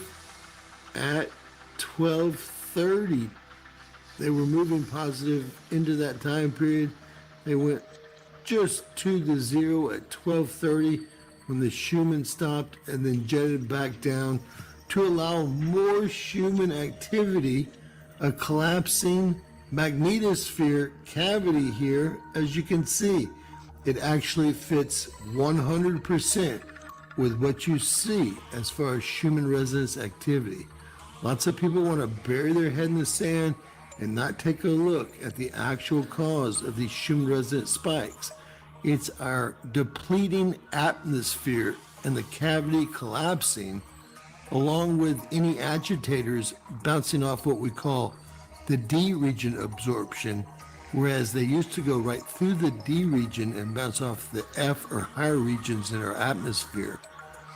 These much lower bounces off the D region are causing these spikes, and they've been getting stronger since 2017 because our atmosphere has been getting weaker. This is probably due to the magnetic pole flip that we're experiencing currently. Of course, we hope our shields don't weaken anymore, but I'm assuming they're going to as the Schumann resonance spikes higher. Well, the shields actually collapse more and more, and the reaction or agitator is bouncing off the D region absorption. Again, I found many scientific papers after I did figure out what was going on. You can see the large spike during this time period here, and then as you go into the 12:30 time period, as our magnetosphere recovers, it stops the Schumann resonance spiking. After that, our magnetosphere collapses again into the negative, and we see additional spiking. I think anyone with eyes that can see would admit this is the case. I know a lot of people believe that these are some sort of light down codes. I do believe in ascension. I believe it to be a personal spiritual situation. And I do believe that these heavy Schumann resonance spikes do affect humankind. They cause incredibly higher vibration and frequency than we're used to. With that said, this is probably being caused, and it seems to work out every single time, by Earth's magnetosphere and the cavity thereof collapsing at certain points. God bless you and yours. Share and subscribe. I hope you watched it all the way through. Please remember, anything is possible in Bizarro World. The FBI knew about the Hunter Biden laptop, and they didn't tell us. They also didn't tell Twitter or Facebook or any of the other big tech companies, even when they asked them point blank. Twitter says, hey, you came and you warned us about this hack and leak operation, that the Russians were going to leak something that was totally not accurate, and then the laptop dropped.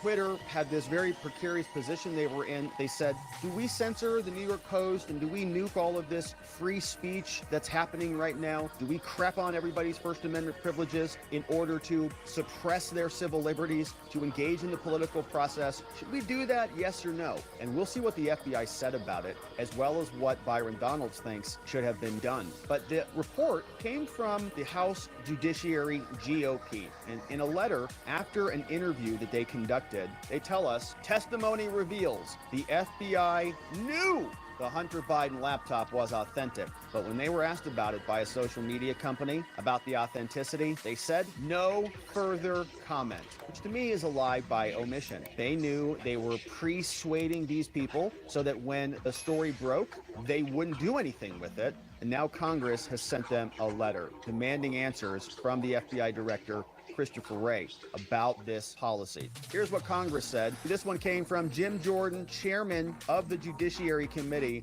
and this got sent over to the Honorable Christopher Wray over at the FBI. He got a letter from Jordan. It says, okay, dear Director Wray, on July 17th, the committee conducted a transcribed interview with an FBI agent. Goes by the name of Laura Demlow. She happens to be the section chief of the FBI Foreign Influence Task Force. And they say that during her transcribed interview, Demlow revealed the same FBI personnel who were warning social media companies about a potential Russian hack and leak operation in the run-up to 2020, the same agents who were doing that preparation, they knew that the laptop belonging to Hunter was not Russian disinformation. The people who were persuading, who were encouraging the big tech companies to dump the story and created this fake narrative that there's going to be a hack, a fake laptop that's a sensitive laptop, and it's going to spread all over the internet, but it's not true, it's Russian.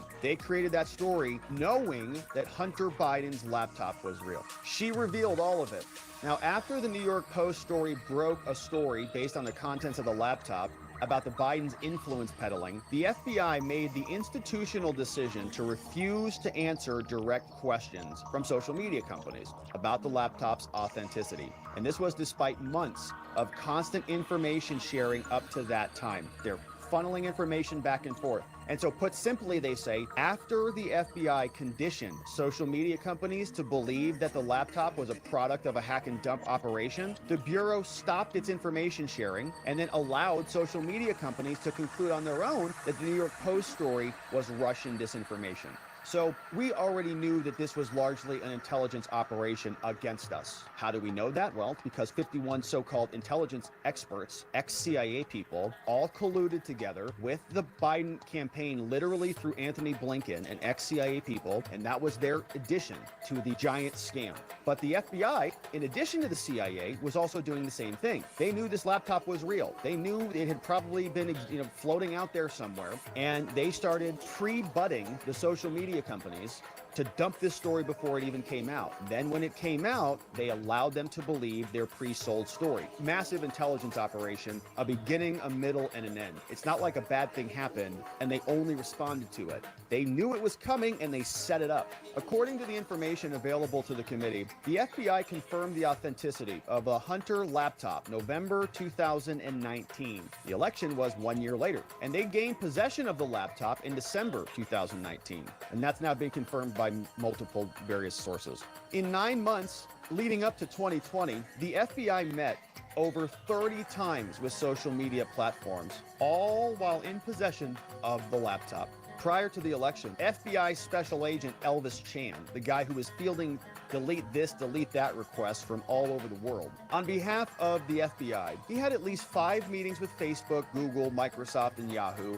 He had multiple meetings with Twitter and Reddit. Between May and November of 2020, CISA, the Cyber and Infrastructure Security Agency, they hosted at least 9 industry meetings, including 4 meetings in October 2020 alone. All of them censoring all of us. We're all having conversations about the election coming up and about Trump and about the pandemic and about lots of stuff, about Biden, criminality. They're all working together to censor the misinformation and disinformation covertly. Representatives from the FBI, including Agent Chan, routinely participated in these industry meetings. In one meeting, just 1 week before the New York Post article on Hunter Biden laptop was published, the agenda explicitly listed hack and leak concerns as an item of discussion.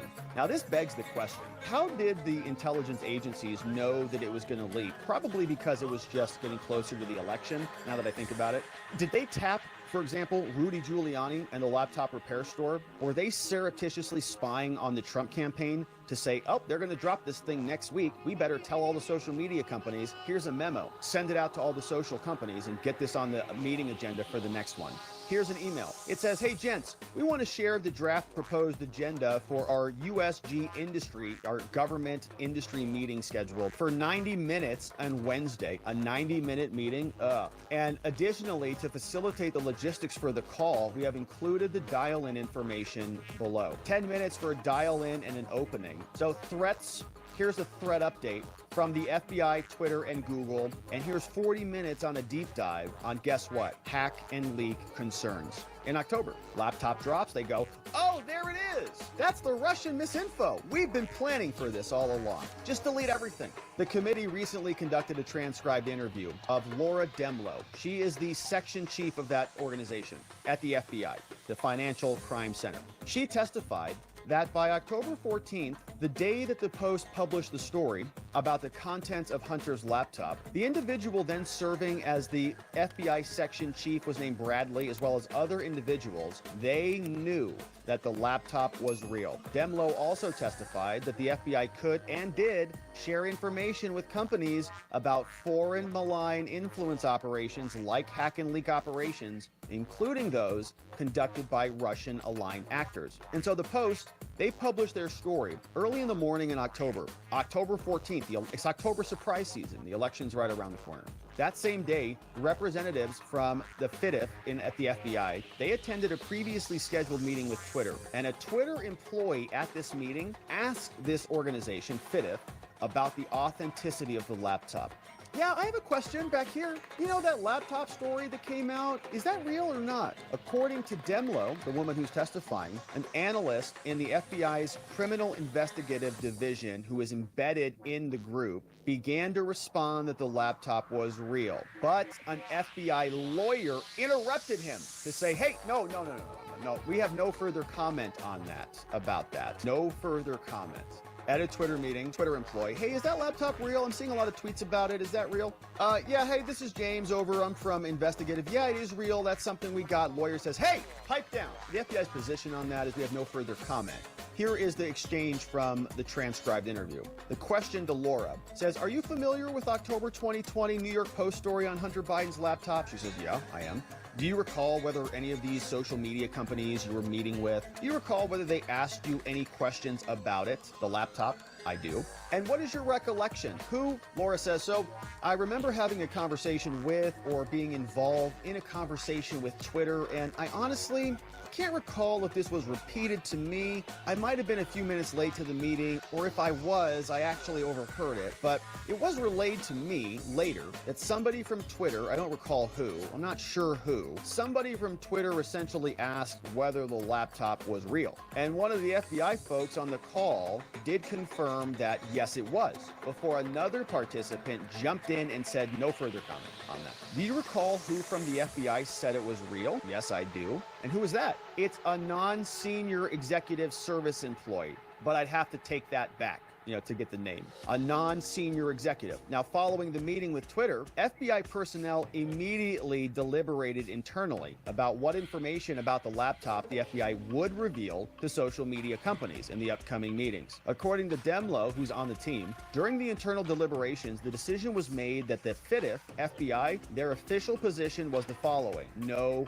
comment going forward. However, on the instruction of FBI lawyers during the transcribed interview, Demlow refused to answer which FBI official made the decision to say no comment going forward, except to say that it was not her decision and it wasn't her final call. So they don't know whose decision that was, but they want to get who at the FBI instructed the no comment thing. They're telling him about everything else. They're saying, oh, that's Russian disinfo, delete that. Like literally, delete these things.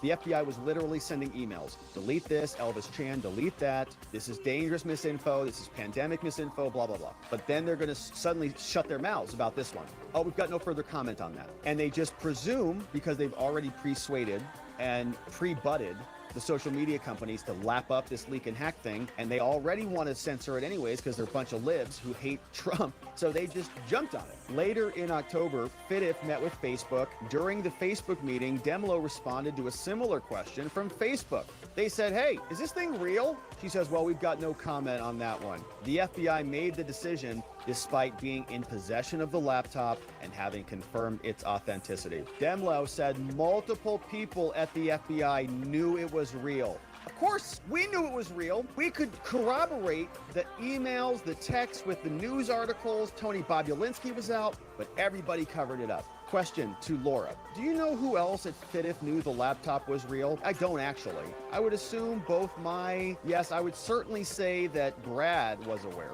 What about the individuals on the Russia unit? She says, well, I would assume the unit chief was also aware. I'm pretty certain of that. And for the individual, the lawyer says, just to clarify, do you know to a certainty that they were aware? Or are you just making deductions? So the lawyer's like now challenging her. Are you sure? Yeah, I'm pretty certain they were aware. Of course they were. Now, in the hours following the publication of the Post story, Twitter blocked the story. from being shared. Facebook de-amplified it and significantly reduced its circulation. And as the federal courts in Miami explain in damning language, the FBI and their actions prevented millions of Americans from having a clear understanding about the issue. The court said the FBI's failure to alert social media companies that the laptop was real and not mere Russian disinformation is troubling. The FBI had the laptop in their possession, and they had warned social media companies to look out. Hack and dump is coming. Operation coming any minute. Even after Facebook specifically asked whether it was Russian disinfo, Demlo of the FBI refused to comment, resulting in a social media company's suppression of the story. And it's a political suppression, it's a suppression of the press, it's a suppression of First Amendment rights of Americans who just want to talk about it and share it. But it's my private company stuff, right? And they keep saying that as though might makes right and as though they can, that's in alignment with the American values of free speech. As a result, millions of U.S. citizens did not hear the story, which was exactly what they wanted. Mission accomplished. And so they're going to try to do this again, I have no doubt about it. But we're going to be more resilient this election. We've got alternative solutions and different technologies and a much broader, more awakened community now. We are aware and apprised of these activities. But this is Byron Donalds. He's explaining that this is something that they should have investigated a long time ago. Here's the representative. For our audience here, it costs $5 million to pay one, $5 million to pay another. They hired Hunter Biden to protect us through his dad from all kinds or problems. I think that should read of problems. Zlochevsky replied something to the effect of, don't worry, Hunter will take care of all those issues through his dad. Look, the FBI's got a real problem with this going public. Do you? No, I don't, because the FBI should have been looking into this long ago. And what we have now seen, if you go through the Durham report, what Mr. Ziegler and Mr. Shapley testified to in the Oversight Committee yesterday and in front of Ways and Means a few weeks ago, the fact that the Oversight Committee investigation into the money flow from China, from Ukraine, from Romania, and there are other countries that are coming forward, our House investigation eerily matches what the IRS International Tax Fraud Department was investigating. And all of this is matching up. And the last thing that is also matching up is that you have political holdovers and political appointees at the Department of Justice who were obstructing justice so that this matter was never brought to the light of day. Last thing, you also have our current Secretary of State who led this letter of 51 people in our intelligence community who said that the Hunter Biden laptop story was Russian disinformation, and we now know that is a lie. So I think that the FBI has nothing to stand on as far as I'm concerned. This form should have been released to the public long ago. I want to just read the FBI statement so that we have that on record here. They said that we have repeatedly explained to Congress in correspondence and in briefings how critical it is to keep this source information confidential. Today's release of the 1023 at a minimum unnecessarily risks the safety of a confidential source. I wonder if you have any indication of how long this was, did they think that this could go on? Because the investigation has been going on for so many years. At what point does this confidential source still risk safety? Well, look, we believe that the confidential human source, who the FBI themselves has said is highly credible, who the FBI themselves has said that they've been using for multiple years, that source might be doing other things, not just with the Bidens. So I'll leave it at that. I think that's why FBI has that view. Okay, just back in June, about a month and a half ago, roll this. The president was asked about it. Bribery allegation. Congresswoman Nancy Mace says there's damning evidence in the FBI file that you sold out the country. Do you have a response to congressional Republicans? Where's the money? I'm joking. Mr. President, we're going to try to we have questions about that. I know how you feel about that. I've heard you talk about it before. You're pushing for an impeachment of the DOJ. Would that just be a formality, knowing that it would not move anywhere in the Senate? No, I don't think it's a formality, because what this does is it opens up the actual truth of what's happened in this situation. We know, and I'm going to go back to the Durham report. This is why this was so important from John Durham and his team. We know that there are elements of DOJ that have protected Hunter Biden, Jim Biden, and the President of the United States, Joe Biden. They were protecting him when he left the vice presidency. They were protecting him his last year as vice president. They were protecting Hillary Clinton, by the way, when she was in the middle of her shenanigans. And this is the very essence of a two-tier justice system that we have going on in America right now. And so I will tell you that if House Republicans, with all the evidence and all the facts, don't move on this, what you're essentially saying to these bad actors in our government, and frankly to the American people, that if you're in the right political party and you got the right last name, you can do whatever you want and nobody's going to hold you accountable. Yeah. Congressman, what does that look like? cocaine in I the mean, White I think House. people can remember the impeachment of President Trump that they did in his presidency, but for an impeachment of DOJ officials, what practically does that look like? Well, the actual practical pathway for DOJ, I'm going to leave that to Chairman Jordan and the Judiciary Committee, because largely it will move through there. But essentially what I'm looking for, and I think we're going to really go to get, is the Deputy Attorney General, Lisa Monaco. What did she know? When did she know it? Was she signaling to people not to move forward with investigations? Who tipped off the Secret Service detail around Hunter Biden when the IRS wanted to question him? That's grounds for another. Did Merrick Garland stop David Weiss from being able to bring charges in the DC circuit and in the California circuit with those AUSAs? Because that looks very clear to be what's going on. And if they obstructed justice, if they stopped the investigation or stopped charges coming forward, that's high crimes and misdemeanors. It gets no simpler than that. Now I'm gonna move on to Joe Biden, because that's the one a lot of people are talking about. What did the White House counsel's office know about the treatment of Hunter Biden? When did they know it? And at that point, if the White House counsel knows, you know the President of the United States knows. Oh, good question. All right, so Byron Donald, man, so he's fired up, and I think that he's right. Obviously, they should have investigated this, and there are benefits to going through the impeachment process. We do get to draw a lot of attention to it, shine a lot of spotlight down upon it, get a lot of eyeballs on it, and hopefully get some truth extracted out of it, and force some coverage and force it to be on their record. Stick the impeachment on their record. So Byron Donalds, the House Judiciary, going after Christopher Wray, saying it's time for answers about why the FBI covered up the Hunter Biden laptop at the most critical time during the 2020 election. We'll see what the FBI says, what Byron Donald does in response.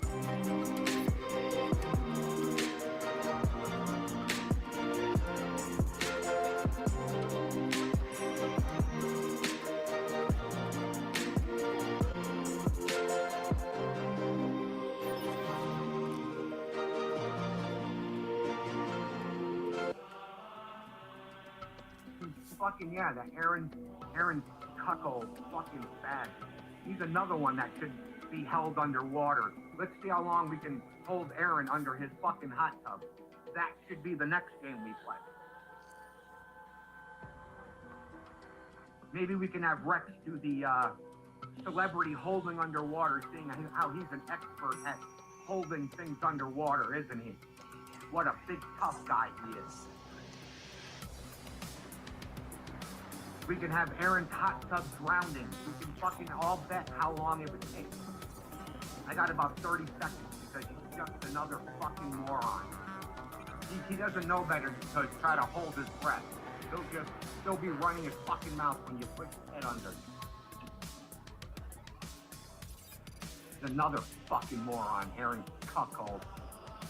If anybody needs any cuckolding, y'all should find Aaron's Victorious Cup. He likes to suck on fucking dirty, homeless cock.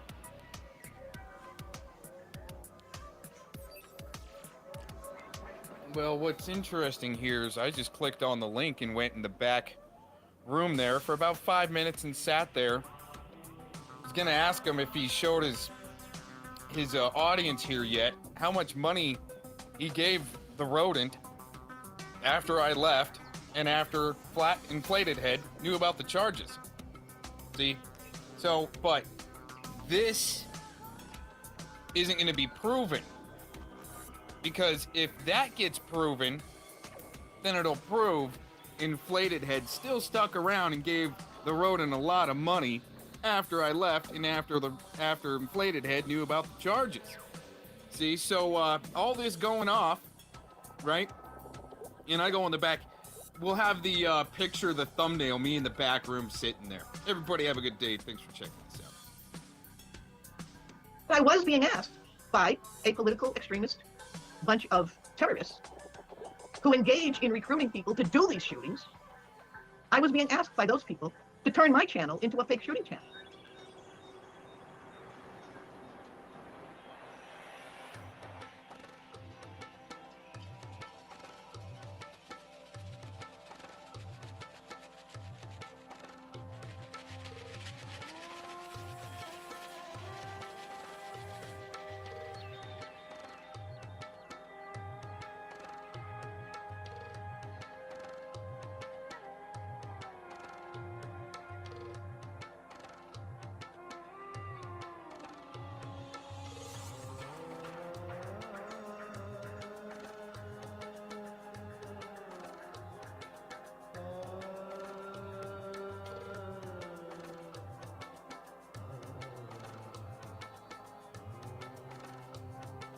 she was wondering in this video about the activities of, I don't know exactly how to put it, what was going on with Winter Moon coming into my chat and triggering me at the very beginning of this feud, okay? And she speculates that somebody gave me information and gaslit me or whatever. No.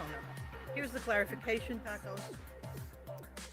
I looked at my chat while talking about general subjects. My channel was not a personal channel. I was selling quilts and talking politics in a very general way. I looked at my chat and I saw my daughter's face.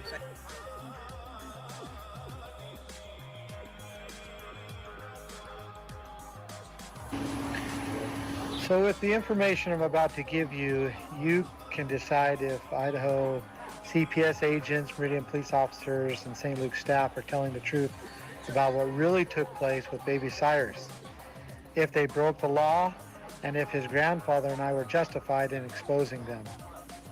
So there are only 3 conditions in which the state can legally take a child from his parents.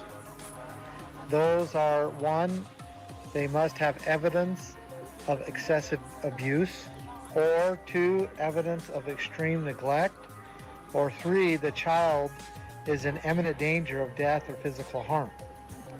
So there's no question, this is the baby when they took him, when Meridian Police took him.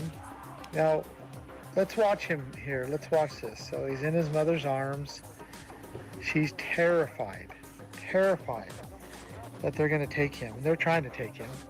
Look at him. He's content there. Let's keep watching, because I think it's important that we look at this, because we need to look at Cyrus. Look at him as far as his condition. Does he look like he's malnutritioned? Does he look like he's been neglected? Does he look like he's been abused? Is he in imminent danger? He's certainly not any of those 3. I mean, the police seem to be posing a danger here, but look at him. He's attentive. He doesn't know what's going on, the cute little cuss. Look at him. His mother's terrified, but he's just with his mother. Here he is.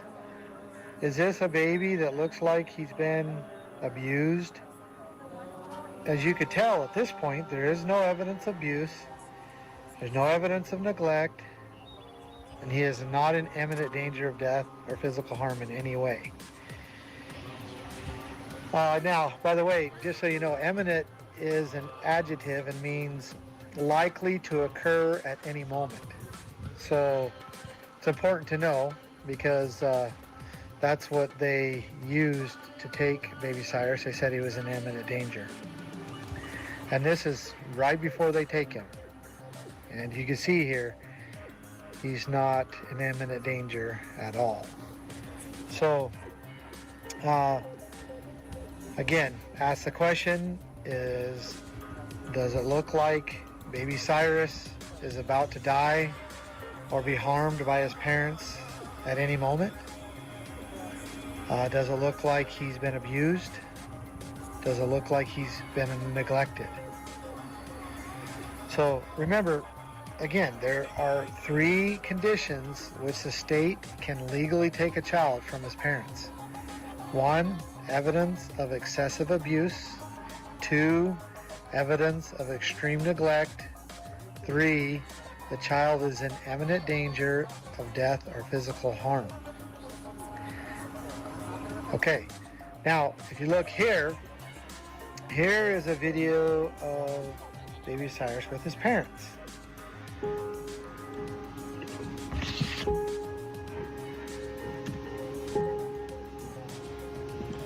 In reviewing the CPS and police reports, there is no evidence of abuse to baby Cyrus, absolutely none.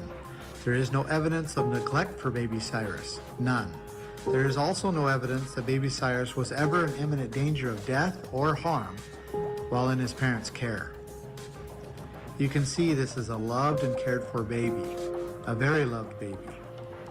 Look how clean he is. Look how his parents adore him. When Cyrus was around 9 months old, he developed what was later diagnosed as cynical vomiting syndrome, CVS. Whenever he would eat anything but his mother's breast milk, he threw it up.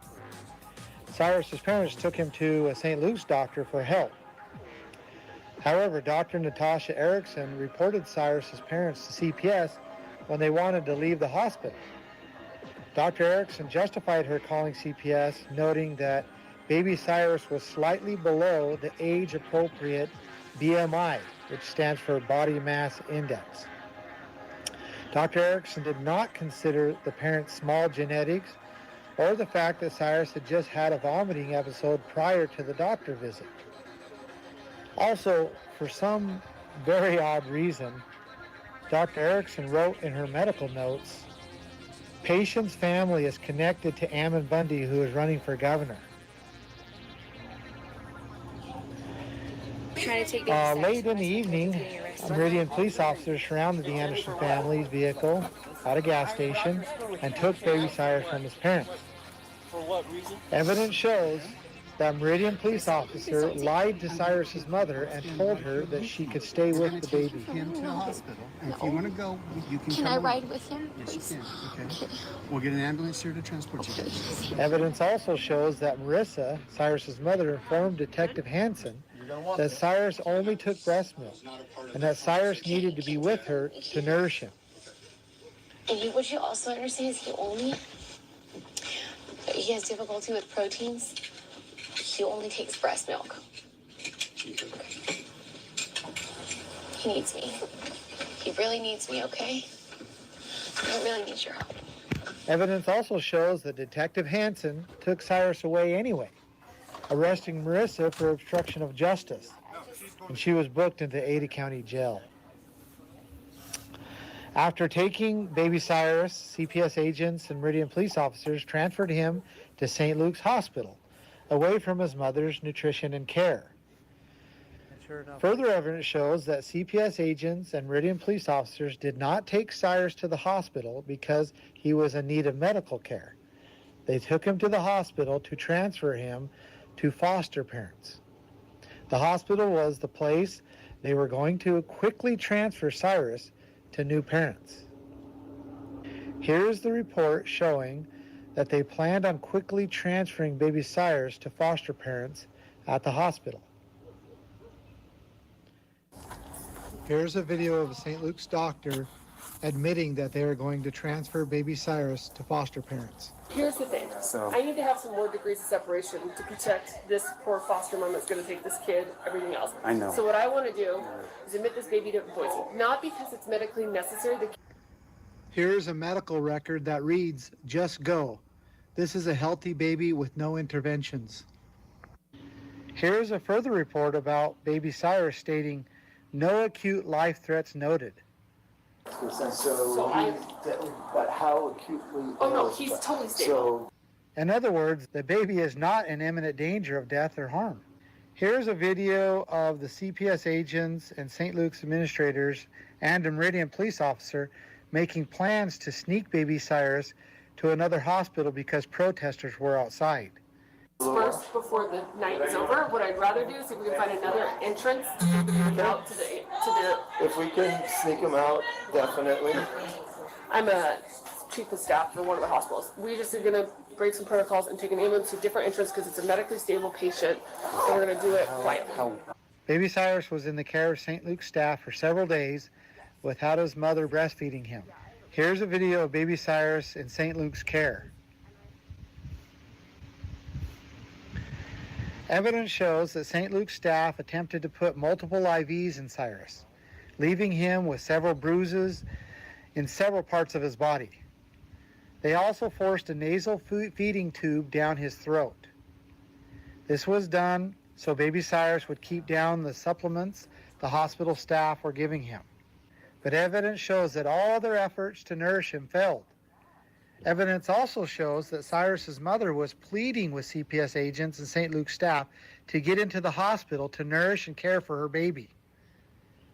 Here's a report showing that baby Cyrus was neglected by St. Luke's staff. This is a medical note reporting that baby Cyrus was laying in his vomit. Here's a picture of Cyrus at St. Luke's Hospital with his face burnt from being left in his vomit for too long. This would have never happened in his mother's care. Here are more videos and pictures of Cyrus with his parents. I myself am a witness of the love and the care that baby Cyrus received from his mother and father. They were excellent, exceptional young parents. To this day, there is no evidence of Cyrus's parents abusing him, Cyrus's parents neglecting him, Cyrus being in imminent danger of death or physical harm in his parents' care. None.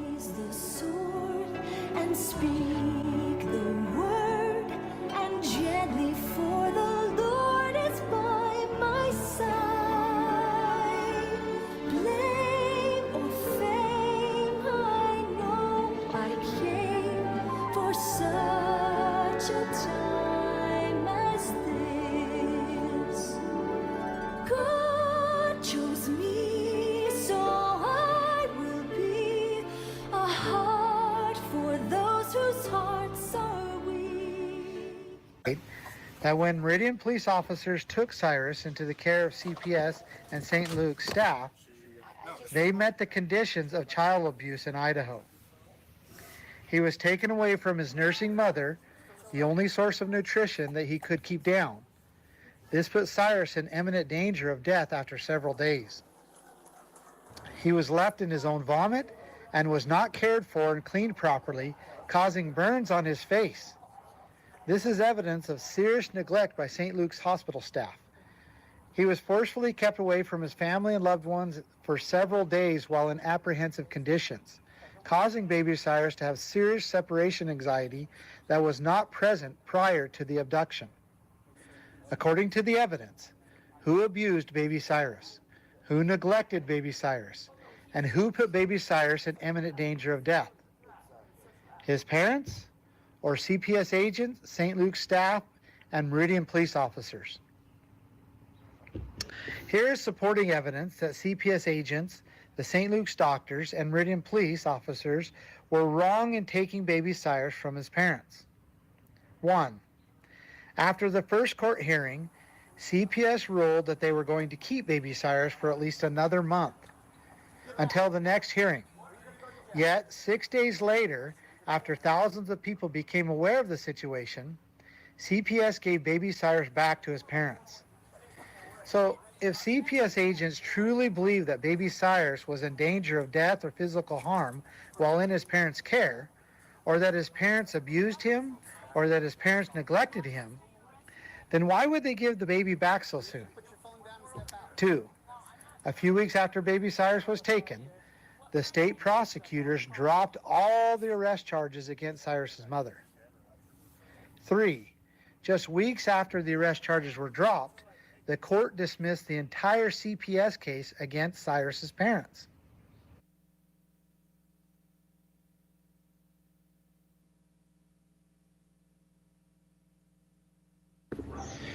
Here is some conclusive evidence on this case. Shortly after the Anderson family got baby Cyrus back from Idaho CPS agents and were freed from all charges and accusations, they moved to Florida. Cyrus's parents continued to take care of baby Cyrus. They have made all the medical decisions for baby Cyrus since moving. St. Luke's doctors, CPS agents, or Meridian police officers have not been able to interfere, force, threaten, or coerce Cyrus's parents into making any medical decision. And baby Cyrus is alive and well. He is not sickly. He is thriving and happy under his parents' care and control. The alligator just start going. Whoa. I think we're going to. Go, go.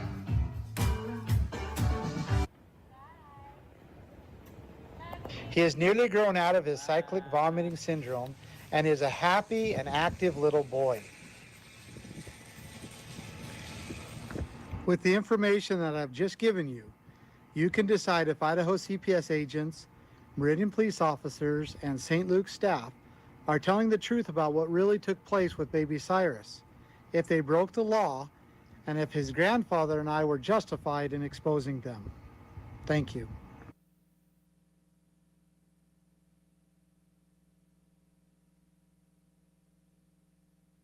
I don't have any forms.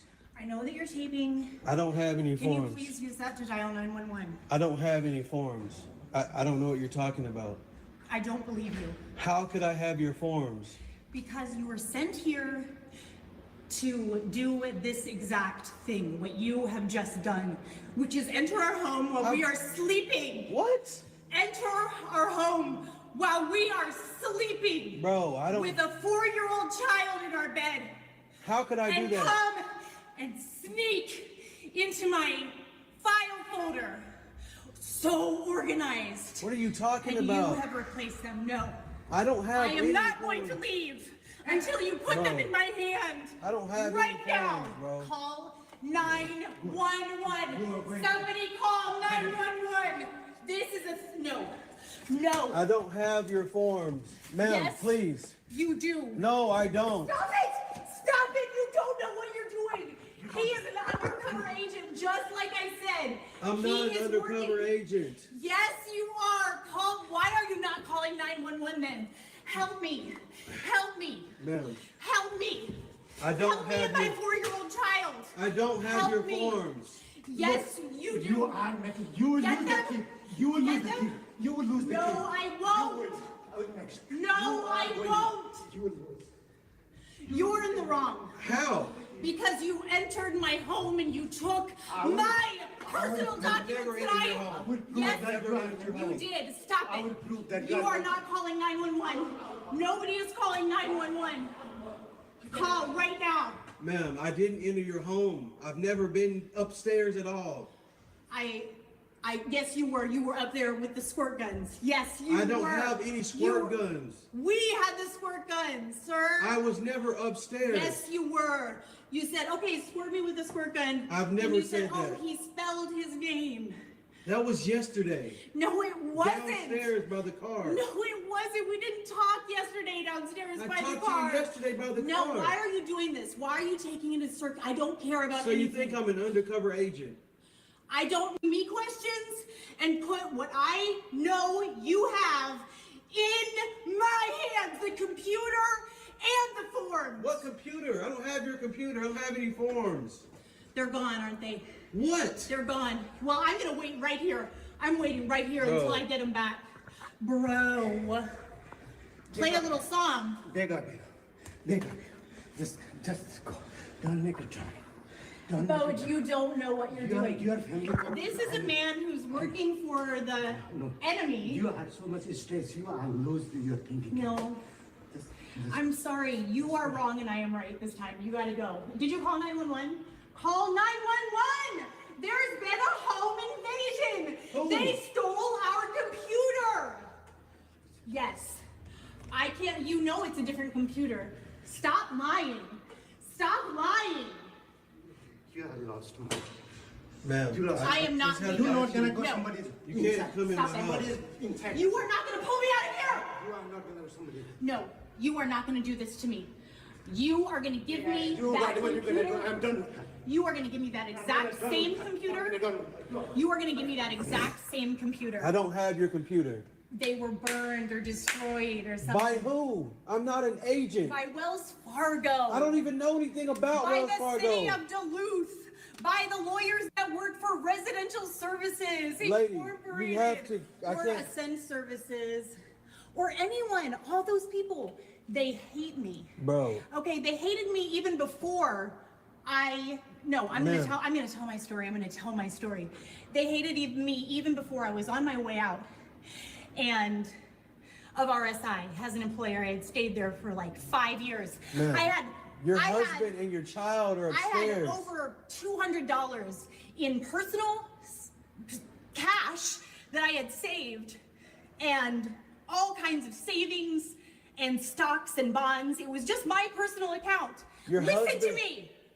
Listen to me. I'm telling my story. And I go to Duluth Grill. That's one of the big ones, Duluth Grill. Dublin Irish Pub. All those coffee shops. The Claire Hanlon Day and the Claire Hanlon. And it's like a little joke because my parents think that it's funny to mess with my life and encourage my enemies. Ma'am. So they hated me because I had money. Hold on. You can't stand in my doorway. I believe that I can. You I can't. do believe that I can. You can't. That's against the law. I'm sorry, but I'm going to still continue to tell my story. At Duluth Grill, I saw that Nurse Mary from RSI. Ma'am, your husband and she your said, son are upstairs. Claire, are you no longer with RSI? And I was like, no, I resigned. Happy as could be. And she paid for my first meal. That was the first and only time that that happened, because everybody thought that I was gonna get so mad and start a big lawsuit. Stop it. Stop it. Everybody thought I was gonna get so. Why is nobody calling 911? Your kid. It doesn't. You have a kid upstairs. You are something else. Yes, your kid. He's taking your. Sorry. Don't worry. Don't worry. You'll be okay. I'll see you soon. Aw, I love you. He's taking your kid. He's not. He's the child's father. But thank you so much for all of these tactics. Okay. And she said, are you no longer with RSI? And she paid. And I didn't get mad. Life was just normal to me. I didn't even know what was going on. I know your name's not Artemis. It's okay. I don't care. That is my name. Claire. I know it's not. It's fine. Then what do you think my name is? I don't know, but I know it's not Artemis because I know I made up Artemis and I said it aloud and you were listening. Yeah.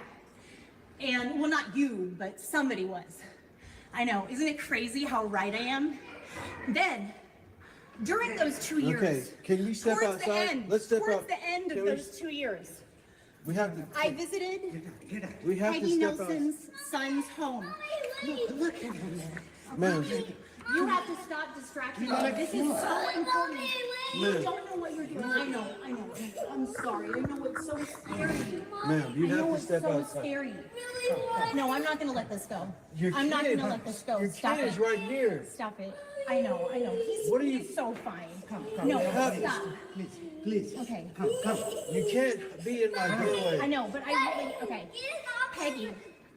And Peggy had deceased. I didn't know she had deceased. She was dead.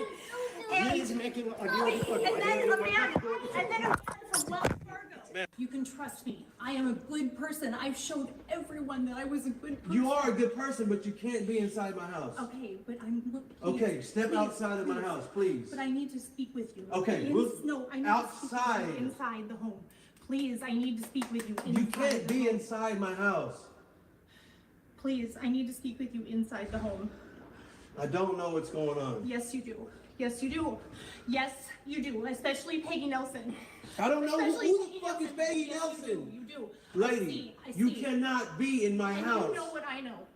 I don't know what you know.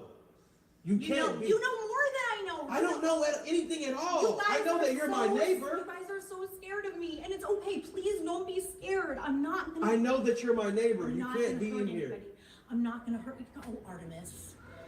Come on, you can try. I'm such a good person. I understand. I appreciate it. And you know it. You know it. But you can't be inside my house. Yes, I can be. Because I need No, to. you can't. Yes, I have business with you. I have business with you, and you know it. How? First of all, stop trying to say that you didn't destroy my personal property. I've never seen anything that you have. Please call 911. Are you calling 911 on yourself? No, I'm calling 911 on this whole thing. Please. You don't know what you're doing. Bo, you should not have let them in. Why did you breach security? We are... No. Okay, listen, I don't want money. I don't want money. No, listen, just let me speak. I want to say that I love everybody. I don't hate them. I do want the money that was rightfully mine. Okay, Wait. You have to be outside of my house. I don't know. Yes, you do. Please, I need. Yes, I want my son. Bring. Okay, stop telling me how to be. No. If you go to somebody's house like this. I know. I need to be very polite. Please, you're right. Please bring my baby. Lady. Who has my baby? Lady, he's telling you that you're gonna lose your son. Okay, no, wait. This is no. What are you doing? Who has my baby? You're going to lose your kid. You can't be in someone's house. Please go get him. You're gonna take that whole life. Please go get him.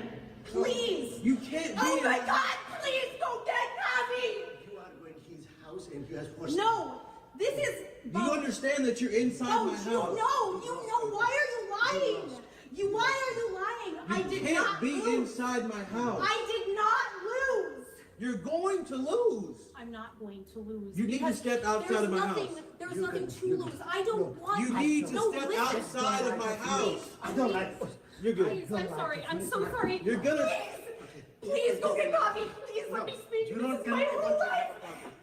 I was a good person no matter what. Peggy's picture was up and her son. I said, oh my God, Peggy, I worked with her at RSI. I loved her. All right, let's step outside. Look, I'll talk to you outside. How about that?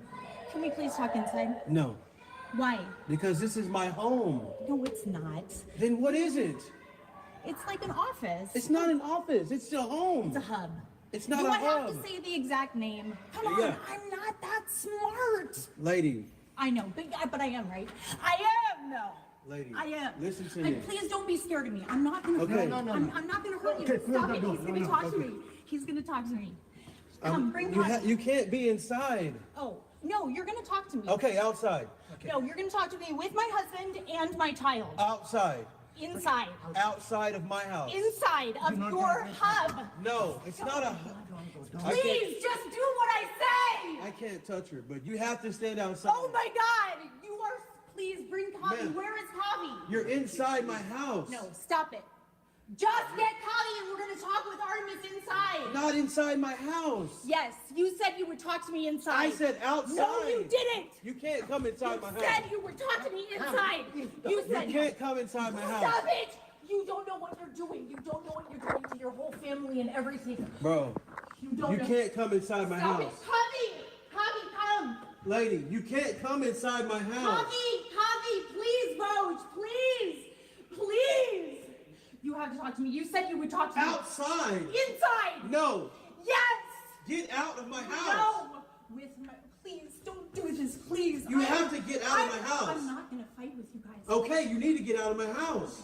Listen. Stand outside the threshold now. I'm sorry, sir. I'm sorry. Stand I know. outside the threshold. I know. You have complete control. I'm sorry. I know. Okay. I don't know what you're talking about. Yes, you I don't do. know what's going on Yes, you do. with you guys upstairs. No. You can't be in my house. You're still inside my house. This is not your house. You are some kind of a federal agent. What? I'm not an agent. What are you talking about? Stop it. No, you are some kind of like a legal assistant or something. Hold on. Okay, but But I you know can't that be you have inside a my code name house. Artemis. I know that you are working for RSI. I don't even know what RSI is. Yes, you do. You have to. Vote, please stop. Come inside with Javi right now. You can't come inside Yes, my I can. house. Yes, I can. No, you can't. We need privacy. Outside. No, privacy is inside. Not my house. I'm not gonna hurt you. Please, I don't want to fight it. Okay, you need to get out of my house. I'm not playing. Okay, you're not gonna die, but you need to get out of my house. And you're not gonna die either. We're not gonna die. Right. So you need to get out of my house. I've asked you. But it's not your house, Artemis. It- It's not your house. It's Lady. okay. It's okay, Artemis. Lady, get out of my house. Did I ask you if you needed to borrow some money? I don't Yes! need any money. And I told you no. I know, but remember when I asked if you needed to borrow some I money? don't need your money. I know, but do you remember yesterday? Can you get out of my house? Get off of my door. But you said yesterday. You said yesterday by Lady. the car. I said no. Now, and I left. And then no. And what else happened? No, you're changing up the whole. You're changing Lady. up the whole. Okay, I know what's going on. It's Can you all get right. off of my door? No. I'm gonna stand here until those original documents are replaced. There are no documents. I don't have anything of yours. Okay. All right. I surrender that. Okay, fine. Okay, now get out of my house. No. Do you understand what being inside of my house means? I want to clear my name. Those people hated me. I don't know without who you're even talking- knowing me. Those people hated me. You just need to get out of my because house. my bank account was full. Hold on. Those people hated me for no I'm reason. being very patient Other than with I you. had good financial. I'm being management very skills. patient with you. You need to get out of my house. No. I have to tell my story to you. I don't, okay, you can tell it outside the threshold. You need to get out of my house. No. I'm not playing. Okay. That nurse Mary with the blonde hair. I was suspended from RSI by Nurse Mary, but I'm not. You need to get out of my house. I don't hate her. I don't hate her. I don't hate anybody at RSI. I don't hate RSI. Okay. You know what? I'm sorry if I'm an asshole and I bother people. You need to get out of my house. Wait. Look, if you don't, I'm gonna give you a few seconds and then I'm gonna physically remove you from my house. But sir. I'm gonna physically remove you from my house. But sir. You need to get out of my house. I'm not. I really do like you as a person. And I know you like me too. And it's okay. You need It's just wanting to say, I want to clear my name. That's fine. I know I won. Okay, yeah. You need to get out of my house. 420.27, 420.27 club. I'm not And playing it was with a $400 house cleaning Lady, fee. get out of my fucking house. Yeah. Lady. Yeah. Okay, yeah, go. No, you're gonna talk to me more. I'm not gonna talk about anything. You need to get out of my house. Are they right there? Are they Yeah, right sure, there? whatever. Get out of my Oh house. my God, it's okay. You can give them to me. Lady, get out of my house. I'm not. You're.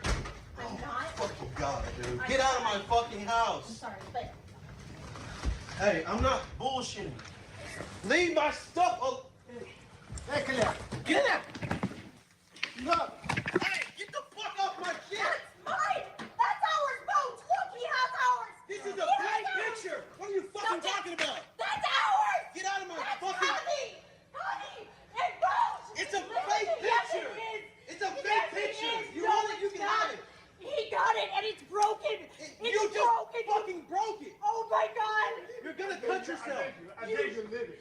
You believe me, Bones. Believe me now.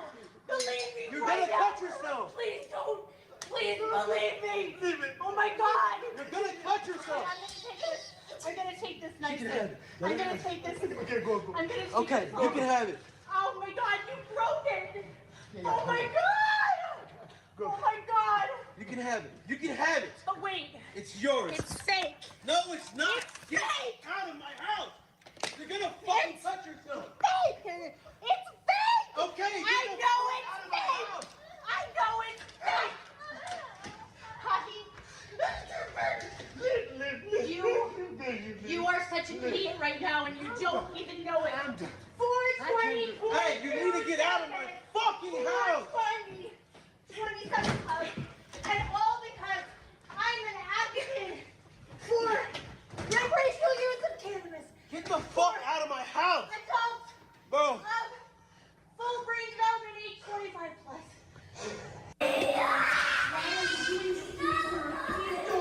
Please don't. Let go of this. Stop it! Let go of this. Oh my God! Oh my God! You are so breaking the law! You're breaking the law all over again! Oh my God! No! No. Yeah. No. No, because no. My baby! You weren't thinking about that when you were inside my house. No. Just let me in. Stop. No. I already said my baby. You can't do this to me. Grab the ankle. Grab the ankle. Grab the ankle. She's bleeding. No. I want my baby now. I want my baby. Where's the blood coming from? I have no idea. She's probably standing. She broke this, so she's probably stepped on it. Yeah. Oh, it came out of her hand. It's her hand. It's her hand. It's her hand. Okay. Stop it. She live here? No, she lives upstairs. She swears I'm a CIA agent or some shit. I need a lawyer. I don't. I need a lawyer. You have no right to. I talked to them a couple times. You're not They've been letting me use their Wi-Fi. You're not Today it's just listening to me. a complete flip. You're not listening to me. Is this recording? I hope this is recording because I don't. I'm asking for Ray Gonzalez, Attorney Ray Gonzalez. Yeah. In Tampa, Florida. Attorney Ray Gonzalez. In Tampa, Florida. Please. I need him right now. Or you're breaking the law. No. We're gonna sit down over here. Is that? Do y'all have a chair in here that we can just borrow? Chair. Bring it out here. Yeah, I'm gonna bring it out there. Here, use this. I got the seat right. Thank you. Yeah. Yeah, there you go. You can use that. No, you know what?